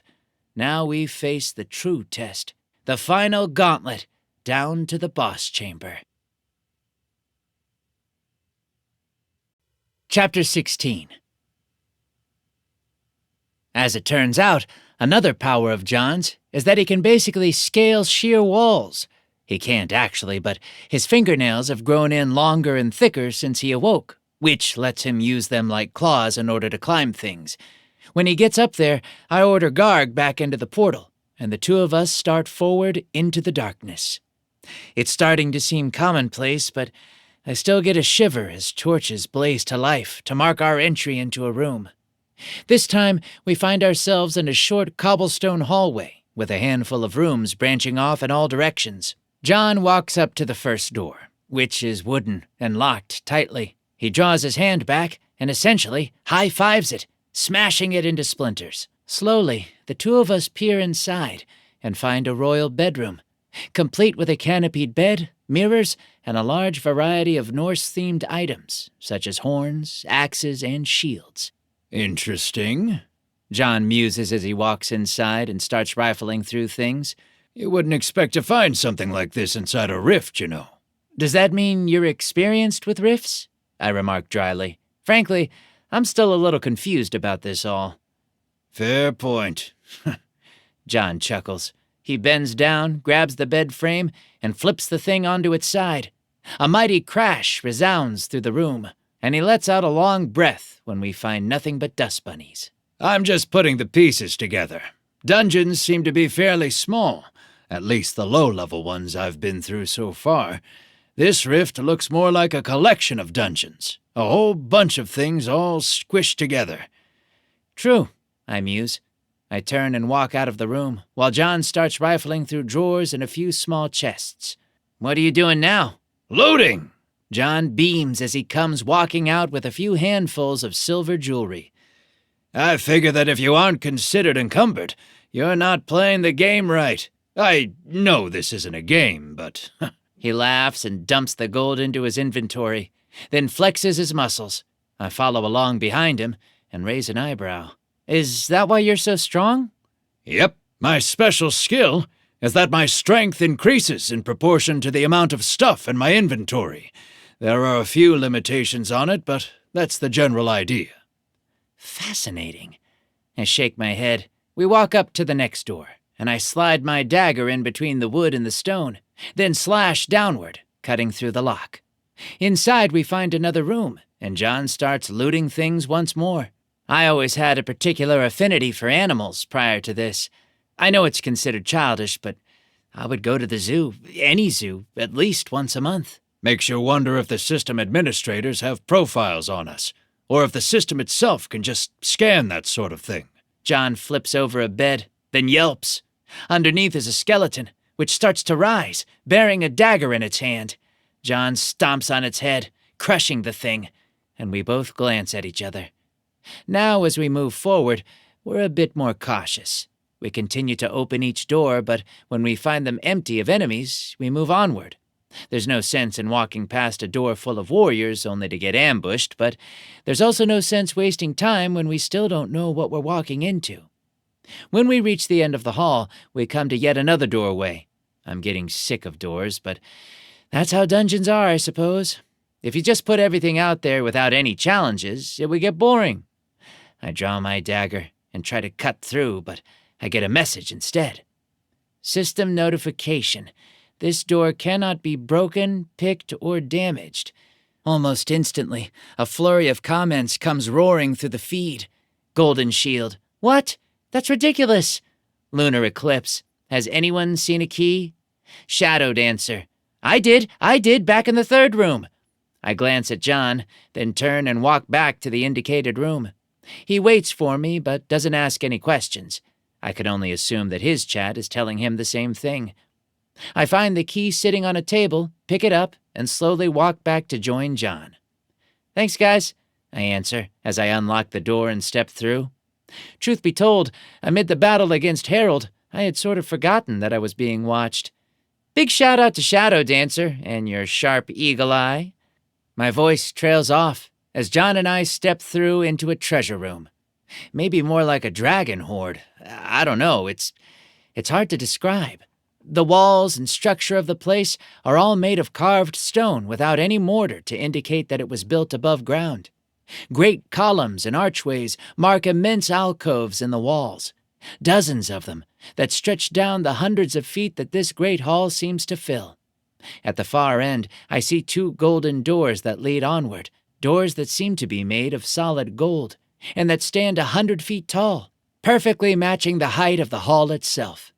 Of course, in front of the doors is a pile of gold composed of coins, goblets, chains, armor, and more. Each of the alcoves is also filled to overflowing. Gemstones are mixed among the gold. It's truly a sight to behold, and I slowly let my gaze wander about, unable to believe it all. Wow, John whispers. This will fill up my inventory a good bit. I chuckle, but then pause as I get a message. Private message from Shadow Dancer. Look up. I blink in surprise, but then slowly let my head tilt backward. As I do so, my blood turns to ice. The ceiling is domed and arched, like any good example of dwarven architecture, but, well, across the ceiling is a painting. It's a painting of a great dragon, a fiery worm facing off against a dozen armies scattered across the different arches. Toward the far doorway, The armies lie crushed and defeated, bleeding out across the ceiling under the coils of the beast. Toward us, the armies still stand, though. Even as I watch, the bulk of the dragon slides forward, plowing into a grand army clad in red and blue cloaks. All of them perish beneath the image of the beast, and soon the dragon slides onward toward the next army, this one green. Viper Queen. Whoa, what is that? Dark Cynic. That's so cool. Chaos Rider. No, that's terrifying. I'm afraid I have to agree with Chaos Rider here, I murmur. This is a dragon horde, and that's presumably the Guardian. What do you think it means? John whispers right next to me. Not a clue, but I think we need to get moving. I start walking forward. Dragon hordes are cursed. Only the original owner can claim the goods they're in, and even then, you ought to be careful. And how do you know that? John chuckles as he strides along behind me. Everyone knows that, I answer. John doesn't seem convinced, and starts wandering toward the piles of gold with more than a bit of curiosity in his eyes. Up above, I find that I can't tear my gaze away from that horrid painting. It's hard to describe exactly what makes it so bad. There is just a sense of pure and utter evil that rains down from it. I hold my breath, and then, suddenly, the dragon's eyes dart away from the army and lock onto me. With that, the roar that I've been hearing shakes the cavern. It's impossible to describe how loud it is. I hear it in my chest, my teeth rattle from the noise.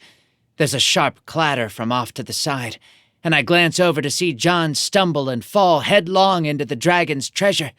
Suddenly, a great hush falls over the room, and I have the distinct feeling that things are about to get very, very bad. The pile at the end of the room suddenly starts to rattle and clank about, until the din is so loud that it hurts almost as much as the dragon's roar.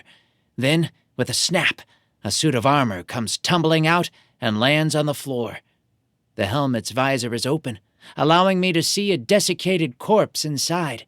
The armor is that of the red and blue army that I watched fall in defeat just a few moments ago, with the distinct difference that the steel itself is golden instead of silver. It starts clomping toward me, and John leaps to his feet. All right, then. If that's the way it's going to be, that's how it will be! He rushes forward. I slowly lift my hand and, with a crackle, Garg steps out of my pocket dimension and joins me. Bjorn joins me on the other side, and we wait for a moment. John races up to meet the lone soldier. The soldier raises its sword, and John balls his hands into a fist and goes for the kill. And with that, the pile erupts behind the lead soldier. Suits of armor snap together around the mass of bodies that had been piled up there, and an entire army begins to pour forth. I recognize all of them, legions that were crushed as depicted on the ceiling. Their armor and weapons have all been changed to gold, and some of them show dents and claw marks, but that's who they are. John cries out in fright, but nonetheless slams a fist into the chest of the first soldier, blasting him backward into his companions, and then dives headlong into battle. Time to join the fray! I rush forward, feeling a great exhilaration as I pound across the floor. Garg, you're up! Garg flies up into the air, then unleashes a massive gout of flame that pours down through the ranks of soldiers. Gold, which has a notoriously low melting point, dissolves into rivers of molten metal. The skeleton soldiers shriek and collapse, but soon the gargoyle's flame attack dies away, and he drops back down to join me. Together, Bjorn, Garg, and I fly into the fray. With that, utter chaos seems to erupt around me. Soldiers press in on all sides. I see Bjorn grabbing soldiers by the leg and slamming them to the ground. I see Garg lashing out with his wings and claws, but I'm quickly separated from them both. All I can do is attack and keep fighting, cutting down everything that comes my way. Blades jab me here and there. Gauntlets crash down onto my back and upon my chest, but I stand strong through it all. Suddenly, I find John, and the two of us go back to back as the horde presses in around us. My dagger flashes like lightning as I lop off limbs and heads and hands and feet and just about everything else I can manage. The bodies start to pile up around us, making a defensive ring of sorts, which helps momentarily. As the pile grows higher, we suddenly find ourselves struggling to reach over the top. Now, what had started as a defensive ring becomes something quite the opposite, and the soldiers begin flinging themselves over the top of the pile to simply squash us underneath. Jason! John calls out. Whatever you do, keep yourself loose! It'll hurt way less! What? John grabs hold of the back of my neck, flexes, and flings me up and out of the pile of bodies. I suddenly find myself arching near the ceiling, which allows me to glimpse the battle. It seems to be going well, with Garg and Bjorn smashing steadily through things, though they also appear to be doing a good deal of damage. I know this can't continue, and as I come down, I see soldiers turning their heads to look up at me. I know John said to stay limp, but I tense up, body slamming several of the monsters as I land. It hurts, quite a bit, actually, but it succeeds in knocking them flat. I jump back to my feet and continue to hack and slash. A moment later, John comes crashing down next to me as well. Regardless, we fight on and on, pushing steadily through the crowd of monsters until my arms are so exhausted that I can hardly feel them. How many I cut through, I don't know, but when we finally find only one soldier left, which Bjorn takes down with a flying leap, both of us sigh in relief, exhaustion, and joy.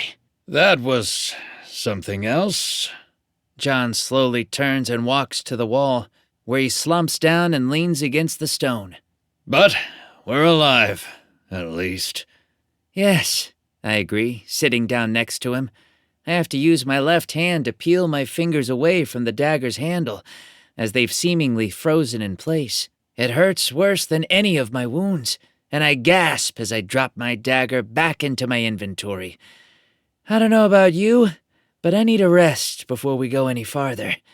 Agreed. John nods his head. I don't know what's through that big door, but doors of that size rarely open into empty rooms. We both seem to be on the same page. I lean my head back, but I only find myself staring up at the painting of that dragon, which has now devoured all the armies facing off against it. I have the distinct feeling that it desperately wants to devour me as well, if only it could find a way to peel itself off the ceiling. Ice Queen, you should take some of the treasure now that you're safe. Chaos Rider, objectively, that's a terrible idea. You don't want a dragon curse following you around, you know. I have to agree with that. I slowly stand up, then walk over to one of the alcoves. My fingers can barely unroll my sleeping bag, but I make it work. Slowly, I slip inside, then order Bjorn and Garg to stand guard over me. I know the effect of the sleeping bag prevents me from being harmed by anything, but I also don't trust the dragon to adhere to the rules of the system. My pets will wake me up if anything happens, hopefully with enough time to avoid being eaten. I don't know what time it is, but the moment my head hits the stone, I find myself falling fast asleep as the darkness closes around me. In my dreams, though, I still hear the dragon's roar, mingled with Harold's enraged cry. They swirl together, blending into one, taking the form of a hideous beast, half human, half monster, utterly evil. I don't know what it means, but I do know that, should I have the opportunity, I should destroy it before it has the chance to do the same to me. Chapter 17. Riftwatch. Welcome to Day 5 of the Apocalypse Protocol. Today, as I open my eyes, I don't find myself looking up at a pack of wargs. That much, at least, is a bonus. That said, I do find myself looking up at the painted dragon, which snarls and hisses down at me. I hiss back at it for a moment, knowing it's a little childish, but I can't exactly attack the ceiling, and it makes me feel a little better. In any event, as I climb to my feet and roll up the sleeping bag, I find John lying down on the floor in front of the door, seemingly unconcerned by the whole course of events. I order Bjorn and Garg back into the pocket dimension, then slowly start walking around the room, taking things in. It takes about 20 more minutes before John wakes up. When he does, he yawns and stretches, then climbs to his feet and opens his inventory. Hungry? I shrug. Wouldn't turn something down. Here. He pulls out 2 bags of fast food and tosses one to me. I catch it and tear it open, finding a hamburger, exceptionally greasy fries, some ketchup and secret sauce packets, and a bottle of Pumped. We sit down by the door and tuck in, and I glance at the name on the bag. Pumped drive-thru? I raise an eyebrow. Where'd you get this? There was a dungeon in an old drive-in, John answers.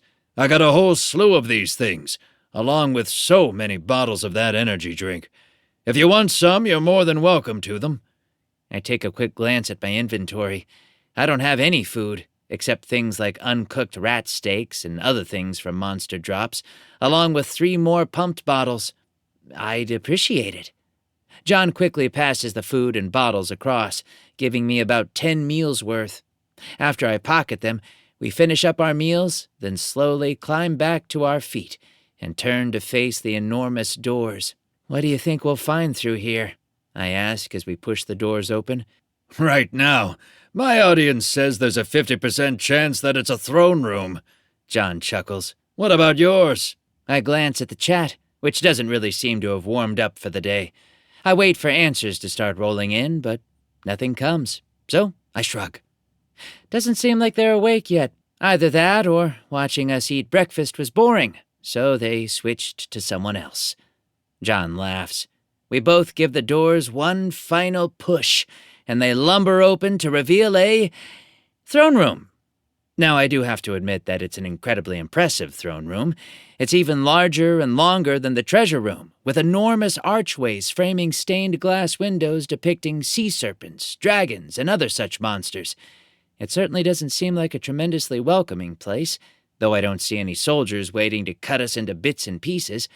Overhead, the painted dragon slides from the treasure room into the throne room, continuing to follow us. At this point, it's still too far away to see who it is, but I can definitely tell that someone is seated on the throne. They're surrounded by immense paintings and statues of stone foliage and beasts, set with gold and jewels and all the trappings. Together, John and I start walking forward, and I draw out my dagger. My hands feel far better than the night before, and most of my wounds seem to have healed. There's a flash of lightning, and Garg comes out to stand next to me, spreading his wings to try and make himself look more intimidating. Dark Cynic, watch out, guys. Viper Queen, yeah, be careful. Chaos Rider, you're in danger. I glance over at John. Are you getting these messages? Yeah, he mutters. They're not saying what the matter is, though. I keep my dagger at the ready. I glance left and right, but I still don't see anything. What are they all talking about? On the bright side, though, my viewer count is steadily rising, which means that more people are tuning in. The only question is, where were they before? Welcome. The voice of the Jarl echoes, soft and serpent-like, through the hall. It's a pleasure to meet with you again. Is it? Or are you just going to run away like a child again? I ask, trying to pull myself up a bit taller. I don't know for sure if an undead skeleton is likely to be afraid of things, but, well, it's worth a shot. In all fairness, running away from a fight can be either because you're afraid or simply because you're trying to lead your opponent into a trap. You know not of what you speak. The Jarl chuckles softly.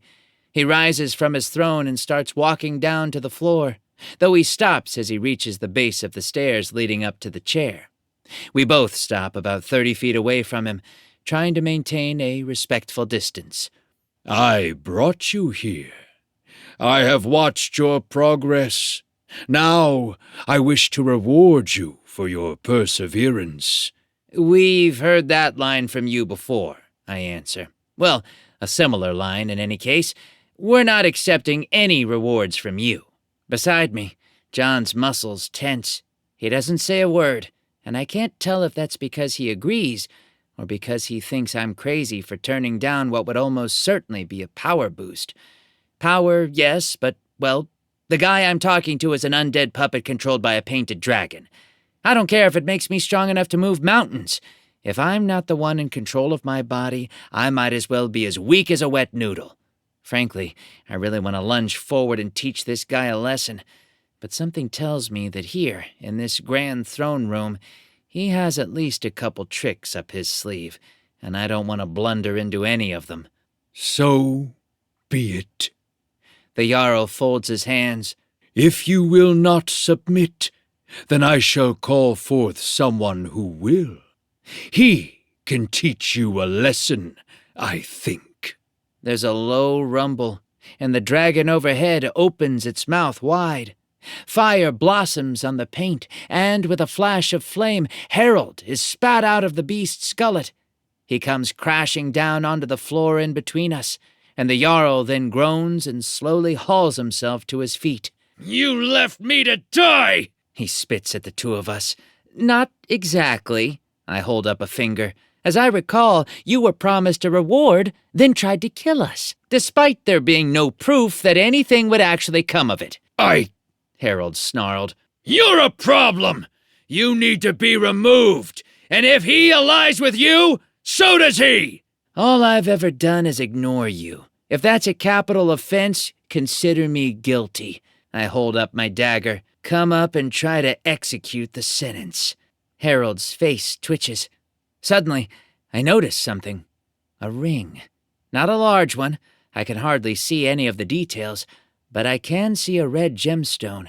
It glimmers a bit on Harold's hand, and I can't tell if it's producing its own light or if it's just catching the light of the torches. What's going on? I ask slowly. What have they done to you? Harold doesn't answer. Anyone? Dark Cynic. When he woke up, the dragon offered him power in exchange for tracking you down. Golden Shield. Yeah, you might want to run. Any particular idea how to stop him? I nod toward the man, who seems to become angrier with every passing moment. Just cut the ring off his finger? Razor Edge. That would probably work. Firestorm. Try it! Try it! Grendel Hater. That's going to be a whole lot easier said than done. I grit my teeth, then charge forward. Somehow, I get the feeling that there's not really going to be any reasoning with him until I get rid of that ring. Next to me, John runs forward as well. We've fought Harold before. Yeah, he's likely a bit more powerful, but he won't be that. Whoosh! Fire explodes from Harold's palms, a blistering inferno that crackles and roars across the floor of the throne room. I throw myself up into the air, flipping over the blaze, and I come down next to him. I'm not in a good position to strike with my dagger, so I just punch him as hard as I can. It's like punching concrete, and I'm fairly certain that I feel bones break in my hand. Harold grins, then adjusts his hands and lets loose another blast of fire. I dodge backward, and the flame scorches my front, but doesn't seem to do any real harm. Desperately, I grab my dagger and throw it as hard as I can, but he reacts like lightning, reaching up and snatching it from the air in the blink of an eye. I'm quite certain that Bjorn isn't going to be of any help here, not the way he was last time. John throws himself into the midst of the battle, charging headlong through the flames. Fire trails off his cloak, and he slams a fist into Harold's jaw. Harold's head does turn slightly, but not nearly as much as it should have. In response, Harold headbutts John in the face, which sends the strong man reeling backward. All right. I let out a long breath, then open my portal. Squirrel! There's a flicker, and my large squirrel darts out. Ratatosker. Right. I nod down at him. I need you to get that ring. Can you do it? Of course I can, Master. Just watch me. Or rather, don't. With a pop, he vanishes, and I have to blink a few times to confirm that he's no longer standing there. I can hear his little feet skittering across the floor, but I can't tell where he is in the slightest. And even that soon fades amid the noise. Jason! The noise comes from Harold, and I glance over just in time to see a massive fireball hitting me in the chest. It lifts me off the ground and throws me far backward across the floor, and I land and skid for a few long moments before coming to a halt. I groan and climb back to my feet, but by that time, Harold is already charging toward me. I know I don't have much time, and I snarl. Chaos Rider, don't give up, Jason. I'm not giving up. Trust me. I stand up and brace my feet right as Harold hits me. Our hands lock together, and fire blazes down my arms. It hurts like you wouldn't believe, but, well, one of the nice things about this world is the fact that as long as I survive, I'll be able to heal. I grit my teeth and try to avoid screaming, and Harold opens his mouth to scream in anger. Hey, Harold! Your fire is as weak as one of those fold-over matchbooks! The voice isn't a voice that I recognize. Harold freezes, and the fire dies out around my arms. He shoves me down, apparently deciding that I'm not worth the trouble, and spins around. Who said that? I catch a glimpse of John lying on the ground not far from the Jarl. He seems to be unconscious, though, of course, that's hard to verify. I did! The voice seems to echo out of nowhere, and I suddenly remember that Ratatosker has the taunt ability. Is he a bard or something? You'd be able to see me, but your perception stat is weaker than my grandma's, and she has to wear quadfocal glasses just to find her way from the kitchen to the living room! Harold's teeth grind together so loudly that I can hear it. Your grandma would perish before me. Don't you dare talk about my grandma! Something flickers in the air just next to Harold's body, though it seems like the noise is still coming from somewhere else. She's the most beautiful woman you've ever seen! Well, if you're a squirrel, I suppose you humans wouldn't find her terribly. A loud chomp interrupts the dialogue, and Harold screams in pain. Distracted by the rambling noise, he hadn't noticed Ratatosker moving into position. Now visible, Ratatosker scampers desperately back toward me, Harold's finger dripping blood from between his large incisor teeth. Pfft! He spits the finger into my hand, then dives back into the portal. He's all yours! I nod and face Harold. He suddenly seems a lot smaller. Overhead, the dragon lets out a roar like none other. I'm fairly certain that it'll take at least 2 pumped drinks just to heal my ears. And, as it fades away, Harold sways on his feet and turns toward me. His finger drips blood onto the floor, but he hardly seems to notice. You good now? I ask, walking past him. He gives the smallest of nods. Good, because we have a Jarl to kill. The Jarl, down at the base of the throne, suddenly turns and runs upward. He leaps onto the throne and slams his hand down onto the carving of a wolf, and the throne suddenly falls backward through a hole in the wall. I go jogging up, but I only find a deep black pit. Lights flicker at the bottom, but I can't tell for sure what they are. Hey! Harold walks up slowly. He's breathing hard as he holds up his injured hand. Fire flickers from his other hand to cauterize the wound, and he winces in pain. Sorry. Don't do it again. I slowly pull the ring off his finger, then toss the appendage back to him, in case you want a keepsake. Harold catches it, then snorts and lets it fall. Meanwhile, I look down at the ring itself. The band is silver and shaped like a serpent, with the ruby set in a fitting shaped like the beast's mouth. It almost looks as if the snake is offering the ruby, which, in a way, is exactly what happened. I look up to see the dragon, high overhead, snarling and snapping. Without another word, I drop the ring into my inventory, then walk down to John. It takes me a moment to get John to wake up. When he does, though, he inhales sharply and looks around, then slowly rises and nods at Harold. Harold nods back, and that seems to be the end of it. I still don't trust him in the slightest, but at least he's confident now that we can beat him, which makes him much less of a problem. With that, the 3 of us approach the pit. Ready to go catch us a Jarl? I glance at the other 2. No more tricks. No more games. We find him, we kill him, and then we find whatever else is lurking in this dungeon. Agreed! Harold seems less convinced than John, but he gives a nod. With that, we lunge forward, onward and downward, to whatever we can find. Chapter 18. The drop down the long shaft isn't one of the more pleasant moments of my life. It's pitch black, except for the distant lights at the very bottom. I can't see the edges of the pit. I don't know if there are blades ready to slice us to bits, or rocks that will be dashed against, or anything else particularly deadly.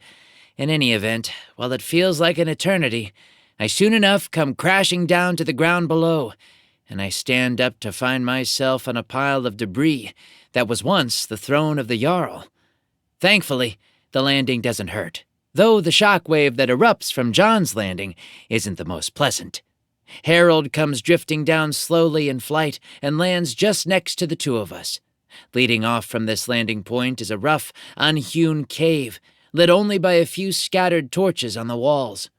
The ground rumbles again as we start walking forward, and I keep a close watch. Thank you. Harold speaks up after a moment. When I woke up, the thing swallowed me, and the horrors it showed me. I shouldn't have given in, I know that now, but at the time, it seemed the only way out. Once I put it on, Were you even in control of your actions? John asks softly. Technically, yes, but only in the barest sense of the word, Harold whispers.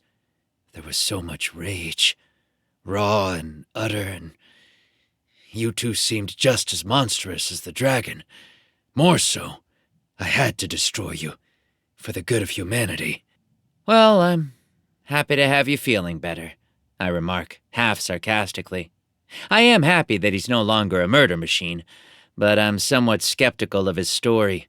Razor Edge, I don't believe him. Quick, run a poll. Who thinks he's telling the truth? A, yes, 0.5%. B, no, 99.5%. Glad we're in agreement, I mutter softly. Moving down the tunnel, it's almost perfectly quiet. The ground shakes every now and again, but the noise isn't there the way it was overhead. Only the soft shaking sound remains. I'm sure that we're about to run into more trouble, but I can't place exactly what I think is going to happen. The only question is, where is that Jarl? What's his plan? I don't know if we'll come to another room where we face him, or if we're just going to keep chasing him endlessly, or if he's the final boss, or what. If he isn't the final boss, this sure is a lot of lead-up for someone else to be the last person we fight. In any case, we press onward. The tunnel continues to slope steadily downward, forward, and onward, until we come to an opening. Here, we peer out into a wide, dark area. I can see little flickers of bluish light, which seem to come up from underneath some sort of water, but it's tremendously hard to know for sure. I take a step out, but there are no more torches to come to life and light the way, which makes me nervous. What do you make of this? John whispers softly. I don't know. I give a small shake of my head. Harold, why don't you light it up? Harold gives a brief nod, then steps forward and throws a fireball out into the room. For a few brief moments, it's lit up just enough to reveal a massive chandelier, seemingly made of wood and bone, hanging over a wide, smooth cave. Scattered around the edges of the cave are pools of water, where the aforementioned light seems to be coming from. There's no sign of the Jarl, but there are loads of areas where he could be hiding. The light fades away before I can see if there are any exits. Viper Queen, watch those pools of water. Shadowed answer. Yeah, there's going to be something gnarly in there. Chaos Rider. We're rooting for you, Jason. Try to light the chandelier on fire. I gesture upward. That'll be a good start. Sure, make me do everything, Harold grumbles, apparently instinctively, and then throws a ball of fire upward. His annoyance at the action makes me suspect even more that his reformation is a bit shaky, but again, I'll cross that bridge later. In any event, his shot is dead on, and the whole thing bursts into flame. As the flames lap away at the wood and bone, seemingly without burning it up, we walk into the room to wait for whatever will come next. Suddenly I notice that the walls are covered in paintings. Not elegant paintings like those above, but simpler ones. like what might be seen in a cave or the inside of a tent made of hide. And strangely, they all depict armies. A rumble shakes the stone, and I have a feeling I know what's coming long before it arrives. The dragon, now detailed in cave paintings, rises up along the edge of the cave. It snarls and snaps its jaws, then begins systematically attacking and devouring all the assorted armies, just as it did high above. I shudder as I watch it all, then turn my attention to the pools. Slowly, grotesque and waterlogged forms begin to pull themselves up and out of the waters, and the three of us fight to keep from vomiting. A corpse that's been dried out and reduced to a skeleton is one thing. A corpse that's been allowed to decompose underwater is something different entirely. On the bright side, they don't seem to have any armor. On the less bright side, well, they're bloated. Lumbering blobs of flesh held together by what little remains of their bodies, with long, grotesque features. A few of them hold weapons loosely in their hands, but most of them just scream unearthly calls of horror and race toward us, desperately fighting to devour us where we stand. Stop! Harold holds out his hands and lets loose a blast of fire. Now, I'll admit, I expected something like what happened with the slimes, but quite the opposite is true. The water inside the corpses seems to give them total immunity. Harold shrieks and flies up into the air, leaving John and me to deal with the creatures ourselves. It seems like there's a theme with this rift. John races forward and slams a fist into the first of the ghouls.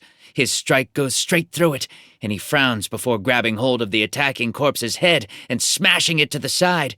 He then resorts to yanking out his two bone daggers and spinning like a top, slashing through the creatures like cheese. I take a somewhat more tactile approach, wading into the midst of the monsters with my dagger. I attack as swiftly as I can, depriving the old warriors of whatever body parts happen to come within range of my weapons. That said, in some ways, they're way easier to kill than the soldiers above. No armor, so my knife doesn't feel like it meets resistance at all. It's as easy as cutting air. By the same token, though, it makes it terribly easy to overextend attacks. Frankly, makes it a great deal harder to block attacks that they make. One of them throws itself forward, trying to body slam me. I bring up an arm to knock it backward, but I only succeed in accidentally knocking off its arms. The rest of its body hits me firmly, smashing me back into the ground, and I groan as I hit the stone floor. That proves a problem, as almost instantly, all the monsters begin leaping on me. Now, I'll make a quick note that there's a reason I'm calling them monsters and not simply warriors. While the ones with weapons do still behave like warriors, and the ones higher up in the dungeon still acted like people, these act more like mindless beasts, or like zombies from those horror shows on television. As they begin trying to gnaw me apart, this resemblance only grows. Thankfully, all their teeth are rotten to the core from so long underwater, so the chewing doesn't cause a great deal of damage. But they also continue to stomp, punch, and perform other sorts of attacks, which all combined together do start to lower my health bar rapidly. Bjorn, I need you! There's a flicker of lightning, but I can't really see where. Suddenly, a howl splits the air, and a pure and complete chill flows through me. The waterlogged zombies freeze solid. At this point, I can hardly move, but I muster up just enough strength to smash my way free and slowly stand up. Lunar eclipse. Great job, Jason. I never would have thought to use something like that. Razor edge. Smash them into splinters. Show no mercy. Ice Queen. Go, go, go! I need no encouragement. I spin around, smashing the frozen zombies apart. You know how they use liquid nitrogen in high school to do stuff like that? Freeze a flower like a tulip, and then smash it to bits? Yeah, that's exactly what I wind up doing, which I find to be an immense amount of fun. Off to one side, John seems to be buried underneath a large pile of the creatures. Given his strength, however, I'm not too worried. He still seems to be moving, and that's the important bit. Harold, high above, is still just watching and waiting. I scowl up at him, then slowly start working my way through the hordes. Bjorn briefly turns his attention to John, freezing the pile around him, allowing the muscle man to smash his way out of confinement. From that point on, we systematically work our way through the rest of the room, freezing each of the pools of water in turn.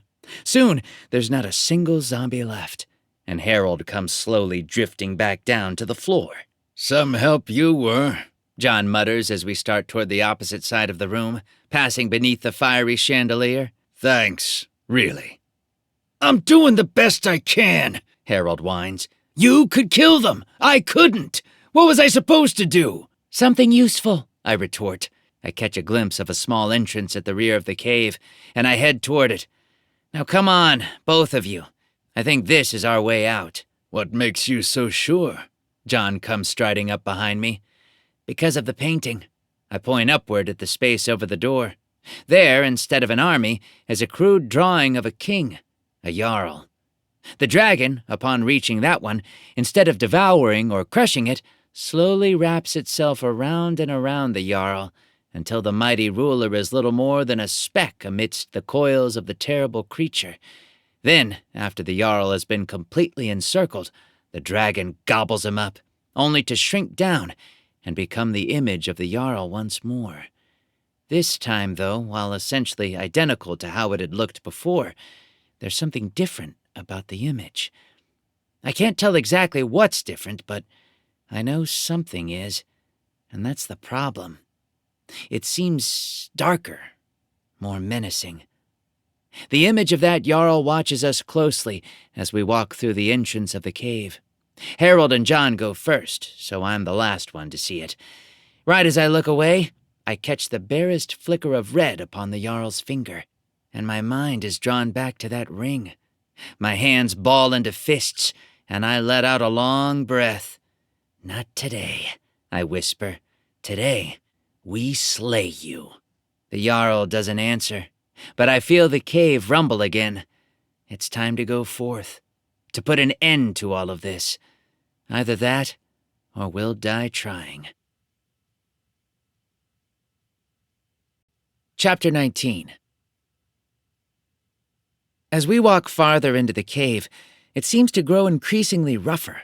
The walls become more and more uneven, covered with bumps that look more like organic growths than cave trappings.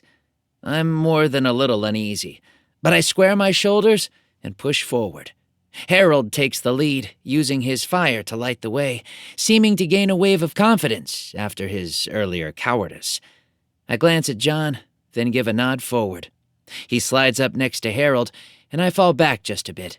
In the chat, my viewers are discussing a handful of assorted matters, mostly summing up the last several battles and contemplating what we'll find at the end. I send a mental command to Riftwatch, hoping it will work. Change live feed. The reason for this is simple. I've already been informed multiple times by my viewers about things that are happening elsewhere. While most of my viewers seem to be sympathetic to me and not Harold, I can only imagine that I have a few lurkers who will send Harold any indication that I might be looking to make a move against him. I'd really rather that not happen. There's a pause, and I get a notification. Riftwatch. Livestream is no longer transmitting from your eyes. You are out of the picture. A small, almost invisible box phases out of my head and moves forward, about 2 feet in front of me, and hovers there, keeping pace with my steps. Perfect. No one will be the wiser, as long as John and Harold don't turn around. Slowly, I open my inventory and pull out the ring. It stares up at me as I turn it over in my fingers, full of malice, full of dread. I can't explain it properly, but this thing is full of evil. The hairs on the back of my neck prickle, and the whole tunnel seems to grow darker. The ring feels cold and clammy against my fingers, and yet I have the almost irresistible urge to put it on.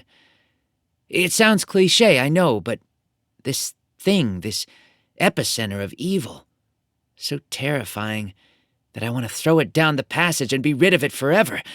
I long to put it on, to embrace the power that Harold was experiencing. I would be stronger than John. My beasts would become dragons in their own rights. Nothing would stand before me. I could stalk through this rift, tear down everything in my way, come back to New York and single-handedly destroy everything trying to take over the world. For that matter, This apocalypse protocol is supposed to be irreversible, but what if it's not? What if I can take this power, march right up to the system administrators, and destroy them with the very same system that they tried to use to destroy our world? It seems too good to be true, and a little voice at the back of my mind tells me that it is. I find my hands shaking, and I desperately have to get out of this. I'm locked in a mental battle against the dragon, and I didn't even realize it. Slowly, I lift the ring up to my eyes, staring down into the depths of that red jewel and the intricately carved serpent. I don't know exactly what I'm trying to find in those depths. No, that's not true. I do. I need to know what influence exactly it had on Harold. It controlled him, at least to a degree. That much was evidenced by the fact that the dragon became so angry when it got taken away. Without the ring, that control is gone, but exactly how much influence does the dragon still exert upon him? He didn't help fight against the monsters at all. Was that truly because he's a coward and because his magic doesn't work, or was it because he couldn't fight against the minions of his dark master? I don't have the answer, and the more I stare at that ring, the more confused I become. Finally, I sigh and slip it back into my inventory, then close it down. The floating box seems to respond to my unsent command and slides back into my head, restoring everything back to my sense, my eyesight. Once more, people can see what I'm seeing. Whether that's good or bad, I suppose we'll see. Up ahead, I hear a startled gasp, and I move forward, joining up with John once more. He gives me a little sideways glance. I don't know what looks to send him back, whether to tell him I've succeeded or failed, so I just give a little shake of my head. If anything, I hope it tells him not to trust Harold. I can barely pull my mind away from the ring after only a moment of looking at it. He actually wore it, was actually in contact with the thing. I can't even begin to imagine what that must have done to his brain. The gasp is in reference to the final door that we come to. I don't know how I know that it's the final one, but I'm very confident of that fact. It's made entirely out of bones, large ones, that are overlaid in a crisscross pattern. Harold steps up and sends a ball of fire through, and a moment later, light seems to explode outward from inside. Flames rise up from an immense trench all around the interior of a domed room, firelight rising up the walls in a wondrous, almost mesmeric display. At the exact center of the room stands the Jarl. Otherwise, the room has no distinct features. No thrones, no obstacles, just a battle platform about 50 feet wide, ringed by fire. The door of bones rumbles aside without any effort on our part, and we slowly walk inside. That, of course, is when I see the dragon. This time it appears amidst the flames, taking up the patterns of light, of smoke, of ash, of fire. I cannot describe how utterly horrifying this is. It swirls around and around, faster and faster, circling and snarling at us again and again. I will give you one final chance. The Jarl speaks slowly and softly. His voice is almost painful to listen to, as strange as that sounds. Give yourselves over to us, and you will be rewarded. Refuse, and you will suffer the consequences. John snarls and draws both of his bone daggers. Here's what I have to say about that. He charges forward, springing across the stone in great leaps and bounds. The Jarl simply raises a hand and gives a flick of his finger. Lightning explodes through the air, and a portal appears just in front of him. John staggers through the portal, unable to stop, and it closes an instant later. Your friend has just been sent back to the streets. He can return here, technically, but it will take him some time. As I was speaking to the two of you, I thought it appropriate. The Jarl continues to address us. Give yourselves to me, now. Harold glances at me. I can see his face wavering, and I grit my teeth. I know what I must do. Slowly, I open my inventory, then let the ring drop into my hands. Yes, you've seen its power. The Jarl sounds excited. Give yourself to me.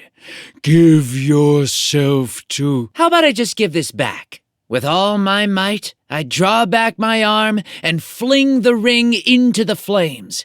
I doubt the fire is hot enough to destroy it or anything, but my intuition is that it'll be hot enough to insta-kill a person, which removes it from Harold's reach. Harold, the moment the ring leaves my hands, shoots off into the air after it. No! He flashes just behind the ring, and I hear a startled roar from the dragon. As the ring passes through the outer barrier of the fire, another portal appears, flinging Harold out of the dungeon as well. Now only the Jarl and I remain, and I draw out my dagger. Couldn't stand to allow one of your best minions to be destroyed? I take my stance and prepare for battle. The Jarl, quite unfortunately, doesn't speak. Instead, he simply bolts forward, racing pell-mell across the floor to meet me. A battle axe appears in his hands, and I come forward to take up the challenge. My dagger gleams in the light of the flames. As we come together, the Jarl sweeps out with the axe, desperately trying to cleave me in half. I flip over the attack and slam an elbow into his head, knocking him backward. I slash my dagger through his decaying neck. Dust explodes through the air, and I kick him in the stomach with all my might. Golden Shield. Go, Jason. Good hit. Ice Queen. You're taking on a Rift boss all by yourself? That takes guts. Best of luck. Chaos Rider. I hope this isn't the end of you. I can't answer the chat as the Jarl returns with another sweeping blow. I dodge it again, then rush forward to stab him through the chest. To my surprise, though, he drops the axe and grabs my wrist, moving fast as lightning. I stagger, and his free hand strikes me in both the neck and the chest. I go down hard, and he twists my wrist quite painfully. This is no ordinary undead soldier. This is someone who fully and willingly gave himself over to the service of this dragon. He's fast, he's strong, and at that moment I don't see any way to beat him, which just means that I need to find another angle. I hear metal scrape against stone, and know I have mere seconds. With my wrist twisted the way it is, I can't move. At least, not much. Desperately, I kick my legs up into the air, striking the Jarl on the leg. It's not much, but it makes him stumble a bit, and I push away with all my might. My wrist twists impossibly. I feel bones rubbing against one another and tendons stretching. But it works. The axe comes crashing down where I had just been lying. Thankfully, this makes the grip on my arm loosen, and I leap back to my feet. My dagger has fallen, so I grab hold of the handle of the axe, and for a moment, the two of us struggle against one another in an epic battle for supremacy. You are nothing more than a weakling, the Jarl hisses softly. A lowly human meant only to serve me. If that were true, you'd have killed me by now. I headbutt the Jarl as hard as I can. He's wearing a helmet, so it hurts as though I had slammed my head into a brick wall. But it does the job. His fingers lose their purchase on the axe, and I swing it around and bring it crashing into his side. The axe bites through his armor and lodges about halfway into his body. The monster doesn't seem to feel any pain, but as I disengage and step back, it seems to throw him off balance. After a moment, the Jarl takes notice of my dagger and slowly bends down to pick it up. What a coincidence. You took my weapon, and now I take... I call the dagger to my left hand. Not expecting the motion, the Jarl staggers forward, and I follow up with a punch. My fist slams directly into his face, right below the helmet, and before he can get away, I hook my fingers on the bottom of the helmet and pull with all my might. It comes off, leaving him exposed, just what I wanted. Before the Jarl can react, I bash him over the head with the helmet, smashing in part of his skull and then kicking him again. Once more, bone dust explodes through the area, and I sneeze rather forcefully after inhaling some of it. As I watch, though, the part of his head where I caved in his skull begins to heal. Dust simply comes back together from the air, rebuilding the crushed portion. This body cannot be harmed in the same way that yours can. Foolish boy, nor is there any ring or other talisman that you could simply remove for the same effect. No, boy, this body was given to me, and given to me fully. Let me guess, then. I decide to placate the dragon's desire for chit-chat. I suppose that when you're a dragon stuck in a rift, even if you hate everyone who shows up and regularly try to kill or enslave them, good conversation is hard to come by. You gave him the ring, and when he accepted it, it transferred part of his mind to your control. Over time, you gained more and more control, until you no longer needed the ring. Correct. The implications of this revelation are numerous. What I'm concerned with is getting rid of this Jarl. I need to destroy him before I can close the rift, and that's a rather difficult thing to do when the boss is indestructible. Or, at the very least, has a nigh infinite healing ability, which means all I need to do to defeat him is find some way to deal damage faster than he can heal it. Several ideas pop into my head. Dozens more come from the chat, but I don't have time to read them as the Jarl pulls the axe out of his body and charges forward.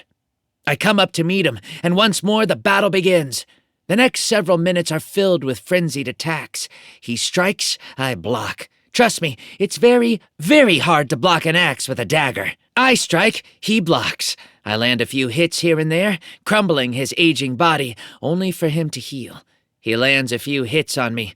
Those hurt badly, and don't heal as instantly. I'm losing this fight, and that means that I need to find a solution, quickly. Suddenly, though, the solution comes to me, and I nod. All right, then, Mr. Jarl, I'll give you one chance to surrender. Refuse, and I'll destroy this body, leaving you as nothing more than a painting on the wall. You couldn't, even if you wanted to. I do want to, and I will.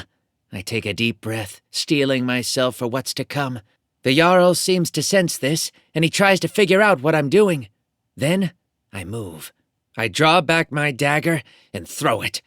The Jarl dodges out of the way, and it clatters into the flames, where it stays. The Jarl laughs, then charges forward. I dodge several attacks, mostly playing for time while trying to position myself. Finally, the time presents itself, and I hold up my hand. Right on cue, the dagger leaps out of the flames and comes flashing back through the air, red hot from a fire of impossible proportions. The Jarl senses the incoming weapon and turns. I, of course, have positioned myself so that he's directly between me and the dagger. He tries to dodge out of the way, but he isn't fast enough, and the weapon melts straight through his armor. As smoke and fire belch up out of his chest cavity, I stop calling the weapon and let it be, and the Jarl tilts his head back and screams. I'm not really certain why the Jarl seems in pain. After all, he's long dead. The body is only a nerveless puppet controlled by the dragon. Perhaps the flames are a prison for the beast, some sort of mystical power, and now, as they destroy its only physical body, it can feel them in a way it never could before. In any event, the Jarl freezes up, giving me the chance I need.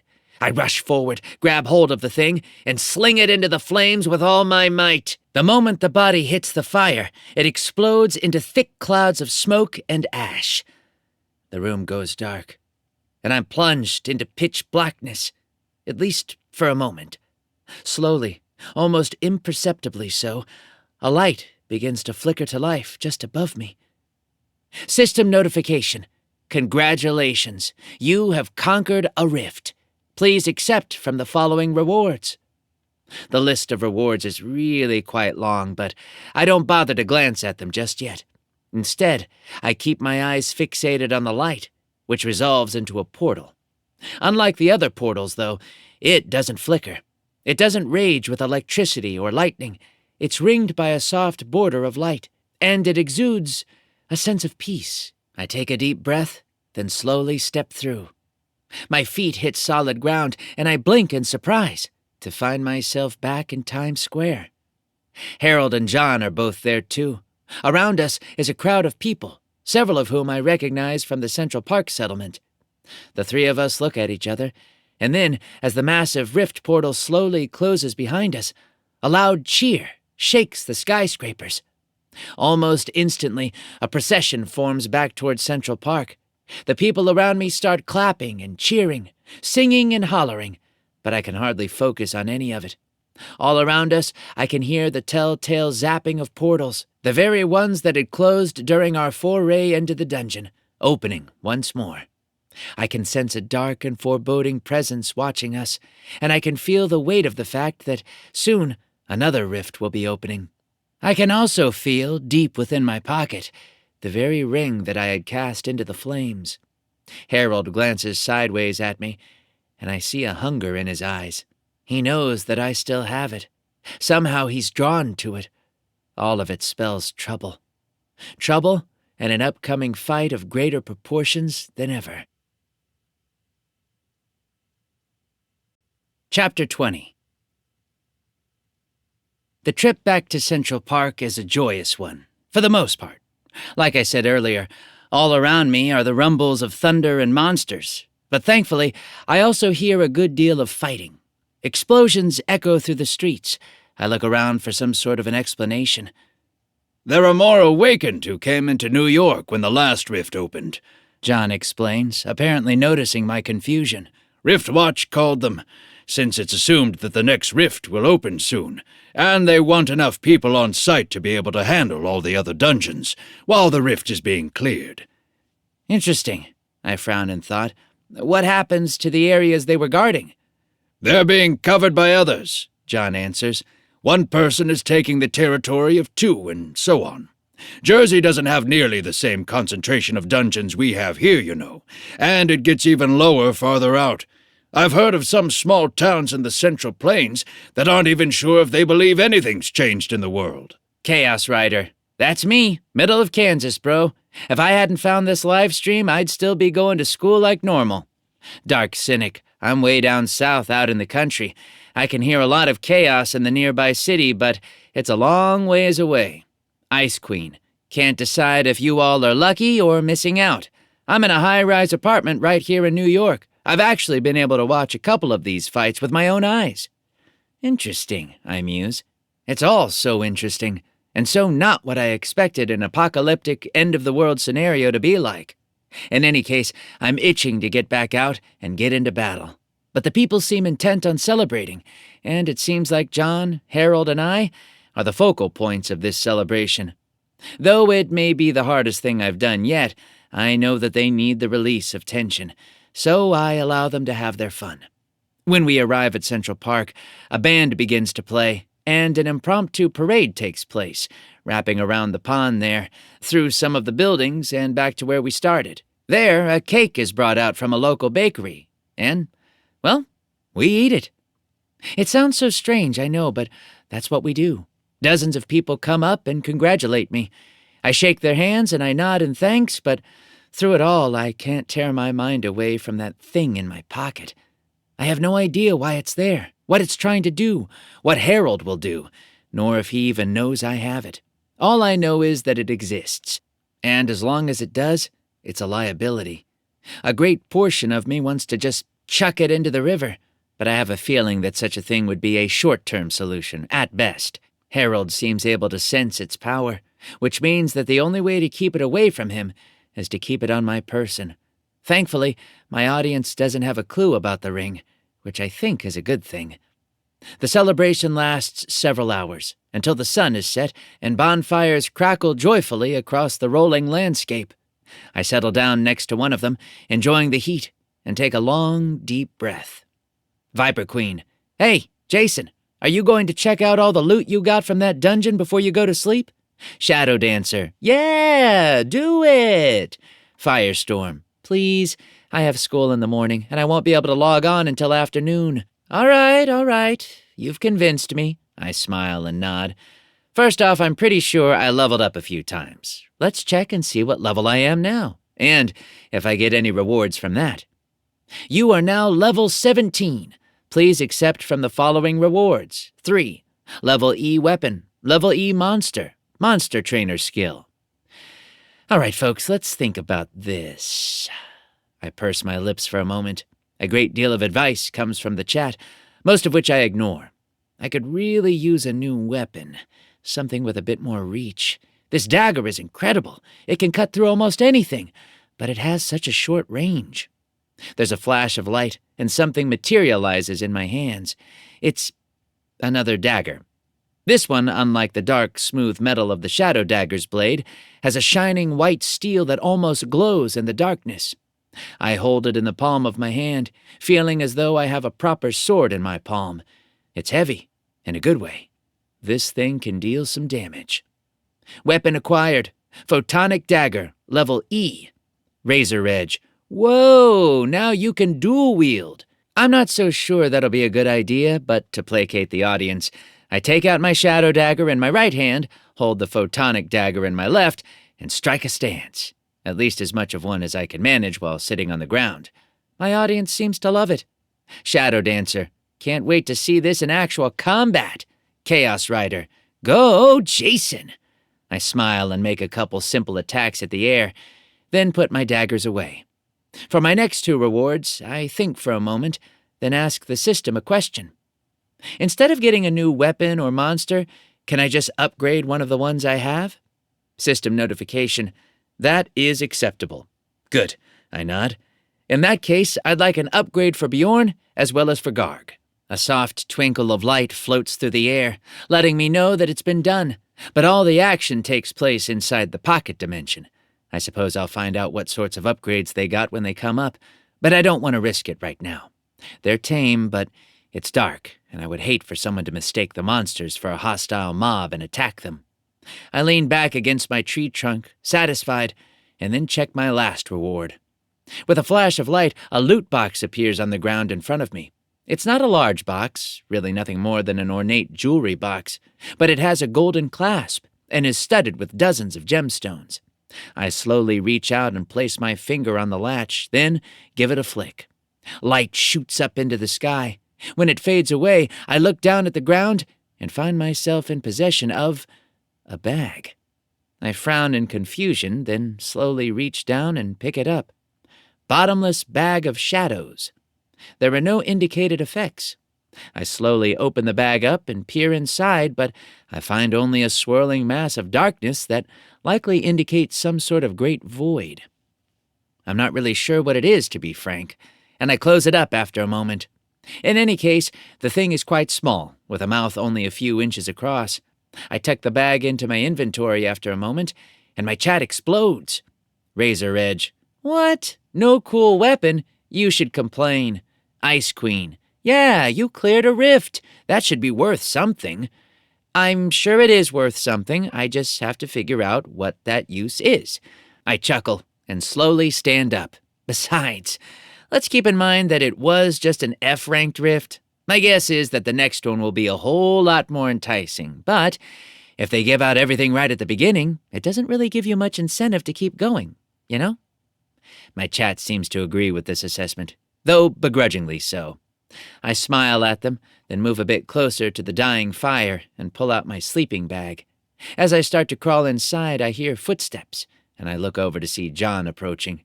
His face is warped with worry, and I straighten up. What's the matter? I ask softly.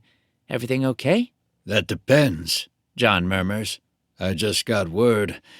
I think the next rift is opening tonight. Tonight? I hiss back to him. That's insane. Are you sure? That's what the word on the street is. John gives a small nod. There's an awakened who just came into town. His name is Elijah, I think. He can't see the future per se, but his special skill gives him insight into what the system administrators are thinking and planning. Apparently, he made an offhand comment that they're planning on opening it soon. A whole lot sooner than they had originally intended. Why? I ask softly. What changed their minds? According to him, John pauses, then nods at me. You. Lunar eclipse. Whoa. Jason, you're so powerful that you actually changed the minds of the system admins? That's incredible. Firestorm. He's even more powerful than we thought. I frown in concern. I have a distinct feeling that I know what he's talking about, but I can't say anything in front of my chat, in a place where it could get back to Harold. Did he elaborate? He said a few things, but nothing that was understood by the people who heard the message. I'm not sure I understand it myself, but I think I have an idea. His eyes narrow slightly, and I suddenly have the feeling that he's not coming to me because he trusts me. He's eyeing me with suspicion. because he knows I have the ring. Or at least suspects it, and thinks that it might have something to do with what the system administrators are doing. I hold his gaze and try to signal to him that everything's going to be okay, but I can't tell if my message is getting through. Regardless, I refuse to let the conversation stall. Did he say where the next rift will be opening? Statue of Liberty. Break of dawn. Great. I cross my arms and try to think. Are you heading that way? That's my plan. I wanted to see if you wanted to come along. I give a brief shake of my head. I need to catch a few hours of sleep first. I'm utterly exhausted, and not in any shape to take on a full rift. I'll stay here, then take off in a little bit. John gives a small nod of his head and claps me on the shoulder. I don't return the gesture, partly because I'm not really a physical touch sort of guy, and partly because John's so strong that the parting pat hurts, and it takes me a moment to recover. As he strides away into the darkness, I sigh, then lie down on the ground and crawl into my sleeping bag. As usual, the moment I pull myself inside, my eyelids drift shut. My feed goes dark, and I quickly begin to fall into slumber. I think it must be an effect of the bag, which I appreciate. I've always been a bit of an insomniac, and it's nice to be able to fall asleep as soon as you lie down. That said, tonight I just want a few moments to collect my thoughts and to ponder everything that went on in the dungeon. Thankfully, after I fight the sleep for a few moments, it goes away, and I'm left to stare up at the stars. Just me and my thoughts. I hear the soft crackling of the bonfire, and the harsh crackling of Harold's fire off in the distance. He seems to be amusing himself by performing for a small crowd. I snort in derision, though, on the other hand, if he wears himself out before the next rift opens, it means that I won't have to worry about seeing him on the inside. I don't know exactly how long I lay there, but it's so peaceful that I can't bear to pull myself away from the serenity. Finally, though, as the stars turn lazily over me, I allow my eyelids to flicker closed and yield to the sweet slumber of sleep. Chapter 21. Rift Watch. Welcome to Day 6 of the Apocalypse Protocol. Lightning explodes across the sky, startling me out of sleep, and I jump to my feet as quickly as I can. A great beam of purplish energy streaks through the great blue dome, crackling and hissing, and arcs off toward the harbor. It vanishes behind the rows of buildings after a few moments, and I shake my head in amazement. Shadow Dancer. Whoa, that's really cool. Golden Shield. Yeah, go clear it, Jason. Patience. I hold up a hand. I haven't gotten this far by being hasty. Let's get moving, and we'll get there when we get there. I bend down and roll up the sleeping bag, then slowly start heading toward the gates of Central Park. All around me, awakened are getting around much faster than me. Several take flight and start flashing off in that direction, while others start running. Suddenly, though, a message flickers across my vision. Rift Watch. Attention awakened. Due to the larger nature of this rift and the necessity of protecting our fair city, all awakened will be assigned to either enter the rift and clear it, or to continue to protect our city outside. Disobeying will have consequences. At that, a tingle of electricity shoots through my body. It rather hurts, and I get the feeling that the people behind the message aren't joking. If you try to enter that portal and aren't authorized to do so, you're going to pay the price for it. Rift Watch. You will be assigned to... Calculating. Enter the rift. What a shocker. I roll my eyes. I have a very good feeling that the selection was far from the most random thing in the world. I stride up to the gates of the park and pause, watching several awakened grumbling about having to stay and watch the city.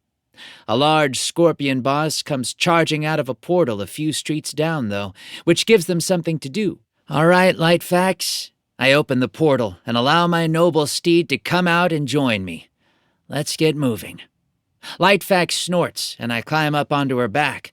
The great horse takes off, lightly dashing across the city streets just as smooth as a lazy river, though a good bit faster. It's not long at all before we come up to the harbor, where the great Statue of Liberty stands high above the waters, looking out to sea.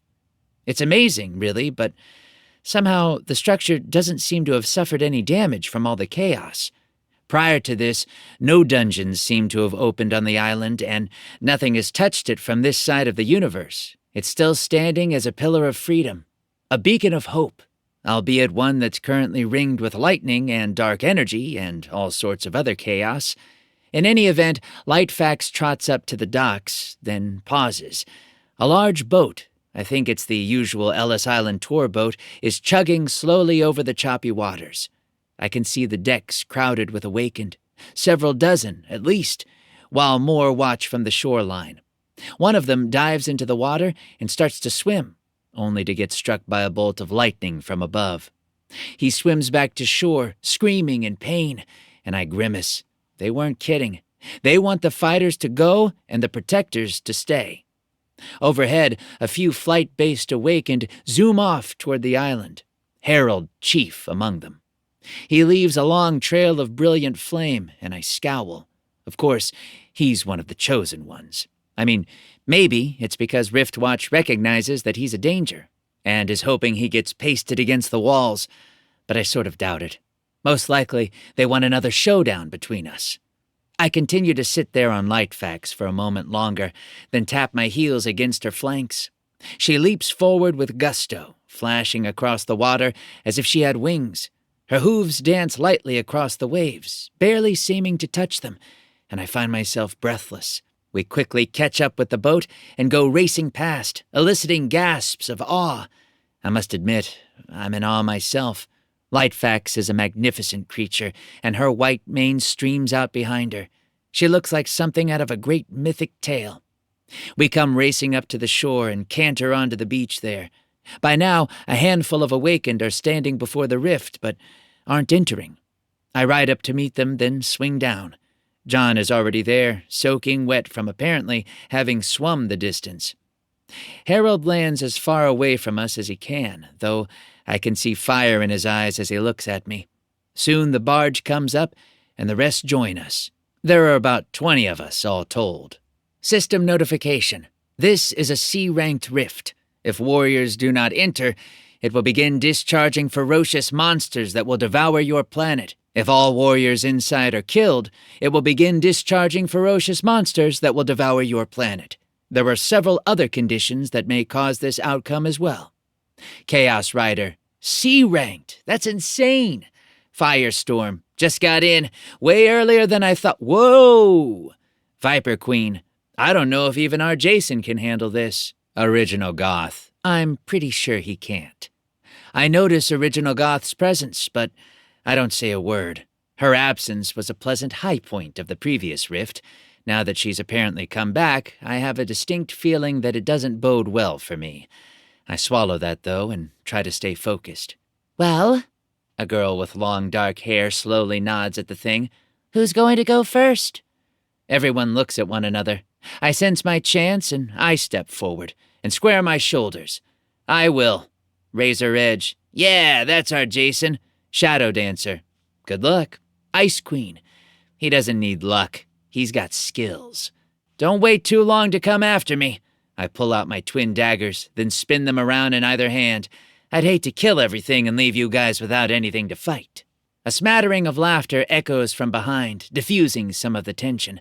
I stride forward, stretch out my hands, and step through the portal.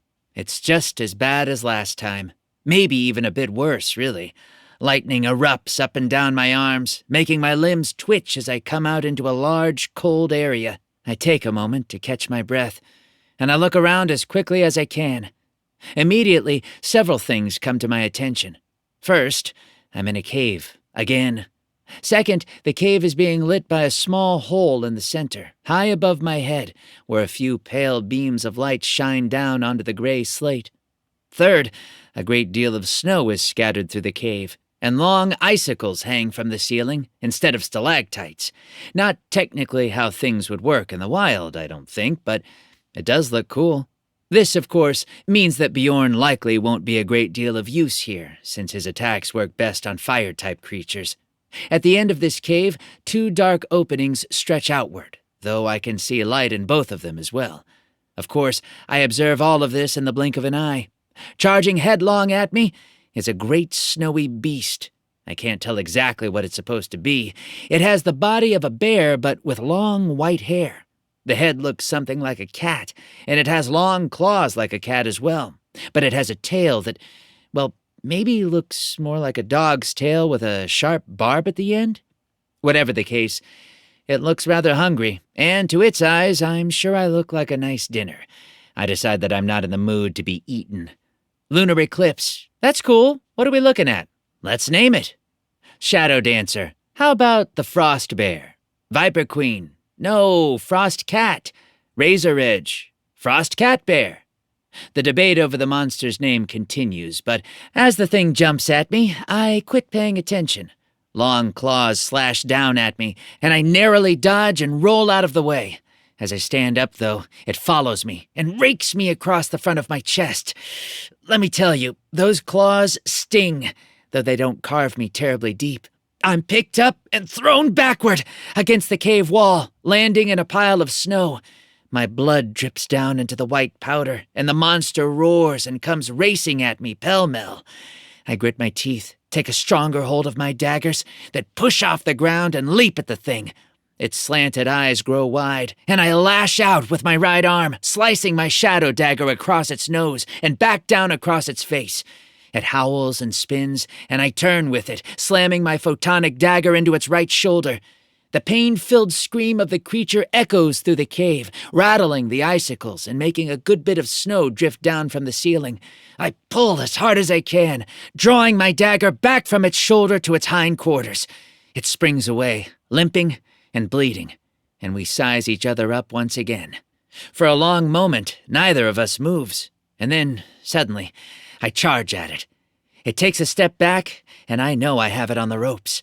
I spring upward quickly, driving my daggers down between its eyes. Bone cracks, and the thing howls. Suddenly, though, it rears up, catches my legs on its claws, and slams me back down to the ground.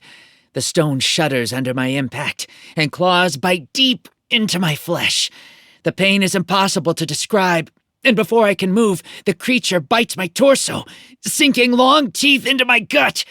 I can see fury, pain, and desperation in its eyes. I decide to remove that desperation by slamming one of my daggers into its left eye. It drops me almost instantly, and I stand up and throw both of my daggers into its chest. The monster staggers backward, and I race to the side, putting myself in its blind spot. It tries to follow me, turning slowly, dripping more and more blood into the snow. With that, I send out a mental command, and Garg comes stomping out from the portal. The cat thing spins to face Garg, who launches a fireball at the monster.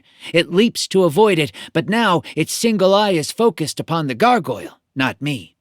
I hold up my hand and call my shadow dagger back to my palm, which causes the monster to yelp in pain. It starts backing up, trying to keep both of us in its vision, and I know my time to strike is waning. Get him! Garg obeys my command and starts making his way off to the side, leading the cat thing away from me. Quickly, I throw the shadow dagger up at the ceiling. There's a sharp crack, and a massive icicle 5 feet long comes crashing down to land in front of me. I pick it up, take a deep breath, and charge forward, leaping across the ground as fast as I can. Behind me, I hear the crackle of the portal, and I throw the improvised spear with as much force as I can. The sharpened ice pierces the side of the monster and drives all the way into its heart. This makes the monster let out one final howl of pain, freezing it in place. Garg follows up with a barrage of fire, and overwhelmed, the monster collapses. When it hits the ground, a loud thud rings through the room, and a few more small icicles fall to shatter on the stone below. I retrieve both of my daggers, and I turn to find John looking at me with a small smirk on his face. When you said you'd kill everything without us, I didn't really think you'd take it so literally. John starts walking toward the back of the cave. What is that thing, anyway? My viewers have decided that it's a... I glance at the chat. Frost, bear, cat, dog, scorpion, mammoth. Mammoth? I don't know. Long hair? I flash a thumbs up. You guys are great. Keep up the commentary. John just laughs. And that's why your viewership is almost twice as high as mine. All right, What seems to be the deal with this dungeon? I glance over my shoulder as more of the awakened start to come through the portal. Harold comes near the rear, fury written across his face. I think I'd rather ask what took you so long. I shrug as John and I walk to the rightmost of the tunnels. I keep my daggers at hand as we slip along quietly through a short, dark tunnel, angling toward that soft shimmer of light I had seen earlier. Problems with a certain fire type, John answers. He tried to blockade the portals so you'd die. A few of us took issue with that. You can probably find a recording of the fight online when we take a breather. I'd like that. I hold my breath as we reach the next section of the dungeon and slowly step out into, well, a very similar room as before. It's a lot smaller than the entry cave, but the basic principle is the same. Light coming down from a small opening, snow everywhere. There are 4 exits. One leads back to the entry, one off to the left, which seems to lead to the other patch of light I had seen. This is confirmed a moment later when we see some other awakened showing up there to look at us curiously, one that leads deeper into the stone. I don't see any light in that direction, and a hole in the exact center that goes straight down. It's a maze, John murmurs. What do you think? I think we're going to have to go down, I answer. That's the only thing that makes sense to me. After you? John laughs. I suppose it's only fair. He jumps down into the hole, ignoring the ladder carved into the side of the stone. There's a brief whistle as he falls, followed by a resounding thump when he hits the bottom. I pause, then hear a powerful roar, and that's my cue. I jump in after him, also ignoring the ladder. Most likely, the ladder is primarily for getting back up anyway. I'm plunged into darkness, and a moment later, I hit the stone in a chamber illuminated only by a few small torches. John is standing there, arms spread wide, his bone daggers in either hand. Facing him are large bats that are using their wings as legs, hobbling across the ground toward us. Each is the size of a Great Dane, though far less cute. One of them already lies dead nearby, and I lunge forward. The bats lunge as well, slashing and biting at the 2 of us. John cuts the head off the first one that attacks. I hit the second, cutting off one of its wings with my own 2 daggers. The bat screams and falls to the side, and I ignore it while the next one hits me. It's a lot faster than I anticipated, and it sinks long fangs into my right arm. I scream in pain, then stab it with my photonic dagger held in my left hand. It sinks in up to the hilt, carving straight through the bone, and the bat goes limp and collapses in a heap. I kick it away, then stagger backward as several more detach from the ceiling, which I hadn't noticed up until that point. They roar and charge forward, and I brace myself, only for one particularly large one to land directly on top of me. It's like being hit by a ton of bricks. Now, in fairness, as an awakened, I sincerely doubt that getting hit by said ton of bricks would hurt nearly as much as before this whole process began. That said, it's still not terribly pleasant, and I'm knocked flat on my back. The bat begins snarling and chomping at my face, and I only narrowly manage to beat it away. Thankfully, all my daggers are still in my hands, and I'm able to cut through its neck. I don't quite sever the spinal cord, so the whole thing collapses on me, and I slowly climb back to my feet, shoving the giant corpse off my body as I do so. As I stand up, John grabs 2 bats and dashes them together, then throws them to the back of the room. By this point, I'm bleeding pretty badly, but I know I can't give up. Several more bats drop down, and I look up to see how many are left. There are quite a few, and I get the feeling that they're just going to keep coming down until they're all dead. Garg! I need you! Garg appears with a flicker of portal energy, then spreads his wings and launches into the sky. Rather than using fire in such a tight space, he simply sweeps along the ceiling, tearing the bats into bits and casting the remains to the ground. I look up and nod slowly, and after a moment, Garg comes crashing down, fluttering his wings before folding them behind his back. Efficient, John gives me a nod. You should heal before we go any farther. I raise an eyebrow. You're not looking so great yourself. John glances down at his arms, which are covered in dozens of bites and scratches. He chuckles after a moment. Yeah, but I didn't go toe-to-toe with a frost bear, cat, dog, scorpion, mammoth, level 21.5. Fair. I open up my inventory and pull out a pumped drink. As the healing liquid begins to flow through my body, I sigh deeply, then give him a nod. Well, now, do you think we should... A low rumble shakes the ground, cutting me off. I feel the floor begin to shake, and suddenly a crack explodes across the stone. John dives for the wall and manages to catch hold of several small cracks, but I have no such luck. A powerful roar shakes the rift, and I suddenly find a void opening up underneath my feet. I feel myself sliding, getting sucked downward, and then I'm gone, vanishing into the depths of the rift. Chapter 22. Stone whirls around me as I fall, and I find the cold air slowly being replaced by a much warmer air. No, a much harsher air. I can smell sulfur gas. I can hear the soft burbling of a thick liquid. Suddenly, I come crashing down onto solid stone, and I stand up to find myself on a lone island amidst a large, bubbling pool of lava. What is this? I murmur, turning to look around at my surroundings. At a glance, I don't see any way out of this room. It can't be as simple as a trap, or it would have just dropped me into lava and been done with it. No, there's something else going on here. I just have to figure out what it is. Chaos Rider. Whoa, Jason, where are you? Dark Cynic. Is this like some secret boss room? Viper Queen. I bet it's a roar shakes the room. A roar I know well. The ring in my pocket begins to tremble, and I'm overcome with the urge to pull it out and look at it. My hand actually slides into my pocket and grabs hold of the thing, as all around me, lava bubbles and explodes. A dark form begins to materialize in the air over the lava, and I grit my teeth. Everyone? I speak softly, not wanting to make the dragon any angrier than it already is. I need you to contact John.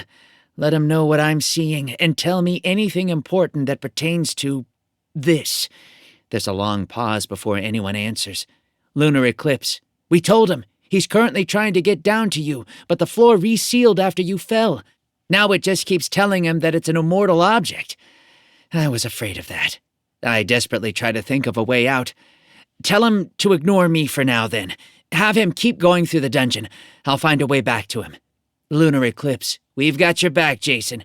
I flash a smile in their direction, then slowly let out a long breath and nod toward the dragon. You really, really want me to put this thing on, don't you? It doesn't answer, but it does begin to take on a clearer shape. Scales form, wrapping around my little island entirely. Its eyes, they're like two tiny points of fire, burning holes through the air itself. You can't talk right now, can you? A roar is my only answer. Gravel dribbles down from above, and I nod slowly. All right, then. I think I see how this goes. In the last rift, your plan was to sacrifice your last puppet. Your plan was to give one of us the ring. Harold was the one who wound up with it, and that person would defeat your last minion. They would then march out of the dungeon, taking your mind along with them. It was a chance for you to escape your own rift. The dragon still doesn't answer, but he seems to be growing more and more agitated. When I took the ring from Harold and cast it away, your last-ditch effort was to send it with me. Well, now I'm here. I slowly pull out the ring, and the dragon begins to move a bit more. It's excited. Let me see. You'd like me to put it on? Or would it be better if I were to throw it into the fire and try to destroy it? The dragon continues moving and, if anything, seems to become even more excited. Until this moment, I haven't been sure if destroying it is the best thing or not. Perhaps the ring is an extension of the dragon's power, and destroying it would break that power. On the other hand, perhaps the ring is a prison of some sort, and destroying it would release said dragon. It's hard to know for sure. Now I'm fairly certain I know the answer. Either way, I'm pretty sure that you're not really supposed to be here, and that the boss of this dungeon doesn't know you've infiltrated his little lair. Should we alert him? I hold the ring high above my head. To be honest, if the roaring hasn't alerted the boss of this rift to the fact that we're here, I don't really think anything will. That said, the bosses of the rifts aren't the most powerful beings in this new order. Command, send messages to system administrators. Quite suddenly, lava explodes around me, rising as if to wash over me and destroy me and the ring all at once. Fire swirls on all sides. I feel an intense heat only for it to be replaced by a biting cold. I blink, then slowly straighten up. I'm in another room, one I don't recognize. It's on the top layer, that much I can tell, with a small hole letting in equal parts light and cold, and letting out just about as much heat as you could imagine. I shiver, stunned by the stark difference, then try to get my bearings. There's a small table carved out of stone near the back of the small cave, where but a single exit leads back down into the ground. I look around for a moment, then slowly walk over to inspect the table. Dark Cynic, Jason, you're out of there. Good to see you safe and sound. Viper Queen, yay! I thought you were a goner. Razor Edge, I told you all that he would be fine. I ignore the chat, at least mostly. I don't know why I was put here in this room, but I imagine there's a reason. Slowly, I reach out and wipe away the snow from the table, finding a carving of some sort with dozens of lines drawn through the stone. I start to wipe all the snow away, then get a sudden idea. My hands grow cold, but working quickly, I pat down the snow firmly, pressing it all into the table, then carve away everything above the flat surface. This leaves snow in all the depressed lines, and it gives me a clear indication of what's there. I finish quickly, then take a step back. As I do, I let out a frosty breath of surprise. It's a map. The sketch is a mass of circles connected by lines. There are 3 distinct sets of these interconnected circles, which to me indicates 3 layers. Some of the circles, caves, have small dots, which I assume are the shafts going up and down. I wish I had some pens and paper, but alas, none of the assorted things I have in my inventory would work to make a copy. Let's see here, I murmur, looking at the map closely. Here's the entrance, and this must be the boss room. The boss room, thankfully, is pretty easy to find. It's easily the largest room on the 2nd floor, and connected to a single room that has a single shaft as its exit. I start trying to figure out where that room connects to, though, and I suddenly see the issue. The maps don't exactly come with a grid to show how they all line up, and I cross my arms in thought. Chaos Rider, hey, Jason, we can take screenshots and analyze it ourselves. Dark Cynic, yeah, and then you won't have to do anything except figure out how to kill everything in your path. You make it sound so easy. I laugh a bit, but nod. Much appreciated. I wait a moment for them to get screenshots, then start looking things over more closely. I need to figure out which room I'm in right now, and unfortunately, there's no real indication of that. Soon, though, I find 2 rooms on the upper level only connected to the rest of the complex by a shaft, which tells me I'm in one of 2 locations. My chat seems to realize it too, and I walk up to the shaft. All right, everyone, when I hit the bottom, I'll fight whatever's there, and you'll tell me where to go from there. Got it? I take a deep breath, then leap down into the pit. Wind whirls around me, and a moment later, I hit the ground with a large thump, coming up in a wide room with a low ceiling. There are a few pools of water here and there, water that seems to be steaming, but nothing more. I let out a long breath as torches flicker to life. Then I slowly start to walk forward.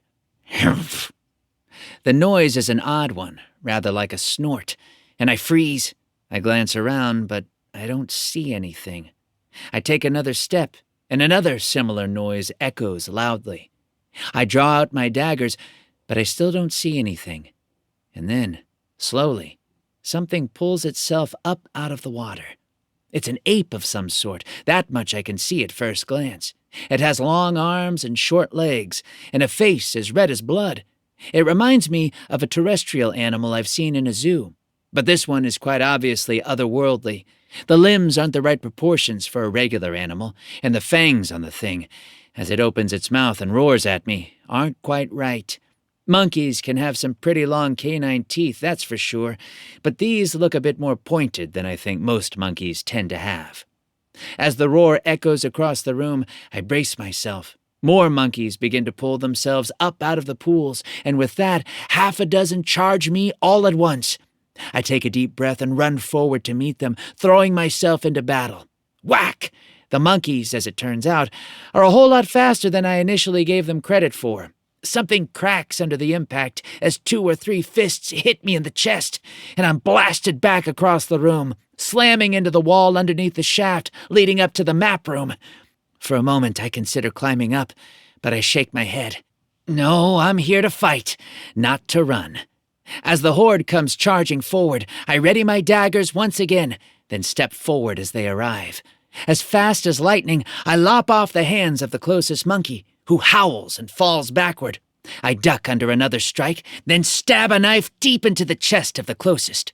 It falls backward and collapses with a gurgle, and I spin to face the next several. Garg! Bjorn! I dive headlong into one, knocking it backward while stabbing it several times in the chest. I come out of the roll and stand up, leaving the bloodied corpse on the ground, then turn around and throw my shadow dagger through the neck of another. I could use some help! With a flicker, both of my favorite pets emerge and immediately dive into the fray. Gar can simply gore the monkeys with his long claws, while Bjorn grabs them by their long limbs and shakes them about like rag dolls. I join in the fray with my daggers, and together we're able to work our way slowly and purposefully through the room. When the last of the monkeys falls, Bjorn and Garg head back into the portal, and I start to look around the room for loot. There's not really much to be seen, though there might be something golden at the bottom of the hot springs. I'm nervous to dive in to get it, though. Just like dragon gold, there are rules when dealing with treasure located at the bottom of deep pools of water. Usually, there's a reason why it's there, and it's not because it's easy to get out. I'm still thinking it over when chats start coming through. Razor Edge. All right, I think we've got you located. Turn to your right. Not that much. There. Go there. I follow the instructions, finding myself looking at yet another dark cave. This one seems to be hewn by hand, as if someone had carved it some long, indefinite time ago. I let out a long breath and start forward, and soon slip up to that entrance. Yes, there are definite pickaxe marks here, and as torches flicker to life, it only becomes clearer. I start forward, making my way steadily onward, but even as I do, I can hear a soft rumble shake the ground. That dragon, whatever his game happens to be, isn't gone yet. He's just waiting for another chance to strike. I, in turn, must make sure I'm ready for him, or else, even if I find something that makes me the most powerful awakened in existence, I know I won't stand a chance against his deceptions. Chapter 23. The hallway isn't long, and it soon comes to an end in an elaborately carved wooden door. I pause for a moment, looking over the symbols and markings. Most of the carvings are of plants, ivy, trees, and things, though tucked away amidst the greenery are little creatures. Elves, dwarves, and other such things. I nod after a moment, then slowly reach out and twist the knob. Locked. I frown, then rattle the doorknob as if such a simple trick could work. It doesn't, obviously, and I take a step back. All right, folks, let's see if my lockpick still works. Razor Edge. What lockpick? Viper Queen. I think I know. I draw out my 2 daggers and drive them into the lock. It takes me a moment, but I'm soon able to cut my way through the wood and metal, and I kick the door open. Splinters sprinkle down to the ground, and I step inside. Now, I must admit that while I've hardly been dungeon delving for an extended portion of my life, this is the strangest dungeon I've ever seen. A chandelier, adorned with hundreds of candles, hangs over a neat little reading place. The walls are squared off and lined with bookshelves, all of which are piled high with hundreds of tomes. At the exact center, under the chandelier, is a series of chairs and some tables, where more books are piled. Several clay pipes lie scattered across the tables as well, ashes spilling out of the bowls and across the wooden surface. This is unusual, I murmur as I walk inside.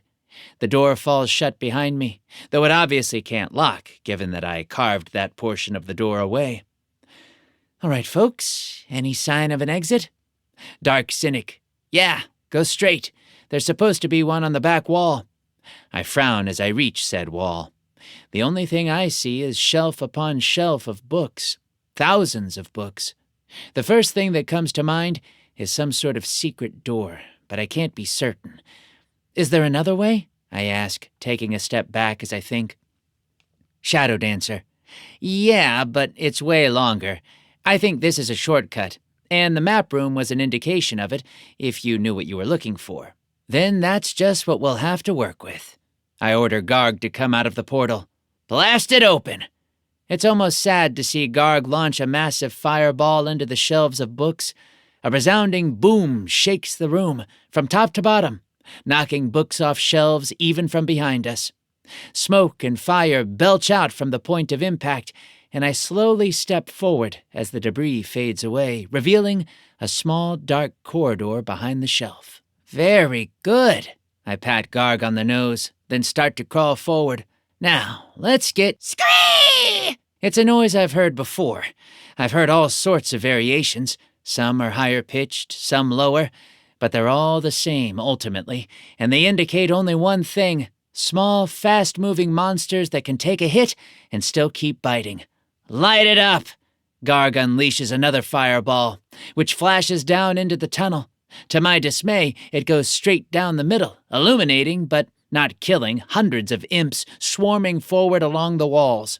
A moment later, they come scurrying out into the open, at least the first wave, and I suddenly find myself overwhelmed. I rush forward into battle, my knives moving as fast as I can possibly swing them. Imps are so small and wiry that I hit with almost every swing, lopping off limbs and heads and legs and all sorts of other things. Still, it's not enough, as they just keep coming. 2 of them manage to sneak around behind me, and they jump up to wrap their arms around my neck.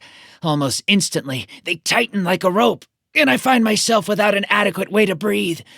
If you've ever been in a position like that, it's not... how to put it? You're not dead yet, but you're going to be soon.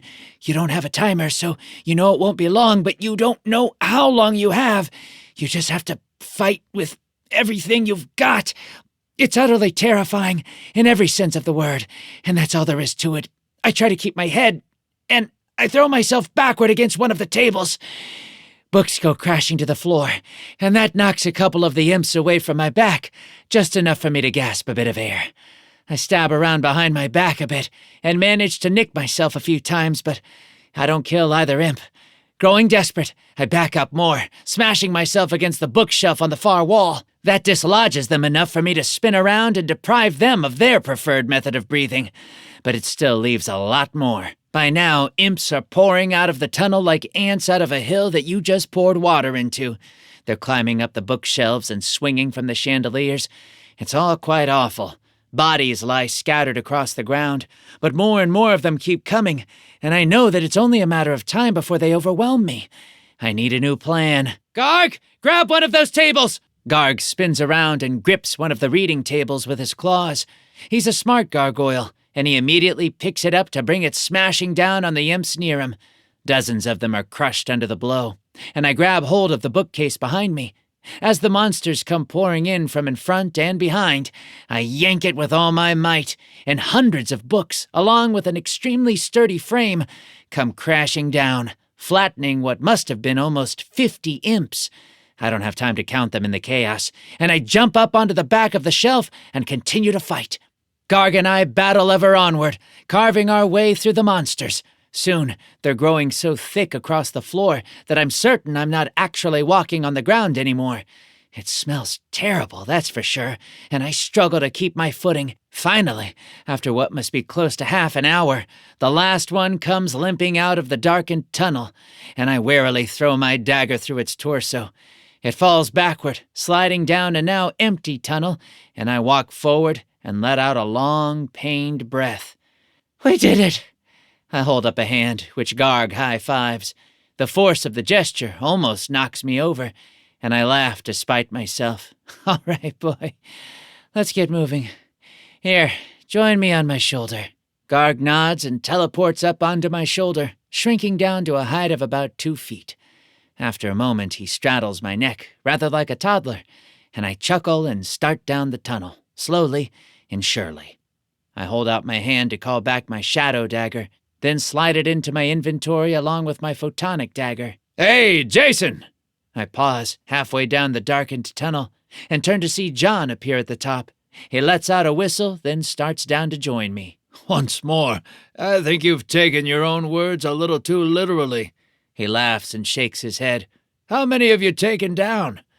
I don't even know. I'll check my stats once we're out of here. I puff out my cheeks. It's good to see you. How have things been on your end? Fine, I think. John shrugs. I'm just glad to see you alive. After 2 days, I didn't think we'd see you again. I gape at him for a moment. 2 days? 2 days? Firestorm. Yeah, I just thought you knew. Shadow Dancer. We said we were glad to see you out of there. Yeah, I just thought those were general congratulatory messages, I murmur. John just stares at me for a moment, then bursts out laughing. You were gone for 2 days and still managed to do all of this? Remind me to never get on your bad side. I frown, thinking desperately. The time skip must have happened when I was teleported away, out of that fiery pit. The only question is, why? So the system administrators could hide me from the dragon? Or, and I shudder to even think about this, did something happen to me during those 2 days? Something that was wiped from my memory? I have no answers, but I'm not really given time to find them, as John steps past me and continues down the slope. Come on, I assume your extraordinary ability to stumble into things let you find this shortcut. At least, I assume it's a shortcut. That's what I'm told. I nod in agreement, striding along behind him. Once we get out into the next room, I pause for a moment, waiting for a reply. Lunar eclipse, you'll go down a shaft. We'll go down a shaft, I answer. I found a map of sorts that ought to lead us to the boss room. Good to know. John flashes me a small smile. We all talk about our DPS as damage per second, but I sure wouldn't mind a good dungeon positioning system. Take a slight right at the drooling troll, continue onward for 700 feet, then fall into the blazing pit of lava. You have reached your destination. I laugh despite myself. We soon reach the end of the tunnel and slowly emerge into a much rougher cave covered with large crystals, some as large as 10 feet long. I whistle as I look them over and slowly walk up to one, placing my hand upon the smooth surface. It's beautiful, John whispers. He looks around, then frowns. I don't see any shaft that goes down, though. I look around as well, then nod. There. Near the center of the room, there's a crystal, 3 feet across, sticking up out of the ground. We both approach it, and John reaches out and touches the thing. Garg spits a small ball of fire at it, but it only tarnishes the surface a bit. Stand back. John slowly pulls himself upright, then takes out a pickaxe and raises it above his head. I've got this. I'm happy to let him take the lead, as my mind is still spinning a bit from the strange revelation. John swings downward, and the pickaxe slams into the peak of the structure, shattering a great deal of it and sending large cracks through the whole interior. He grunts and pulls the axe out, then swings again. This time, almost half of the crystal is broken away, and I think I glimpse the dark shaft underneath the thing. At the same time, the crystals around us begin to crack. At first, I don't think anything of it, but when John takes the third swing and shatters the crystal all the way down to the floor, a great blast erupts from the crystals all around us. Bits and pieces of the clear stone fall away, revealing forms that were previously hidden, forms that look entirely too much like monsters. They're humanoid, that much is fairly obvious at a glance, but they're not quite fully human. I think they're shorter and a good bit slimmer. They're also all folded in the fetal position. Slowly, I draw out my daggers, and I jab one of them as hard as I can. My blade simply skates off the surface, and I pause. It's possible that I can't harm them, but more likely it's something along the lines of not being able to harm them until they reanimate. That's interesting. John looks up at the creatures, then down at the crystal. One more blow ought to do it. You ready for them? I puff out my cheeks and nod. Let's do it. All right, then. John takes one final swing, smashing the remainder of the crystal with one smooth blow. Crystal rains down into the open shaft, and, with that, all the crystal forms around us animate. If they haven't already fallen to the floor, they detach from the wall and jump down. John is quick on the uptake, I'll give him that. He whips his pickaxe around like lightning. His strength smashes straight through half a dozen of them in a single blow, showering me in crystal shards. I stab the nearest one with my photonic dagger, then a second one with my shadow dagger. Both crumble into rubble, and I smile. That'll work well enough for me. John and I quickly move through the room. There aren't many of the crystal creatures, and a lot of awakened, Harold particularly comes to mind, would have struggled, but we don't seem to have any real issues. Soon, only one creature remains, which positions itself on the brink of the pit. I pause for a moment, and John gestures at the creature. Would you care to do the honors, or do you want me to take it? I'll do it if you don't mind. I slip both of my daggers into my inventory, then slowly walk forward. The crystal creature crouches down, then jumps forward, rather like a frog or a cricket or something. I don't really care what it looks like, I just kick it in the chest as hard as I can. It's flung backward down into the pit, where it cracks loudly on the lip before falling into darkness. There's a long pause, followed by a crash, and John and I fist bump. If I've been gone for 2 days, I suppose I should ask if there's been any drama with Harold. I nod at John as we approach the top of the shaft. Quite a lot, John chuckles. I'll give it all to you, down at the bottom. Fair enough. John jumps inside a moment later, and I follow once I hear him land.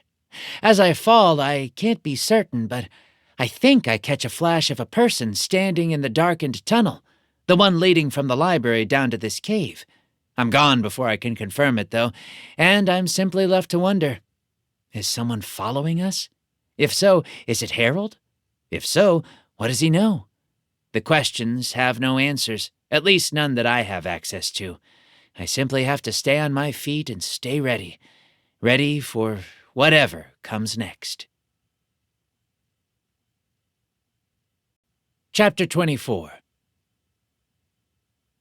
John and I land in a pit the exact opposite of the caves on the very top level.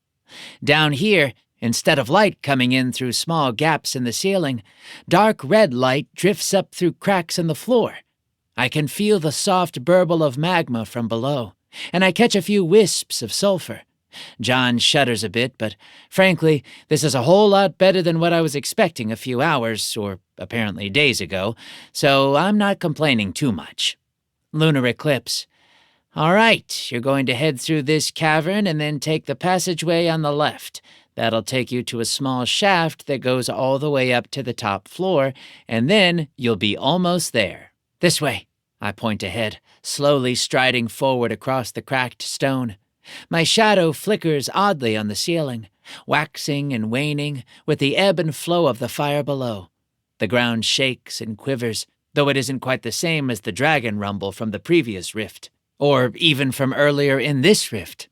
Something bumps against the underside of the floor, and I get the feeling that we're essentially walking above a great pool of magma.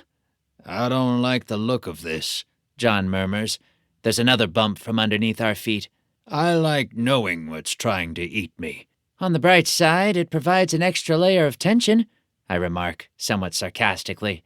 It keeps the viewers entertained. Very true, John laughs. All right, then. Give us a quick poll. Both sets of viewers. Which would you rather have? Would you rather see the two of us making our way through an easy dungeon where you know your beloved heroes will be safe, or fighting our way through the darkness where we never know which moment will be our last? A, safety, 11%. B, danger, 89%. I laugh at the numbers, and so does John. We glance at each other, share a knowing look, and continue onward. Well, in that case, here's a shout-out to all you viewers who actually care about my life and limbs at the potential expense of your entertainment pleasure. I heft an imaginary wine glass. To all those who... A loud crack splits the air from behind us. and we slowly turned to find a much larger patch of lava appearing near the shaft where we came down. Slowly, almost painfully so, a large chunk of the stone sinks into the lava, leaving behind only a few rising bubbles. I brace myself and wait as a hole forms, perhaps 20 feet across. Then, with a loud splurch, figures begin to emerge. Well, honestly, they're rather hard to describe. In the other rift, creatures made of the lava itself had emerged from the pool. Now lava bubbles upward, only to have flames shoot out with loud hisses and take on forms of their own. As the flames free themselves from the stone, rock cools and falls back down, and the figures step out and prepare themselves. They're humanoid, at least essentially, though being made of fire, they obviously don't adhere to the exact proportions. Their eyes are as black as coal, as dark and as deep as the void between the stars, and I feel like I'm being sucked in simply by looking at them. I take a moment to size them up. Any idea how to kill creatures made out of living fire? Not a bit. John shakes his head. He turns to look in the direction we're traveling, likely trying to decide if we can make a run for it. Strictly speaking, the area is open, but I can see the light from beneath the floor beginning to flicker a bit more brilliantly. If we try to run, something will come bursting through and roast us to a crisp. I think for a moment, then draw out my twin blades. Well, only one way to find out. Firestorm. That's our Jason, not scared of anything at all. Dark Cynic. You can do it! Viper Queen. Try hitting their eyes. They look like the only solid parts of the creatures. I'm not really given much of a chance to absorb the advice, as the monsters come racing forward. Their limbs move, but they don't really walk across the ground so much as glide. Several in the lead advance with greater vigor, and I decide that I might as well meet them on my own terms. I jump forward with all my might, hoping to catch them off guard and lash out with my twin weapons. To my great surprise, the blades dig into the fire almost exactly the way they would ordinarily cut through, well, pretty much anything else. I can feel the resistance of the body, incorporeal as it may be. The two creatures I hit reel back in pain, and a blinding light escapes from their bodies for a moment, at least until the wound heals. That gives me hope, and I charge headlong at them. Hi-ya! I dive into their midst, my blades flashing as fast as I can make them go. I land dozens of cuts up and down their bodies, carving them apart as fast as I can. As I reach the other side of the pack and turn back, though, I find that all of them are still intact.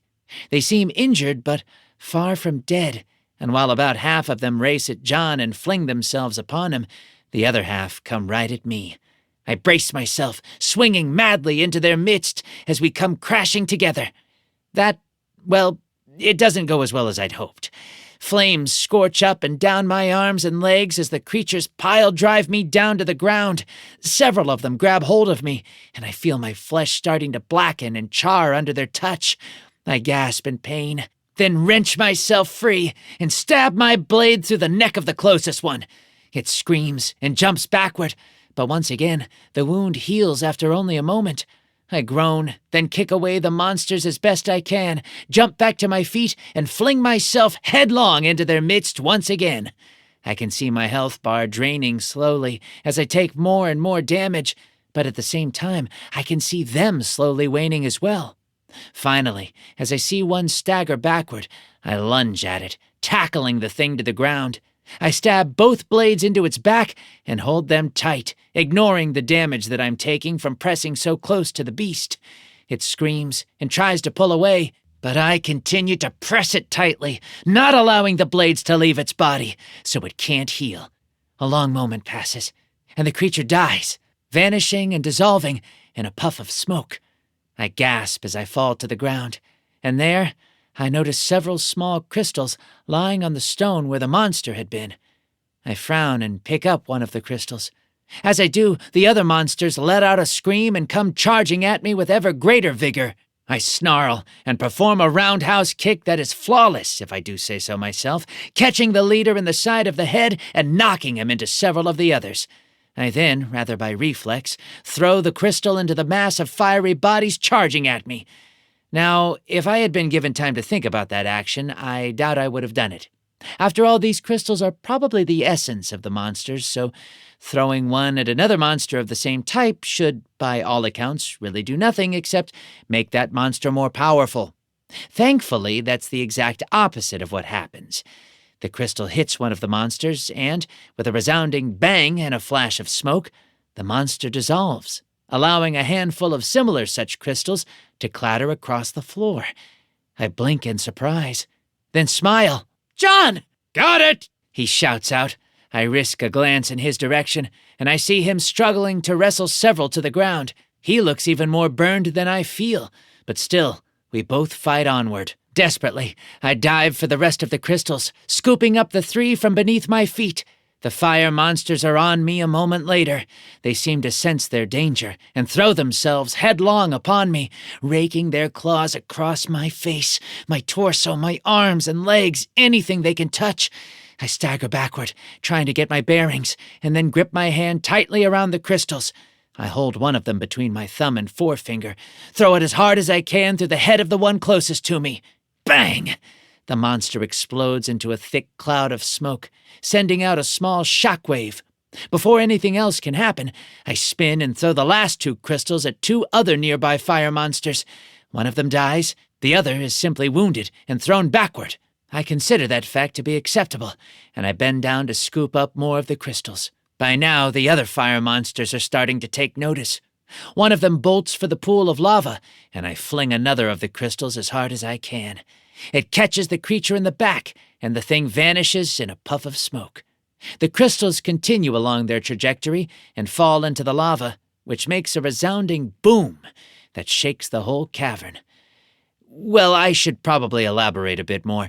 The monster drops 3 crystals, all of which land in the lava. As a result, 3 great geysers of molten stone explode upward, showering the nearby area, while thick cracks spread across the rest of the floor. I scramble away from the closest crack, spinning my head left and right as I try to make sure I don't fall into anything.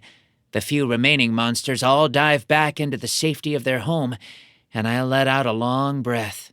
And there's to you! John slams a fist through the head of a monster. It explodes around his fist, and he catches several of the crystals as they materialize where the creature was standing. One of them, though, rattles through a small crack next to his feet, and the resulting explosion throws him backward across the lava field. I can hear the crack of his head against the stone, while his leg falls into one of the wider gaps. Smoke and fire belch upward, and the smell of burning flesh fills the air. I grit my teeth and race forward, bouncing across the shifting stone as quickly as possible.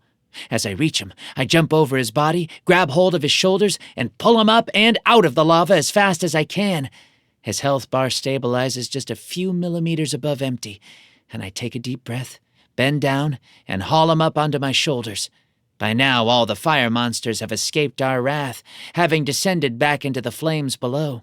I see several of them starting to swirl under the surface of the liquid, watching us, but afraid to actually engage. I take a deep breath once more, trying to ready myself. John is heavy.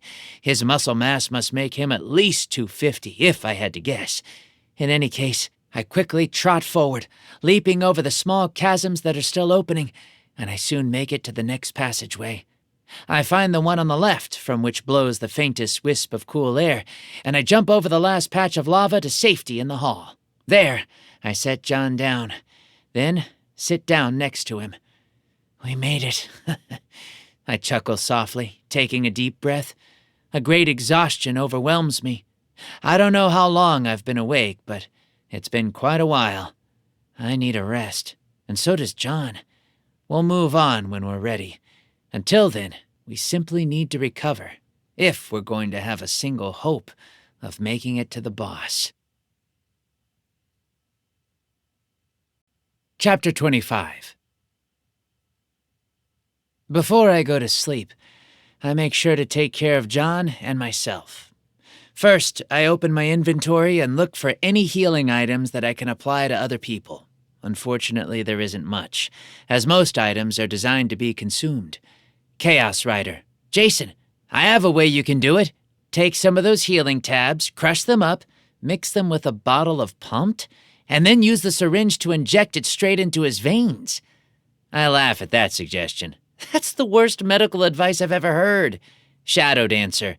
You yourself have literally drunk a bottle of soda to heal from gaping stab wounds, venom injections, and a whole lot more. Ice Queen. Yeah, Jewel Lee used this method to heal her friend Clum C a few days ago.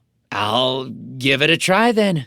I shake my head in amazement, then open my inventory and get to work. Thankfully, I have everything I need. Healing tabs are a pretty common drop from monsters. They sort of just give you a general health boost and can heal topical wounds. Pumped is a bit more comprehensive, healing more major wounds, which, in my mind, is sort of the opposite of what it should be, but you know how it goes. I find a small, flat rock along the side of the passage, place several of the healing tabs on it, use another rock to crush them up into powder, and then dump it all into a bottle of the energy drink.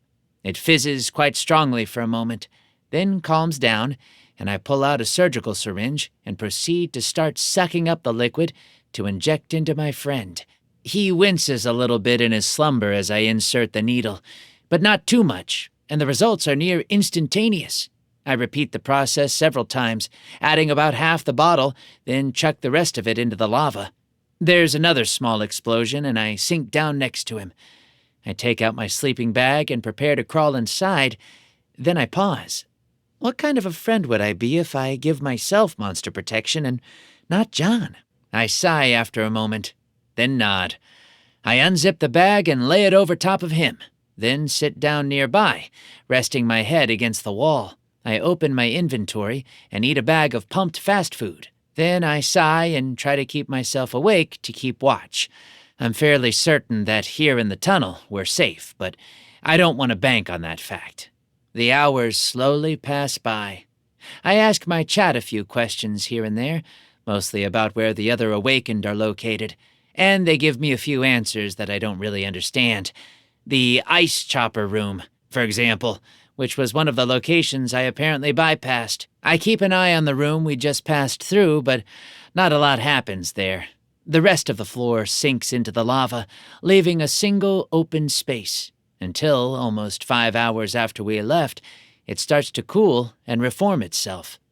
It's around that time that John stirs and wakes up. He gasps and rises, bringing up his fists, then pauses. I give him a weary nod, and he nods back.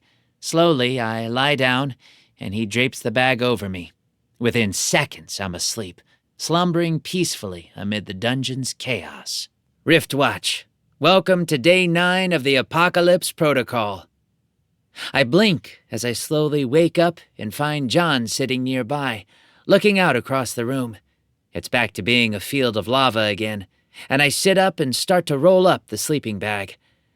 "How are things?" I ask softly. "See anyone else?" "I think Harold is trailing us," he answers quietly. "The room reset, as you know, but it keeps activating. We're outside of the detection range of the monsters, but the whole thing will crack and break apart. The monsters will come up, and they'll run around until lava covers the whole floor, and then they'll go away, and the room will cool. Only thing I can figure is that someone is standing just outside the radius of detection, and every now and again accidentally lets a toe slip through, you know?" "That does sound like we're being followed," I murmur. "Has the chat said anything?" "They won't confirm or deny anything," John shrugs. "I think they're enjoying the whole dark, mysterious, dangerous thing."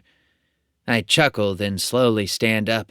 John does as well, and I notice that he's holding something in his hands.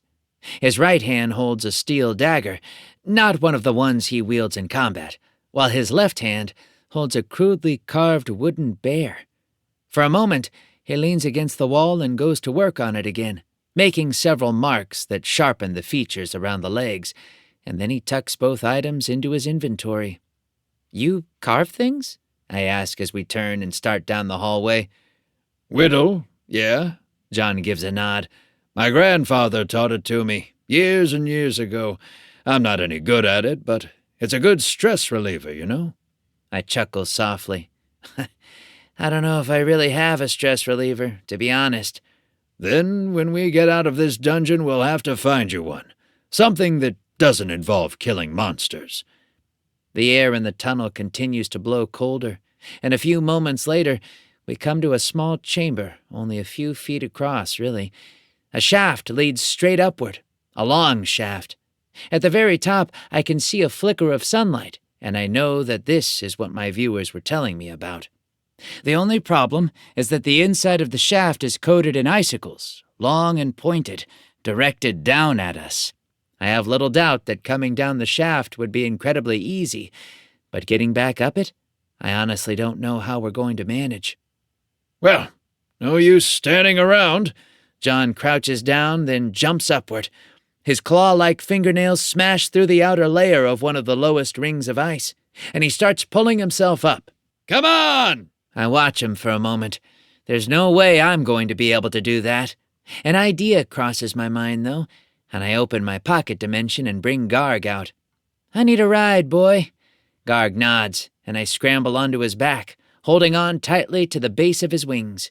He waits until John is most of the way up, then folds his wings tightly against his back and jumps upward, smashing through the ice with his own claws. Now, at this point, he's so large, and I'm so small, that I'm nearly smashed up against the far side of the shaft. Garg seems to realize this, though, and flattens himself as well as he can and wriggles his way along. Ice crashes and breaks around me. The noise and the scope of the process are truly astounding. Through it all, though, one single thought echoes through my mind. Harold will have absolutely no issues following us. He can fly over the lava, straight past those monsters, and then fly straight up this shaft. What's taken us hours to do will take him mere minutes. He doesn't need to follow us all that closely, because he can just bypass most of the same things that we're struggling with. Of course, there are all sorts of arguments that could be made about how fighting through adversity strengthens you, and I'd probably agree with the lion's share of them. However, it's also rather annoying when someone as utterly arrogant as Harold can just flicker around like a fairy and dodge everything that you've worked so hard to achieve. I digress, though. The two of us, working together, soon managed to reach the top of the shaft. There, the ice has grown across most of the entrance, leaving only a small hole about 6 inches across. John does his best to break through, but he has a hard time getting a grip. After a few failed tries, I motion for him to stand back, at least as best he can. He presses himself to the side of the shaft, wedging himself between several icicles, and Garg lets out a mighty bellow. Foom! A blast of fire rolls upward, hurling straight through the layer of ice. The ice all around us melts into a slurry, of course, and John suddenly finds himself without anything to cling to. He falls, only to catch hold of Garg's wing on the way down. Garg howls in pain, but he grits his teeth and forces his way upward. We all tumble out into the fresh snow, and I lie there for a moment, gasping. John, I glance over at him for a moment, an idea coming into my mind. You wouldn't by any chance have some sort of a trap tucked away in your inventory, would you? A grin comes across John's face. What do you mean by a trap? Nothing lethal, probably. Just in case the person who comes along isn't Harold, but my eyes twinkle. I don't know. Something that could give us a bit of a warning? Of course, any trap that we set up will be automatically flawed, knowing that anyone watching our feed could just switch over and alert Harold to the danger.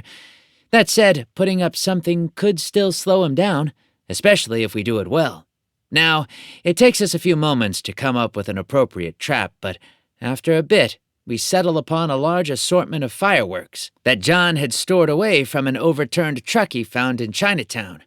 After carefully arranging hundreds of screamers, smoke bombs, fire bombs, sparklers, and I don't know the name for them, the big ones that you see at firework displays, we set up a tripwire across the entrance, hooked up to a flint striker over the top of the wicks. If the string even gets a breath of wind that's too powerful, it'll set everything off. Harold will have a hard time coming through, that's for sure. In any case, it's fun to set up. The moment it's ready, John and I stand up and start looking around. The room is small, almost as small as the one so far below, and hardly big enough for the two of us to fit inside at the same time, especially with all the fireworks. A small tunnel, really more of an extended archway, leads a few short feet to another nigh identical room. At the center, there's a raised ring of stone, a well with a ladder going down the inside. I pause at the top, then slowly look down the long, darkened shaft. What do you think we'll find at the bottom? I ask softly, not really wanting to startle anything lurking down below. One giant fight that will last all the way to the end of the boss battle itself, John answers. Did you play many video games before everything exploded? Hardly at all, I answer, laughing.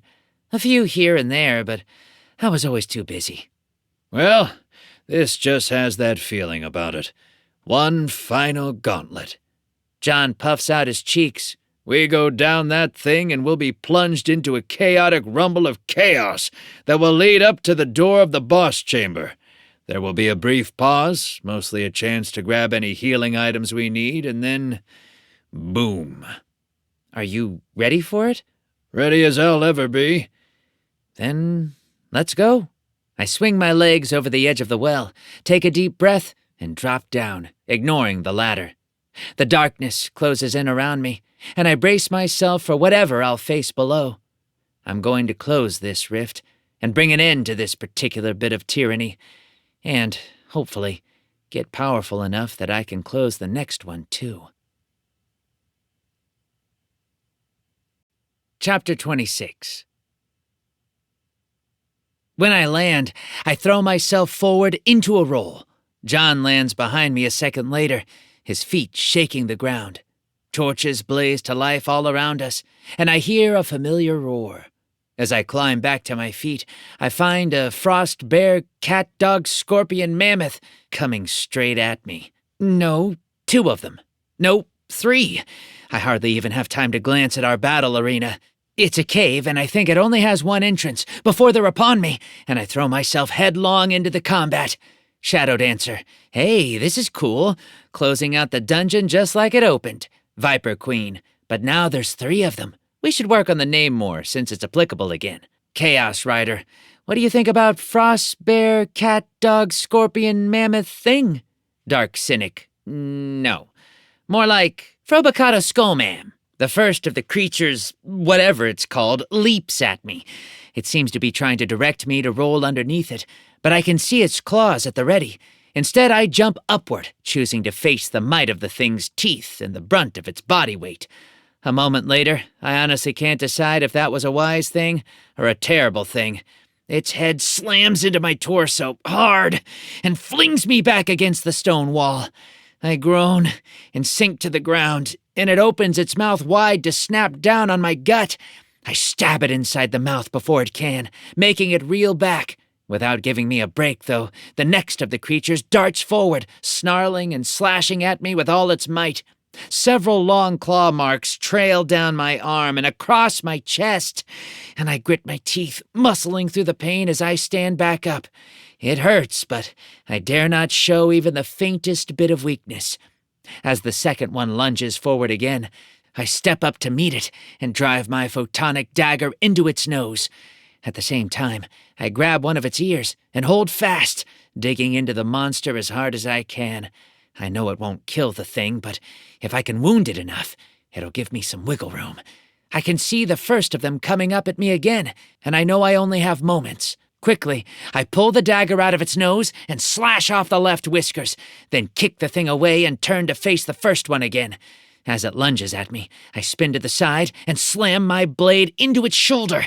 Then I draw a long line back to its haunches. It howls in pain, then kicks out at me sideways. The attack hits me in the leg, and I scream as something breaks. I fall backward. A moment later, as the creature turns, its barbed tail slams into my side, biting deeply. It whirls away after a moment, but the wound immediately begins to burn. There was venom of some sort in that tail. That much I'm pretty sure of. I groan and grit my teeth, then sway and try to keep my balance. Suddenly, the world seems to tilt slightly, and I let out a long breath. I can handle this. One of the cat things comes charging at me again, and I brace myself. This time when I jump backward, allowing myself to push against the wall. Before I start to fall, I push off again, launching myself into the air over the creature. It snarls and yelps, spinning, and I come down hard just behind its haunches. As quickly as I can, I reach out, grab hold of its tail, and slash my dagger clean through the bone. The tail, stinger and all, falls to the ground, and I whirl it around like a whip over my head. The monster turns to snarl at me, then howls as it realizes what's happened. Quickly, I step forward and land several long lashes across its shoulder, inflicting massive cuts. Blood drips down to the stone floor, and it howls and steps back, retreating into a corner. I can see it starting to sway, and I know I have it in the bag. I then glance at the monster whose whiskers I cut off. It's running in a circle, unable to get its bearings, which means I have some time. Golden Shield. All right, guys. When it kicked him, it was sort of like a horse. Should we add that to the name? I snort at the chat, which apparently cares a great deal about the name of the monster. Then open my inventory, pop an anti-venom, and chug half a pumped drink. My health, which has started to drop, stabilizes, and it even starts to rise as the world stops spinning. I've got you now, I mutter. I charge headlong at the monster I poisoned, and it snarls and braces itself. The positions have been reversed. As I come up, I feint to the left and then roll to the right, slamming both of my daggers into its body, just behind the front legs, aiming for the heart. I can't tell if I actually hit the organ, but it only takes a few moments before the monster, which almost instantly begins to snarl and claw at me, tilts over to the side and hits the ground with a loud thump. I take a long breath and step back. Suddenly, John is thrown through a small alcove on the side, slammed flat by his own monster. He punches it in the jaw in response, knocking it aside, then grabs a large rock and smashes it over the creature's head. I don't watch the rest of the fight, but John seems to have himself handled, so I charge forward to engage the disoriented monster.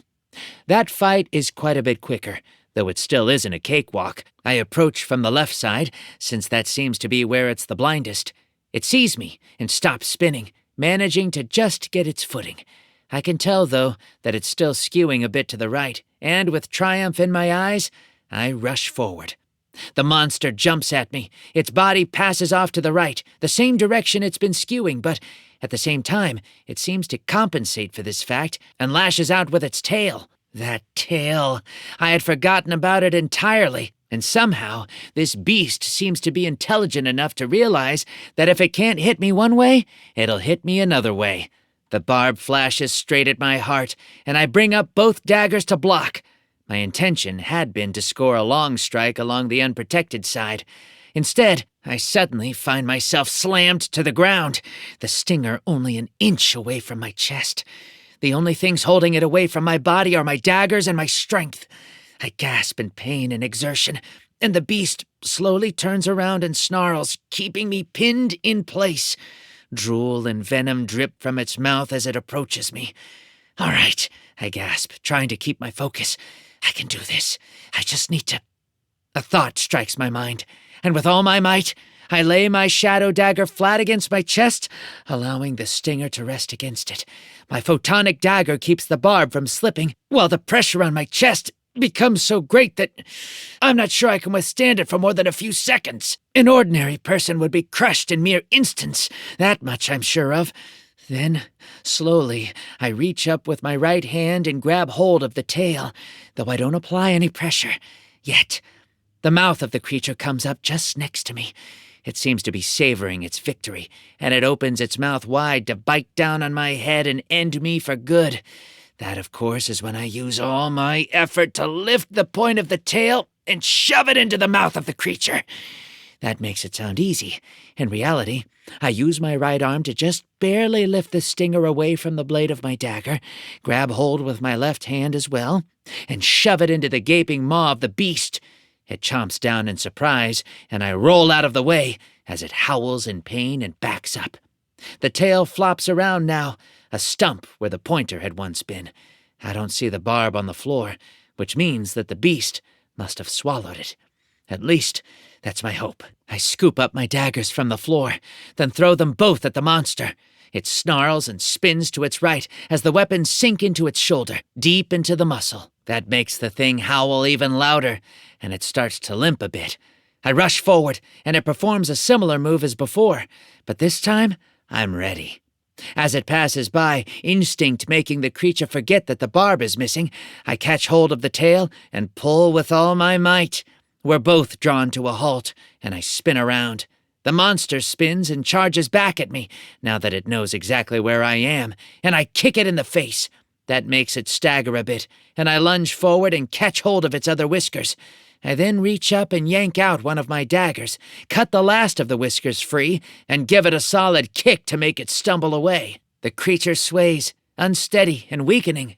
After a moment, it sinks to the ground, and I approach slowly. I can see it whimpering, suffering, as its own venom tears it apart from inside, and the wounds across its body do an equal amount of damage.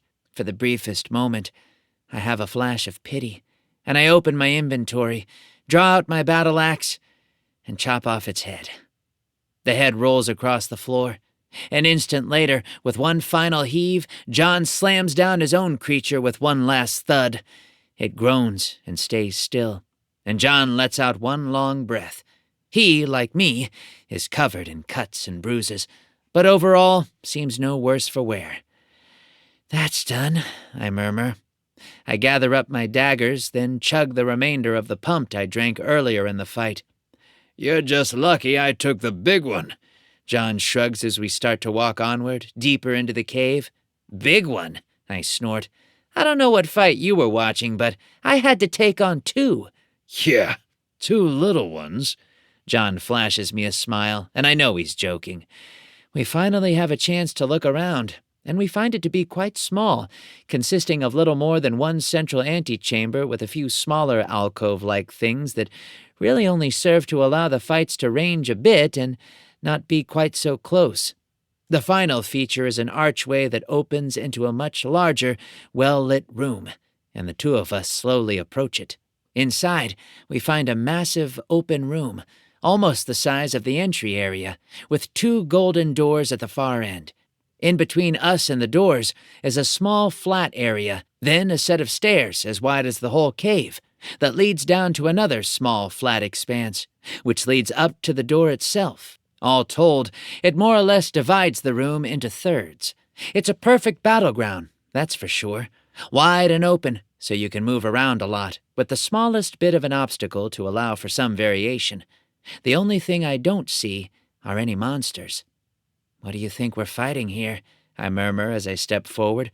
"One last volley, so to speak?" "Has to be," John nods. He chuckles and steps past me.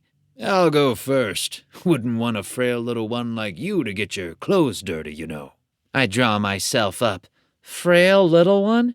And who was the damsel in distress who was pulled from the lava? "Damsel in distress? Think of all the people who get pulled from lava in movies. They got momentarily beaten, but those are always the most epic. John steps through the archway and into the room, and his voice gets cut off as a giant millipede slams into him from behind, jumping on him from the wall, which, as we hadn't yet entered the room, we couldn't see. It coils around him within a split second, 1,000 legs all scrambling to tear into him. I rush forward as well, but he throws himself on the ground and begins to roll, splattering bug guts across the floor. As I enter the room, I spin around and look up at the wall. Now, I was fully expecting to see another millipede waiting for me, maybe even 2 or 3. What I wasn't expecting to see was a whole wall of them, at least 100, all with beady eyes and countless legs.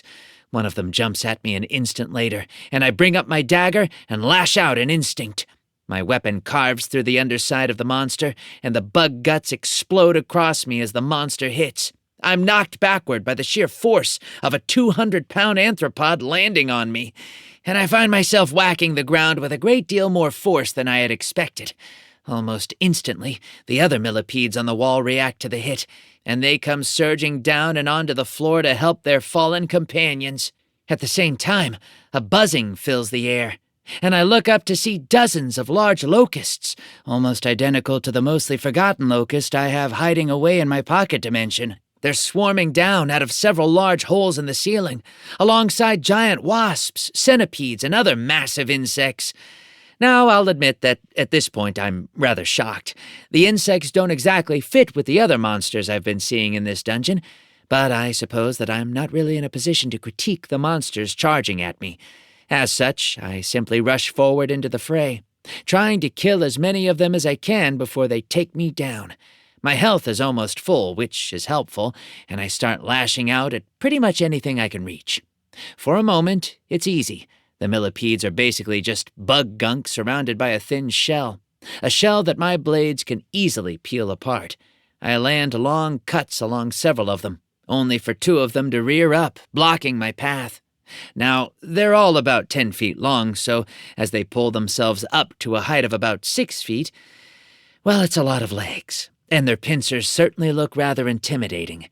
Still, all this move ultimately does is expose their bellies, and I'm able to carve my way through them as well. I've just taken down the 2 standers when a wasp hits me from behind. It drives its stinger clean through my shoulder, and I scream in pain. Without losing my cool, though, I reach up and grab the thing by the neck. Its long legs flail against my arms, and I'll admit that my initial reaction is to fling it away, but only because the sensation of legs from smaller insects and wasps is designed to elicit such fear. I grit my teeth, bear it, and pull as hard as I can. The wasp's neck snaps, and I pull the stinger out and slam it to the ground. More of the monsters come buzzing down from the sky, though, wings fluttering wildly as they seek to tear me to bits. I brace myself, kick a handful of nearby millipedes away, and then throw myself into a defensive pattern. I dodge, striking at the insects as they pass by. Most of them I'm able to hit, and they go spiraling down to land against the stone far below. A few of them manage to get past me, and 1 or 2 are able to sting me. Soon, blood drips down my back and my chest from the wounds, but I grit my teeth and bear it.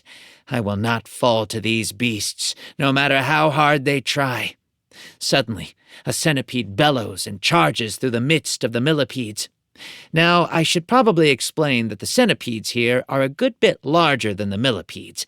Perhaps not as long proportionally, but they are quite a bit thicker, and, well, they can make a bellowing noise that sounds like an angry bull, which isn't exactly what you'd expect from a giant bug.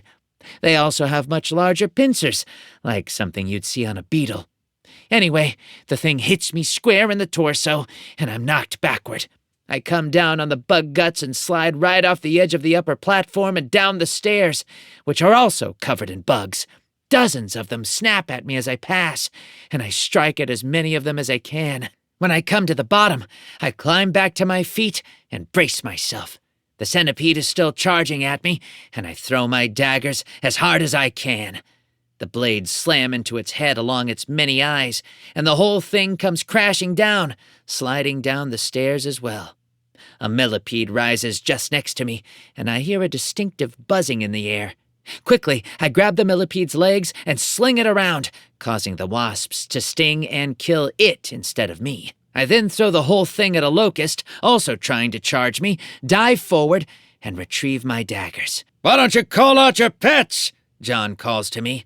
He slams his foot down onto the stairs, blasting a chunk of stone up into the air. Expertly, he grabs it, then throws it through the mass of insects, blasting dozens of them into goo. "Because I want all their powers to still be active when we face the boss," I answer. Won't be much use in that if we can't get to the boss. That's a fair point.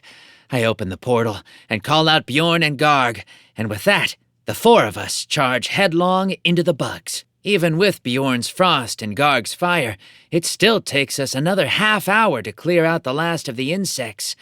By the time we're done, John and I are both exhausted, and Garg and Bjorn have used up all their attacks. The ground, the walls, pretty much every surface in the room is covered with a thick layer of bug guts, so much so that it makes it slippery and almost impossible to walk. I laugh and sit down on the steps, on the cleanest section I could find, and John does the same. Well, that was something else, he chuckles softly. We'll have to... Whoosh! The sound comes from the entrance, and we both turn just in time to see a massive boulder crashing down over the tunnel leading out. With that, the golden doors rumble, and almost imperceptibly, they begin to open. System notification. The doors to the boss chamber will now open.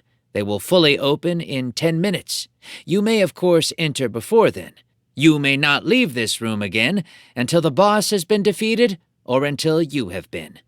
I shake my head. You weren't kidding when you said it would be a brief pause. I guess not. John glanced at me. Do you have any more pumped? I used up my last one, and I know I gave you a bunch of them. Here. I toss him one from my inventory, then drink one myself. What's the plan? Wait or engage? My guess is that if we enter earlier, it'll be an easier fight, at least by some standards, and the longer we wait, while we have more time to heal, the harder it will be. John shrugs. Heal for 5 minutes, and then we'll go take down whatever's lurking behind that door. Chapter 27. The doors are about halfway open when John and I stand up. The boulder is still blocking the entrance, making it impossible for us to leave. On the bright side, though, it makes it impossible for anyone to sneak through and snipe our boss battle, which is comforting. Together, a bit shaky on our feet, but otherwise ready, we stride toward the growing hole in the darkness. What do you think we'll face? John asks. I don't have the faintest idea, I answer. I glance at my chat, which is debating the different healing properties of a wide assortment of medicines and things. Apparently, someone else in the rift got pinned down by a boulder that was constantly draining their health, and they managed to survive by hooking up a drip-fed IV out of a trash bag, some soda straws, and a ballpoint pen. A brief image of the setup rises in my mind, and I push it down as fast as I can. I can handle gross monsters, but some things. Anyhow, John and I approach the threshold. Unlike some places, there's no warning. The moment my foot crosses that barrier, the doors fly open and the darkness transforms into light. For a long moment, I look at the battlefield, hardly comprehending what I'm seeing. In many ways, the boss chamber is a combination of everything we've been fighting thus far. The floor is largely gray slate, though in the middle sits a pool of lava, perhaps 50 feet across. Radiating out from that pool are little rivulets of lava, stretching like tentacles across the floor and up to the walls. The walls, meanwhile, are uneven, with large steps and platforms rising up like stairs. Then, high above, large arches of stone stretch out across the expanse, meeting a great pillar that rises up from the pool of lava. Above that, there's a short stretch of sheer, unclimbable stone, topped by an immense open space. Cold wind and snow drift down from the blue sky above, while hot air and sulfur rise up from below. The picture of snow above, fire below, it really sets quite the striking tone, and lodges itself firmly in my memory. The only thing I don't see, of course, is the boss. Come out, wherever you are," John murmurs as we look around. The golden doors don't close behind us, leading me to suspect that the bug-coated stairs are also counted as part of the boss arena. We walk forward, slowly and carefully, looking back and forth for anything that could indicate what we're actually supposed to be fighting. Quite suddenly, a roar shakes the chamber. Not the roar of a monster from this rift, but the impossible noise of the dragon from the last one. The very walls rumble, lava bursts and explodes up into the air, and snow is shaken down from the stones high above. I brace myself as the noise thunders and rages around me, and John crouches down on one knee. "That thing again?" John frowns. "What's going on here?" "I wish I knew," I answer. Suddenly, pain lances through my side, and I look down to find the ring blazing with light and fire. The flames don't actually burn their way out of my pocket, but they do burn my skin beneath, and I gasp in pain. "Take it out!" John orders. "No!" I snap. That's what it wants!" I grit my teeth, forcing myself to endure the agony. "Trust me, we need to..." "Tough out!" An odd, half-grunting, half-hooting noise echoes down from above, and I see a shadow appear on the lip of the battle arena. After a moment, a monkey leaps down, landing with a crash on the ground about 20 feet.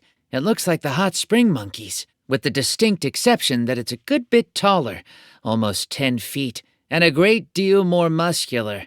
It opens its mouth and roars at us, and I take my stance and draw out both of my daggers. John does the same, and we stare up at the great beast. "You'll not stop us!" I taunt the thing, knowing that it won't do any good. I think it understands punches a bit better than English, John suggests. He slowly crouches down, grabs hold of a small protrusion of stone, and breaks it off as he stands back up. Works for me. I draw back my hands to throw my daggers. On three? Quite suddenly, the dragon's roar echoes once more, even louder. My ears ache under the assault, and my chest throbs painfully as my lungs are rattled about. The monkey draws itself up and begins to thump its chest mightily, roaring back at the unseen aggressor. Firestorm. Wait, are there two bosses in this rift? Ice Queen. This is going to be the best boss fight ever. Golden Shield. I just hope Jason comes out of it alive. Original Goth. I don't. Grendel Hater. Just keep your head, kid. Use everything you've used so far, and you'll get along just fine. I glance at John, and we both throw our weapons at the same time. 2 daggers, 1 stone. It all flashes through the air. My daggers both slam into the monkey's chest, sinking deep into its flesh, while John's rock hits the beast straight in the face. It falls backward into the lava, sending up a mighty splash of the molten metal, and the two of us high-five. And then, of course, the creature comes right back out. At this point, the dragon's roar is fading away. All pretenses are gone, and the monkey charges headlong at us. John races forward, jumps into the air, and punches it in the face. The monkey reels back a bit, then snaps back, grabs him, and flings him across the battle arena. He smashes against the stone on the far side and slumps to the ground. He's not out of the fight yet, but he's hurting. I stretch out my hand and call my shadow dagger back to myself, then rush forward to meet the beast. It snarls and raises its mighty fists, then brings them crashing down. I drop down to the ground and slide beneath its legs, then stand back up and leap onto its back, digging my dagger between its ribs. I pull myself up as best I can, and I wrap my arms around its back. The monkey begins to hoot and holler, rushing madly about, and I reach out to its chest and pull out my photonic dagger. I have every intention of stabbing the thing a great deal more than I've already done, but before I can manage it, it whirls rapidly and flings me away, and I come crashing down near the entrance. As I climb back to my feet, I find the monkey rushing at me, and I know I have only seconds to live. Quickly, I stand up and fling my shadow dagger into its face. It only bounces off the bone and falls, though it does manage to land a long cut along its cheek. I call the weapon back to myself, then turn and throw it into the beast's belly. The beast rumbles and snarls, and I call the weapon back again. It lunges, throwing a massive punch. I only just manage to dodge it, and I try to slash its wrists on the way back, but it's too fast for me to land more than a superficial slice. The beast roars, then throws itself into a great body slam, trying to flatten me underneath. I barrel roll off to one side, and I try to jump onto its back before it can stand up, but it whirls too quickly, grabs my leg, and slams me back against the ground. Now, I should probably say that, at this point, the pain from the ring hasn't really gone away at all. In fact, it's only growing more intense, though it's not shining with quite as much light. Thankfully, it's also not diminishing my health bar. Frankly, I don't know exactly what's happening with the thing, but I know it's not good. All of this flashes through my mind in a moment as I'm lying there on the ground, largely because I notice, at that very moment, the fact that shadows are beginning to ripple along the walls of the structure. They haven't actually taken on form yet, but they will soon, and I grit my teeth. I have bigger problems than you, primate! I kick the monkey in the face as it tries to chomp down on me. It doesn't stagger backward, but it is prevented from devouring the lower half of my body, which is always a bonus. I jump back to my feet, and the monkey lunges, throwing its full body weight at me once more. Wham! A flash of gray blurs through my vision, and a massive boulder slams into the monkey, blasting it sideways. I glance over to see John, swaying a bit on his feet, flash me a thumbs up. I nod back at him, then point upward. He gives a nod and starts climbing up the walls of the battle arena, scaling toward the upper levels of the place. The monkey has been blasted off into the entry arena, all the way to the bug-covered stairs. As I race after it, it shoves the boulder aside, then slowly stands up. I throw my dagger as hard as I can, hitting it in the neck, then call my weapon back to me and throw it once again. As I come racing up to the monster, I pull out my photonic dagger. The monster roars and tries to stomp on me, but I use the bug gunk to my advantage and slide out of the way, landing a long cut just below one of the beast's knees. That howls in pain, then punches me in the gut and races for the safety of the main battle arena. I race along after it, after I pick myself up, of course. My health has dropped to around half, and I pop a few health tabs as I pass through the golden doors. Ahead, the monkey jumps across the pool of lava and grabs hold of a central pillar, which it begins to climb. I smile, then open my pocket dimension and let Garg come out. I know your attacks aren't recharged yet, but I need a lift. Garg spreads his wings and I hop onto his back. With that, we launch upward, rising on the hot updrafts caused by the lava. As we rise, though, the air grows colder and colder, until we suddenly enter the frosty realm of that top layer. There, the monkey sits at the exact center of the transforming stone walkways, thumping its chest and snarling at us. I don't see John, but I know that only means I'm not looking closely enough. "Get me above him, Garg!" Garg nods and flies closer. As he does, the monkey reaches down and breaks off a chunk of stone, which it flings through the air with deadly accuracy. Garg dodges to the left, only narrowly avoiding being crushed like a bug. I still feel the breath of air from the stones passing, though. With that, he flaps his wings even harder, and we rise faster and faster. The monkey continues to fling rocks, and we continue to dodge. Soon, the two of us are high above the monkey, so high that I can actually see out over the frozen landscape around us. I take a brief look, but I know I can't turn my attention away from the fight below. Viper Queen. Wow, it's beautiful. Shadow Dancer. I never would have guessed. Lunar Eclipse. Yeah. I must admit, I'm right there with them. The view is breathtaking.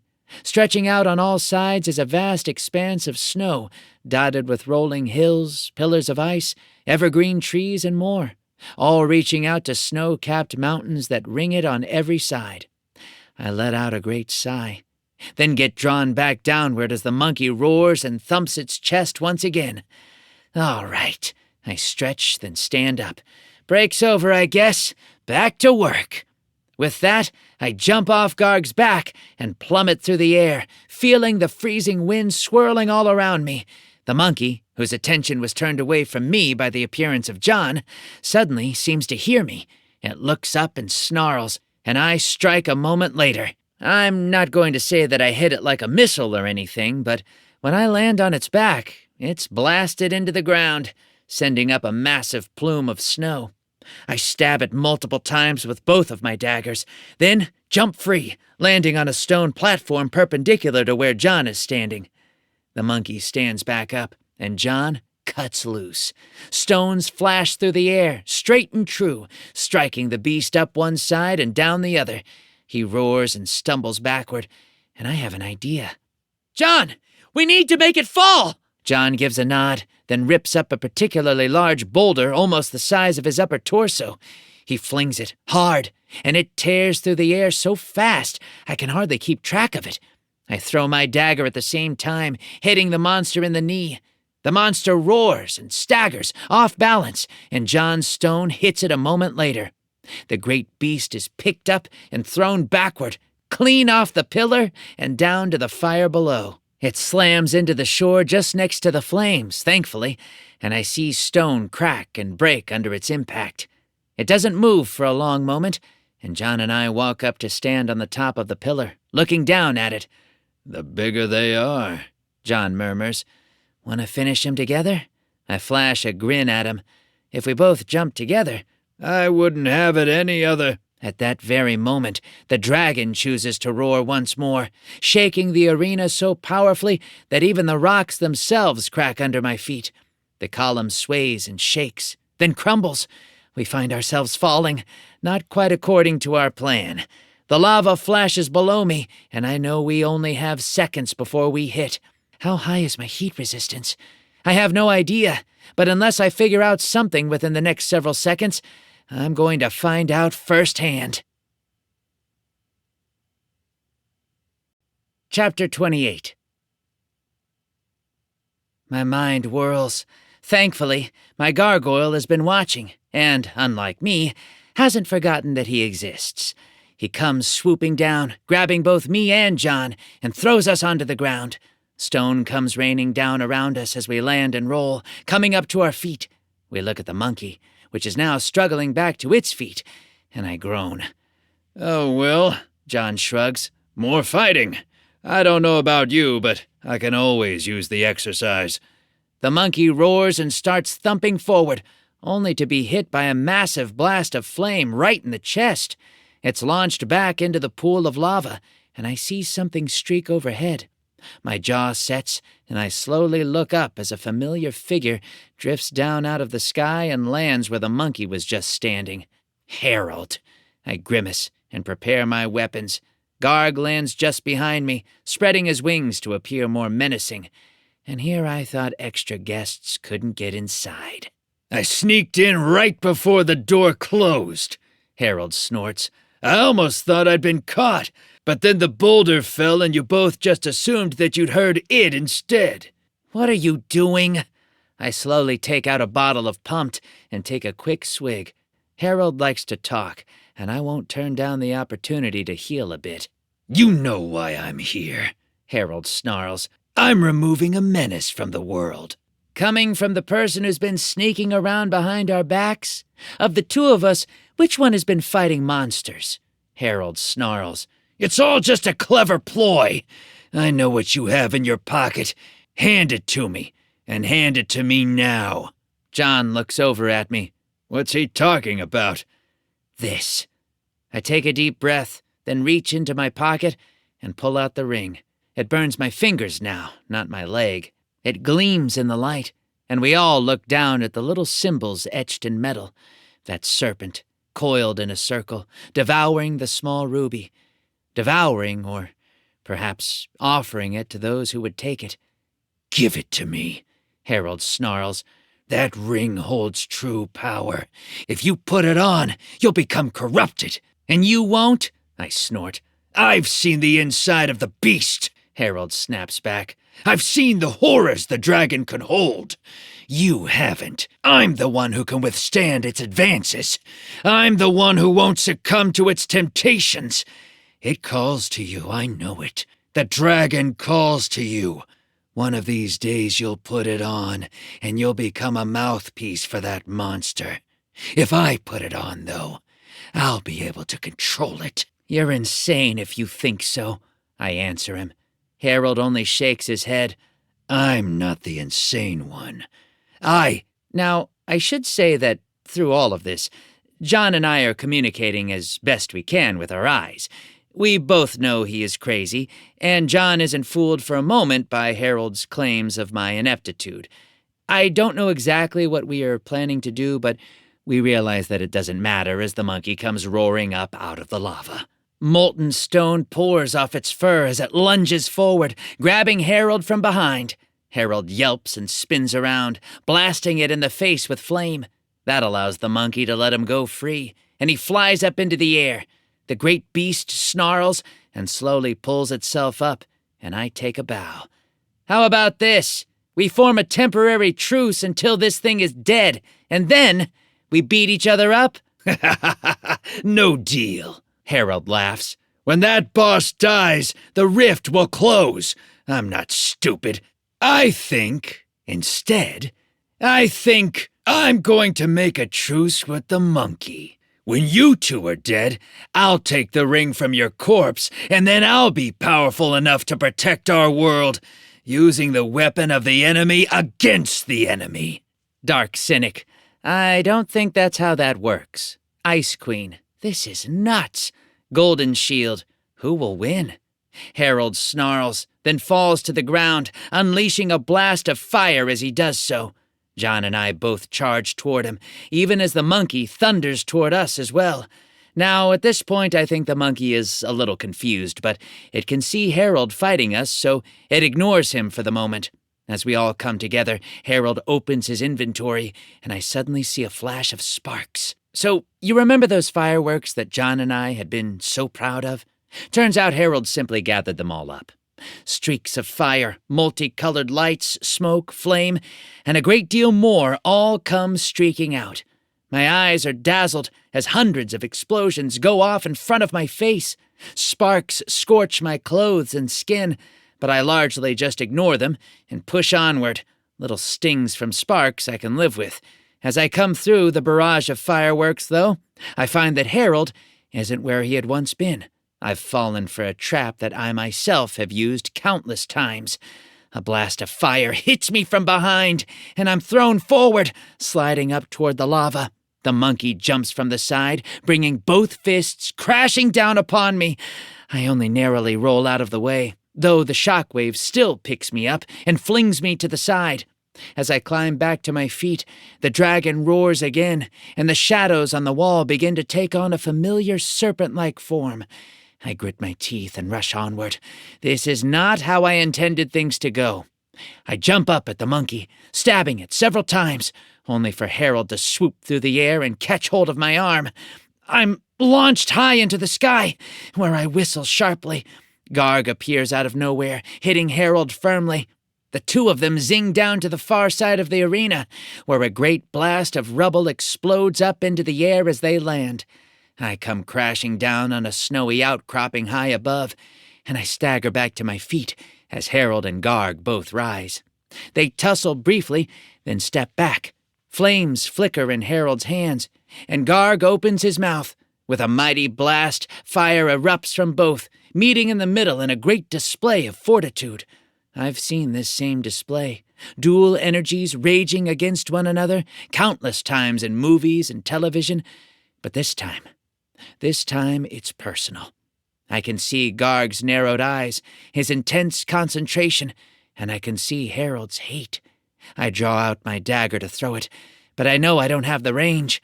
Chaos Rider, Jason, use your bow. That's right, I'd forgotten that I had a bow. Quickly, I pull it from my inventory, fit an arrow to the string, and draw it back. I've never shot a bow and arrow before, not since scouts back in elementary school anyway, so I have to make do on the fly. Carefully, I sight down the shaft of the arrow, then let it go. My aim is horribly off. The arrow rises a bit as it passes over the lava, then dips to the side as it hits some sort of breeze, though it does manage to clatter to the ground next to Harold's feet, which makes him lose his concentration for the briefest moment. Foom! Garg's fire hits Harold firmly in the chest, blasting him back into the stone. Garg steps forward, pressing the attack, and I cheer. I put away the bow and begin to bound down the stones, desperately racing for my quarry. A moment later, though, I glance back to the entryway, where I see John tussling with the monkey. Side note, that monkey is a tank. I have no idea how much damage we've dealt to it, but I'm quite certain it should be dead by now. Suddenly, John punches it on the underside of its jaw, knocking it backward, and follows up with a roundhouse kick to the chest. The monkey flies across the arena, where it smashes into the stone not far from Harold. As it shakes itself loose, it catches a glimpse of Garg, and I feel horror shoot through me. Before I can do anything, it springs forward, grabs Garg, picks him up, and brings him crashing down over its knee. Skill! Rapid heal! Error. Rapid heal may only be used to target creatures that are still alive. No. How could it have happened so fast? Even after so much damage, the thing just insta-killed Garg? Rage fills my blood, and I bolt down to the ground as fast as I can. John is circling from one side, I from the other. Harold, more than a bit charred but still standing, staggers away from the wall. He and the monkey face John and me as we charge headlong at them. And that's when I have an idea. It's probably a terrible idea. It might even verge on the realm of the absolutely horrible. It is, however, an idea, and at this point I'm getting desperate. This fight needs to end, and it needs to end now. Hey, Harold! I call out. You want this ring? I pull it out of my pocket and hold it up. It shines brilliantly in the light, and the dragon shadows take on form behind Harold. Here! Take it! I fling the ring at him with all my might. The dragon roars once more, and just next to him, the monkey's eyes grow wide. Harold, so stunned he doesn't know what to do, reaches up and catches the ring with a scarred, charred hand. For a long moment it rests in his hand, and behind him the dragon roars. All right, Harold, I yell at him. Use it! Do your worst! Save our world! Do everything that you claim you're going to do! Harold blinks in surprise, then smiles. It's a dark, twisting, sinister sort of smile, and he holds the ring up. You just made the biggest, last mistake you'll ever thump. Chaos Rider. Whoa! Razor Edge. I did not see that one coming. Ice Queen. Jason did at least. Lunar Eclipse. Very true. Go Jason. Harold, rather as I had hoped, is flattened under the mighty fist of the monkey. Harold groans and staggers to his feet, but the monkey simply bends down, grabs the ring off the ground, and holds it up itself. Harold staggers forward and holds out a hand, and the monkey spins toward him. There's a sharp snort, and it suddenly folds the ring tightly into its palm. Give it to... The monkey draws itself up, thumps its chest, then sucker punches Harold in the face. His body is slammed to the ground with sickening force. I'm pretty sure that he's already dead, but if I needed more confirmation, the great beast grabs his legs with the hand that doesn't hold the ring, lifts him up, and proceeds to dash Harold against the stone until he has been so disfigured that he's hardly even recognizable as human. It then, just to top things off, throws Harold into the pool of lava. Flames explode across his body, and not the type that come from him using his power. He sinks out of view, and, well, that's the last of him. Poll, will Harold be coming back from that? A, yes, 0.5%. B, no, 99%. C, depends on whether or not someone needs his help a bit further down the line, 0.5%. Now, though, the monkey holds the ring. It slowly unfolds its hand, then takes it between a thumb and forefinger and lifts it up to the sky. The sunlight shimmers off the ring, catching the light of that red gem, and fire seems to flow from the object. Slowly, carefully, the monkey stretches out its second hand, and I notice the ring growing in size. No, I whisper. I had rather been hoping that the monkey would be unable to put it on. Behind the monster, shadows gather, and I see the wide-open mouth of the dragon, ready to devour the monkey. Slowly, the monkey slips its finger through, then roars in pain and thumps its chest. It's hard to describe exactly what happens now. Fire explodes down the finger, up the monkey's arm, and through the rest of its body. The skin blackens, hair falls out, and magma begins to shine forth from inside the monster itself. I wince in pity, if it's possible to have pity for such a beast, and its eyes begin to glow with an infernal light. Behind the creature, the dragon grows larger and larger, then suddenly plunges downward. Shadows pull themselves off the walls and flow into the monkey like smoke, as if they're being inhaled. In mere seconds, the process is complete, and the monkey shakes its head as if getting its bearings. Now what? John gapes, jogging up to me. Now we finish the job, once and for all, I answer. Don't ask me how I know, but trust me, this fight is going to be a much shorter one than before. I'll take your word for it, John shrugs. What do we do? First, break out every single healing item you have, I order. We're going for broke here. Secondly, well, I need a bit of help from my friends. Chapter 29. John nods, and as the monkey dragon starts thumping toward us, he opens his inventory. I open my own and toss him my small, bottomless sack. Here, put it all in there! I'll keep this thing busy! John races away, doing what I've ordered, while I face off against the great monster. My portal opens, and Bjorn and Ratatoskr emerge. I give them a nod, sending my commands to them mentally, then rush forward to face the beast in single combat. I may need help, but I'm still going to have to do the bulk of the work myself. The next few minutes are both the most terrifying and the most exhilarating of my life. The monkey dragon is faster than ever, spinning and slashing and punching with extraordinary ferocity. I focus mostly on just staying out of its grasp, dodging between its legs, jumping around it, making it spin left and right. Its punches come faster and faster, blasting craters out of the stone around us with every strike. It's almost impossibly strong, that's for sure. When I manage to land a strike against it, the heat that pours out from inside is almost unbearable. Still, though, onward I push. All right, Jason! John calls from across the lake of fire. I think I'm good to go! Perfect! I call back, then nod at my companions. Do what you do best! Bjorn steps forward and howls a long and mournful call. The air chills, and the great monkey dragon pauses for the briefest of moments. Warning, undead primate is resisting frost.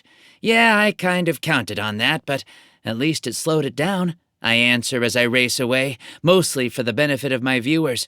Ratatoskr, you're up! The squirrel, who had scampered up onto the snowy paths above, chitters. Hey, dragon!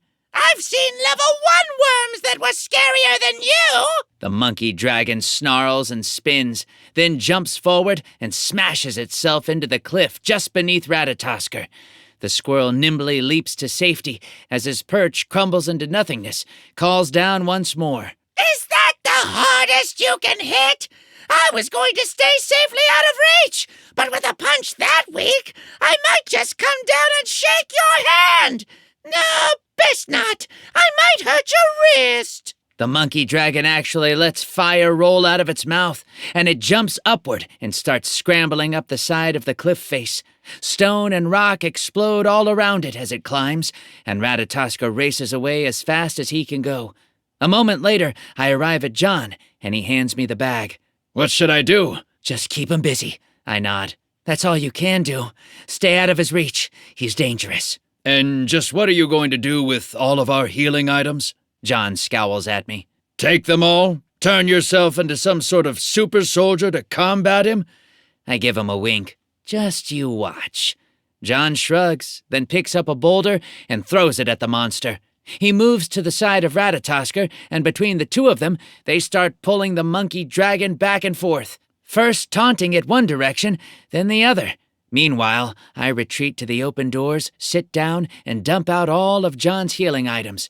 They're mostly an assortment of medicine, which is what I would expect. I then dump out my own, which are also mostly pills, injections, and a handful of remaining pumped. Quickly, I grab a flat stone and begin crushing up as many of the pills as I can, turning them all into a powder. Golden Shield. Jason, just what are you doing? Shadowed answer. I'm really favoring the super soldier idea. Razor Edge. Nah, I'm sure he has something much cooler than that. I don't answer. When I have everything crushed up, I scroll through my inventory until I find a bag. It's just a small plastic bag like you'd get at a grocery store, but it'll have to work. Quickly, I dump in all the powder, then add my last 3 pumped bottles. That done, I squirt in all the injections. It fizzes and boils, then slowly solidifies. Bag of Healing contains a mixture capable of healing someone up to 1,245,159,742 HP. Wonderful. I nod, then scroll through my inventory a bit more. Now, let's see. Straws. I pull out the last 2 bags of pumped fast food, tear them open, regrettably spilling the burgers out across the ground, and pull out a handful of bendy straws. I thread a few of them together, then get ready for my last act. And finally, a ballpoint pen. I'm not exactly sure where I picked up the ballpoint pen, but as I pull it out, I give it a few clicks for dramatic effect, then twist off the end and pull out all the inky bits. Soon I have a perfect, or at least passable, IV bag. Now all I have to do is use it. All right, John, last bit. I run forward. I need it to be held down, just long enough to administer all of this. John blinks in surprise, but he nods. He flexes his muscles and steps forward, challenging the monkey dragon. It throws a massive fist, and he grabs hold. It takes all his effort, but he gives the wrist a sharp twist, then pulls it to the ground. Bjorn bounds up and latches onto an ankle, and I quickly stab the ballpoint pen through the outer layer of skin. Smoke explodes up from the point of impact as the healing liquid flows down into the body of the monster. It only takes a few moments to deliver, and as the bag empties, I nod to John and Bjorn, and we all leap backward. The monkey dragon roars and lurches back to its feet, snarling. Jason, John glances at me. I've been trying to trust you, but I think I liked the super soldier idea better. Why, after we've been fighting this thing for so long, would you heal it? Because now it's undead. I take a deep breath, feeling my plan accelerating, and everyone knows that healing items will kill undead. The monkey dragon roars and thumps its chest, and I wish I knew whether it was working. Unfortunately, I have no way of knowing, not yet, so I charge into battle one last time. I truly wish I could describe this one last fight to you. I dodge left and right, over and under, my blades landing long slices across the monkey dragon. John punches, throws rocks, grabs its arms and legs to slam it down, and more. I mean, we're pounding this thing. But still, it stays upright. Still, it's not dying. The damage counter goes higher and higher and higher. And suddenly, I take a hit to the chest. Oomph! I'm blasted across the arena, slamming into the stone next to the golden doors. My health drops to a mere sliver. I see John charge the monster and jump up into the air, preparing to smash it over the head. Before he can, the monkey dragon nabs him by the feet, spins, and throws him high into the sky. I don't see where he comes down, but I can hear the impact. I slowly rise back to my feet, then sink back as my weary body starts to rebel. It's been a long fight. You will die, Jason Lee. The voice echoes in my head. All your effort, all your work, and it all comes down to this. You will perish. You will fall beneath my fists. You will. With one last burst of effort, I turn to the doors themselves. They're tall, 50 feet or more, and I throw my shadow dagger with all my might. It sticks in the upper portion of the door, right next to the hinge, and I stretch out my hand. You are weak. You are nothing.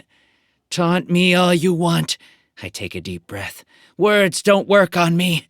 If they did, I'd have given in and put that ring on a long time ago.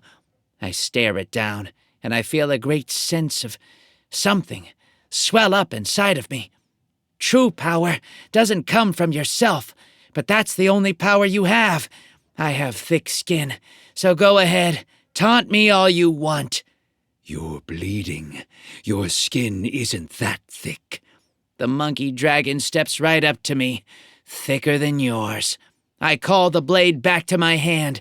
It slices down, carving through the door hinges. There's a mighty crash as the solid gold object falls forward, and the monkey dragon is flattened underneath. Gold is immensely heavy, if you didn't know. Good shot. John wearily starts to limp up from the side. I almost thought it was going to...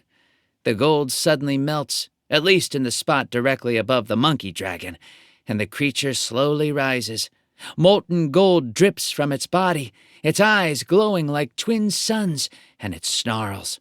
It doesn't say a word, but it slowly takes a single step forward and raises a burning hand. Bag of Healing has finished healing undead primate.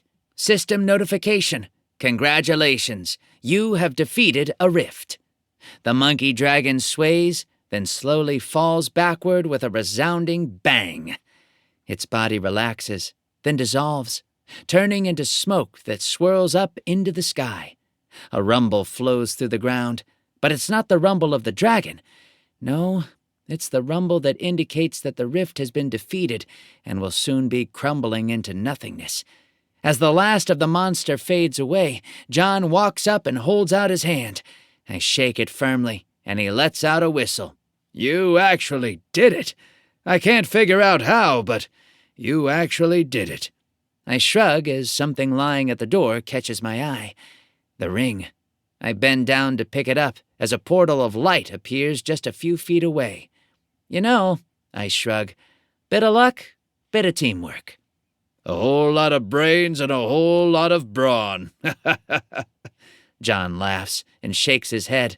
You amaze me, Jason Lee. If you ever want to fight together again, please know that I'm here for you. I'll keep that in mind, I murmur. I can't take my eyes off the ring, though not for the same reason as before. It doesn't have the same pull that it once did.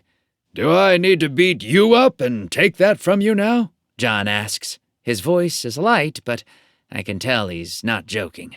No, I chuckle and slowly lower the object. I was just looking. I toss the ring to him with a sharp ping. It's dead now. The dragon is gone, so the ring, it's just a ring now. A piece of metal, nothing more. Huh. John frowns, turning it over and over in his fingers. It's amazing to think that something so small could become so powerful a thing. I think that's sort of the point, I answer. It never did have any power, not in itself. The dragon wanted to control people. To do that, it needed to get people to consent to let it into their minds. It knew that if it just appeared in all its fury, a few people might accept it, but it needed something more subtle. A ring is perfect, small, innocuous, and most people wouldn't blink twice when putting it on. And yet, in that small, insignificant action, it took control. I sigh after a moment. And more importantly, the people who wore it never had any power themselves either. They felt like they did for a time, as the dragon slowly absorbed their minds, but you saw what happened with the monkey. It was a mindless beast. It had no will of its own to subdue, allowing the shadow to absorb it almost instantly. The same thing happened to the undead warrior back in the original rift. The same thing would have happened to Harold, or to me, or to you, or anyone. Huh. John looks down at the ring again. Can we keep it then? As a memento? No, I answer. We're being watched by thousands of people. If the ring still exists, someone will take it up and use it as a symbol. Symbols, in a lot of ways, truly do have power, and that's not something we want getting loose. We leave it here, in the dungeon, and let it die. Then I'll yield to your expertise on the matter. With a practiced toss, John throws the ring into the pool of lava, where it sinks into the liquid fire. Goodbye, ring. Shall we head back to the real world? I gesture at the portal of light. I'd be honored to. John turns and makes a sweeping motion. Ladies first. Age before beauty.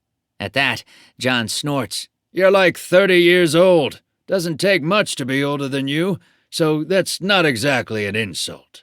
Well, my brain is exhausted from all the fighting, so I just punch him on the shoulder.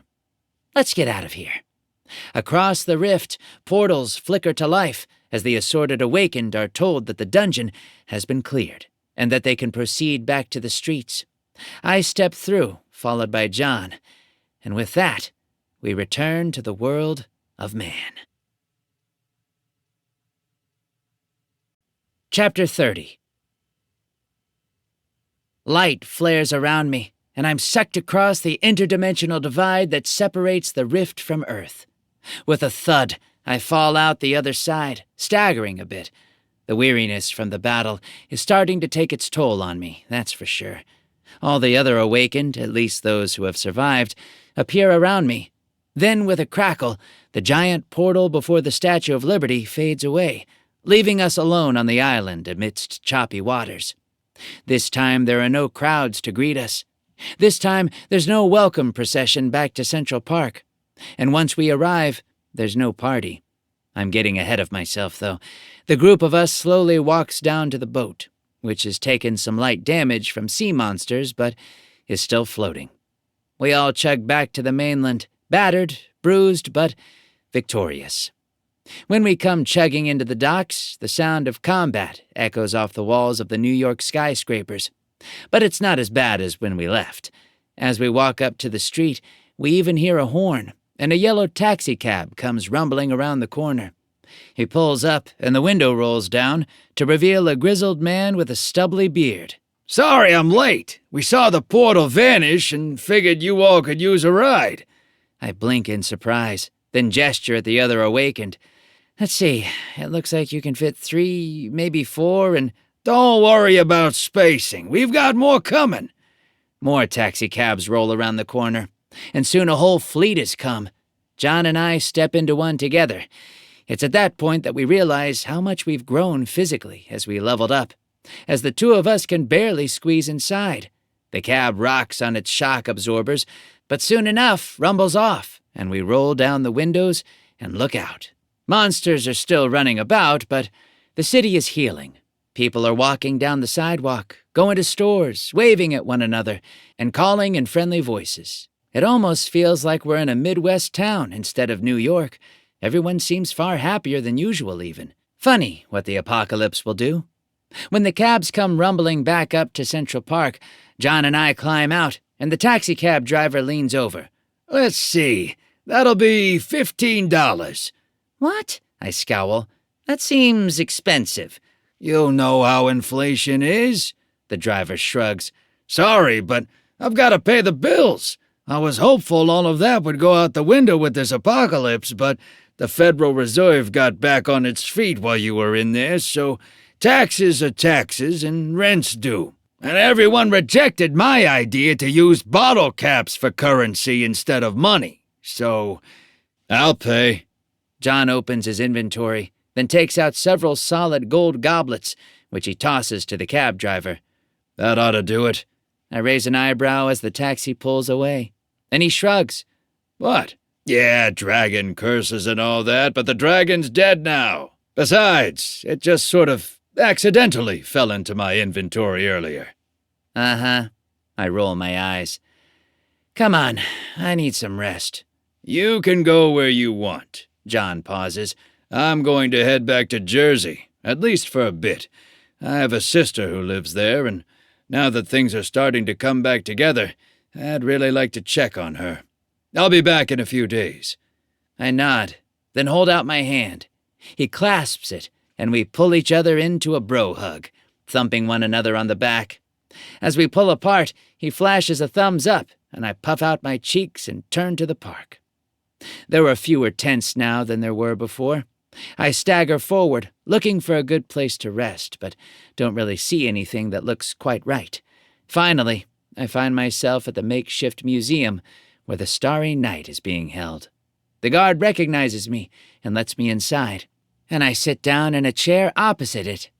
That pretty much clears out the room, and I suddenly realize that I'm covered in bug guts, monkey blood, mud, dirt, snow, cooled lava, my own blood, and really just about everything you could think of that might be considered gross or disgusting. A good bit of it starts to drip down onto the floor, and the guard shoots me a long, stern look. I'll clean it up, I sigh. What I wouldn't give for a pumped right now. The guard looks at me for a long moment, then shakes his head and steps away. A moment later, he returns and tosses me a bottle. I catch it firmly, then blink in surprise at the label. Pumped cherry. I raise an eyebrow. I didn't even know that existed, or that civilians could get their hands on it. I've got friends, the guard shrugs. I also think the flavors are a new thing. I nod, though I don't really have anything else to say about it. The crack of the bottle opening echoes through the room, and as I tilt back my head to drink it, I realize that it's almost awkwardly quiet. Once I'm finished chugging the drink and my health starts to rise, I lean back and close my eyes. Chaos Rider. Jason, wait! Don't go to sleep. You need to check out your prizes from the dungeon. Firestorm. Rift, not dungeon, but yes, you should. Shadow Dancer. Yeah, go! I open my eyes again and smile. I forgot all about it, but you're right. Let's see here. First, what level am I now? You are now level 20. Please accept from the following rewards. 3. Level D weapon. Level D monster. Monster trainer skill. Choices, choices. I think for a moment, then nod. First, I need a new monster. No one will ever replace Garg in my heart, but I do need a new monster, particularly a fire or a flight type. There's a flash of light, and a small bird appears in front of me. It flutters up to land on my arm, then gives a chirp and pecks at my cheek. Phoenix, level 20. Ability, Inferno, Flight Plus. Just what the doctor ordered, I whisper, stroking the back of its neck. The thing gives a soft coo, and I chuckle softly. You're a good little bird. I think we're going to have some good times together, eh? The phoenix coos again, then vanishes into my pocket dimension. I let out a long breath, then nod. All right, let's move on. Next, I think I need a new weapon. There's a pause, and with a flash, it's hard to tell exactly what it is, appears in my hand. It looks like a sword, but it's spectral, almost incorporeal. Sword of phasing. Please place a chosen weapon into this weapon. I frown, but nod, slowly pulling out my shadow dagger. As I start to place it there, though, I pause. The shadow dagger is nice, but I tuck it away after a moment and pull out my photonic dagger.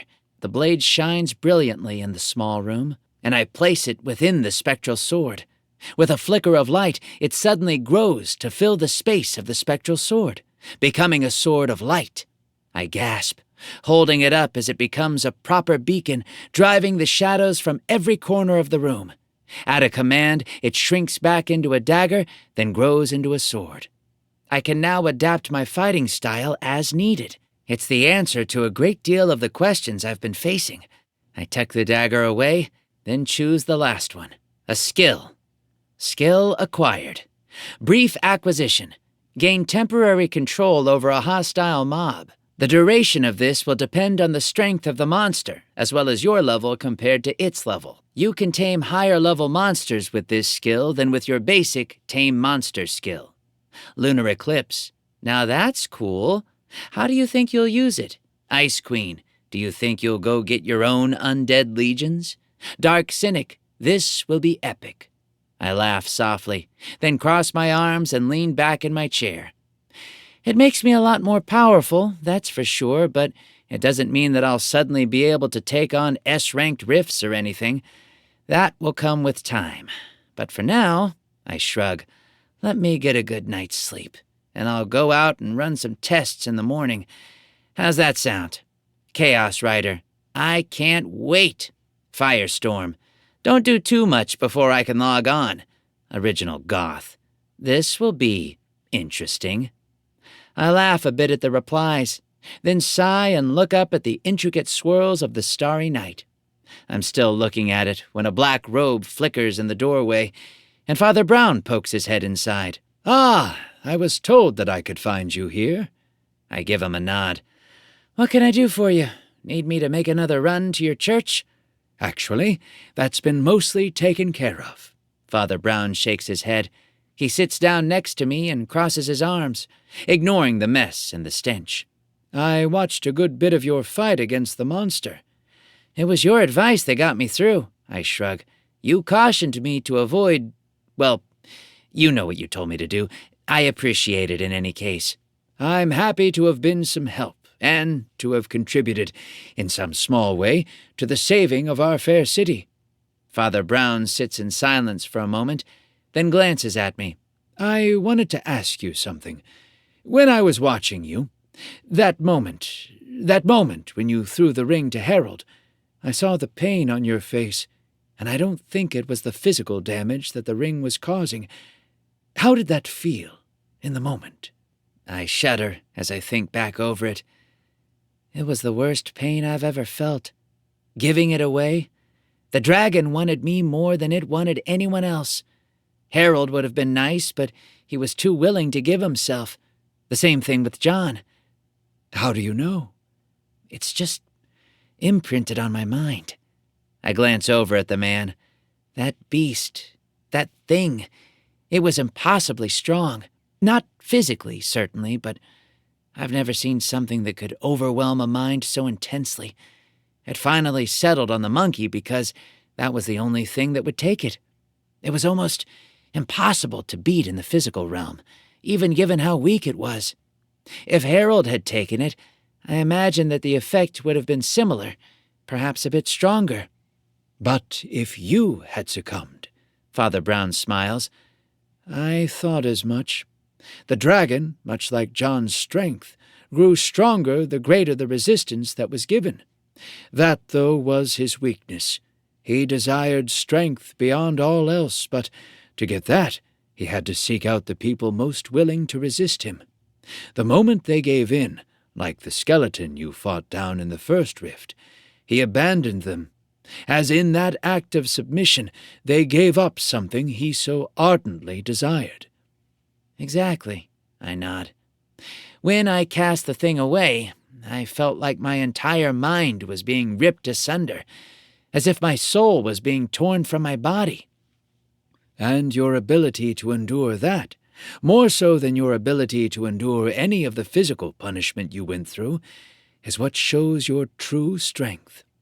Maintain that. Hone it, perfect it, and not a single beast in this world, not a single horror of the rift, will be able to stand against you. Father Brown slowly starts to rise. I have a distinct feeling that you're going to be facing off against a great many of them. And where are you going? I ask, raising an eyebrow. You just stopped in for a quick chat? That's it? I simply wanted to confirm from your lips what I already knew. Father Brown pauses, a twinkle in his eyes. To confirm what you already knew. I know you're not the type to stay in one place for long, and it wouldn't do for the lesson to be so quickly forgotten. The serpent offered, and you rejected. Just keep that handy. With that, Father Brown leaves me in silence. I pause for a moment, then shake my head. My health bar is almost all the way up, causing the great weariness I've been feeling to leave me. I do need to get moving, to get back out there. I'll rest when the sun goes down, and I can no longer fight. Until then, I have work to do. The guard seems thankful as I walk out of the museum, and I see him waving at a custodian. I turn to offer to help, but he only motions me along. I suppose there's nothing more for me to do, and I stride through Central Park, preparing for my next move. First, I make my way to the lake. I dive into the water and swim several laps, taking an impromptu bath that manages to get most of the gunk off me. As I come out the other side, I'm dripping wet, but that's a good deal better than everything before. I dry off as I walk forward up to the gates and step carefully across the salt ring to look out at the city. Ahead of me, lightning flickers, and a new dungeon opens. Massive roars echo from within. A taxicab, which had been driving down the street, suddenly spins away, drifting around a corner as it fights to escape the horde of monsters pouring out. Razor Edge. Yeah, go Jason. Save the world again. Ice Queen. Quick, they're after him. Pouring from the portal are lizardmen, each one topping 6 feet in height, and all with long, flickering tongues that taste the air carefully. 2 of them chase after the cab, pounding across the pavement with gusto, and I charge forward as well. I can see the cab driver. He's the same one that John and I hitched a ride with, and as our eyes meet, I can see that he recognizes me. Quickly, he rolls down the window and pulls out the goblet, which he dangles outside. It's cursed! He screeches. Dragon curse! I heard you say it, and it's true! As I reach the cab, I leap up into the air, sailing over the roof of the cab with flair. The cab driver tosses the goblet into the air, and I catch it and touch my feet briefly against the roof to perform a spin, then throw the goblet with all my might into the face of the closest lizard man. He's blasted backward across the street, and as I land, I draw out my photonic dagger. The second lizard man hisses, and I lash out, cutting him across the belly. Blood seeps through his scales, and he steps back, hissing in victory, just outside the range of my knife. I shrug, draw back my arm, make the dagger grow into a sword, and slash forward. My blade cleanly removes his head, and the body tumbles to the ground.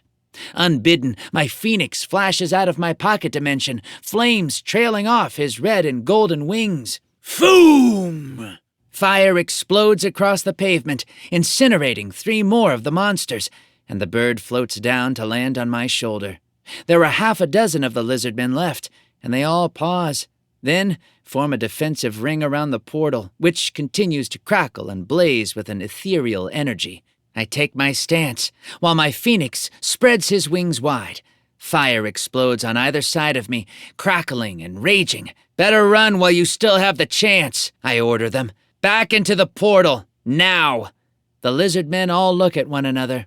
There's a long pause, and the first one actually turns around and dives headlong through the flickering energy. The others turn as well, jumping one after another through the dark energy, and I scowl. Hey, come back here, I didn't actually... Oh well. My body fills with energy as I race forward, pounding toward the portal. It actually starts to close, and I give one last burst of speed, flinging myself forward just before it comes crashing shut. Interdimensional energy erupts all around me, and I'm sucked into the dungeon. Chaos Rider, go Jason. Razor Edge, that's our boy. Viper Queen, that's it, get rid of all the monsters in New York. Go, go, go! Original Goth, I hope you slip and get impaled through the heart, and the gut, and anywhere else that it's really painful. Grendel Hater, keep your head about you, kid. You just passed the first test. I hate to tell you, but the worst is yet to come. Keep up the good work. I don't know what to make of the chat, but I smile at all the responses as I come out of the portal on the other side and throw myself into the midst of the confused lizardmen. It's a new world. It's a new situation. It's a lot of new stuff. That said, I'm confident that I can handle it. I'm confident that I can crush it.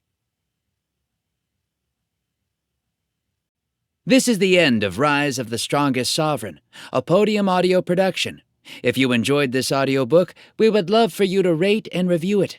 For more LitRPG and game lit fantasies, check us out at podiumaudio.com and sign up for our newsletter. We promise we won't spam you. Also, consider joining our community of listeners, fans, and trolls on social media. We're active on Instagram, Facebook, TikTok, Twitter, and Reddit. We'd love to connect. You have been listening to Book 1 of Rise of the Strongest Sovereign, a live-streamed dungeon crawl, produced by Mitch Rains, written by Kaz Hunter, performed by Todd Habercorn, a member of SAG-AFTRA. Text copyright 2024 by Kaz Hunter. Production copyright 2024 by Podium Audio. All rights reserved.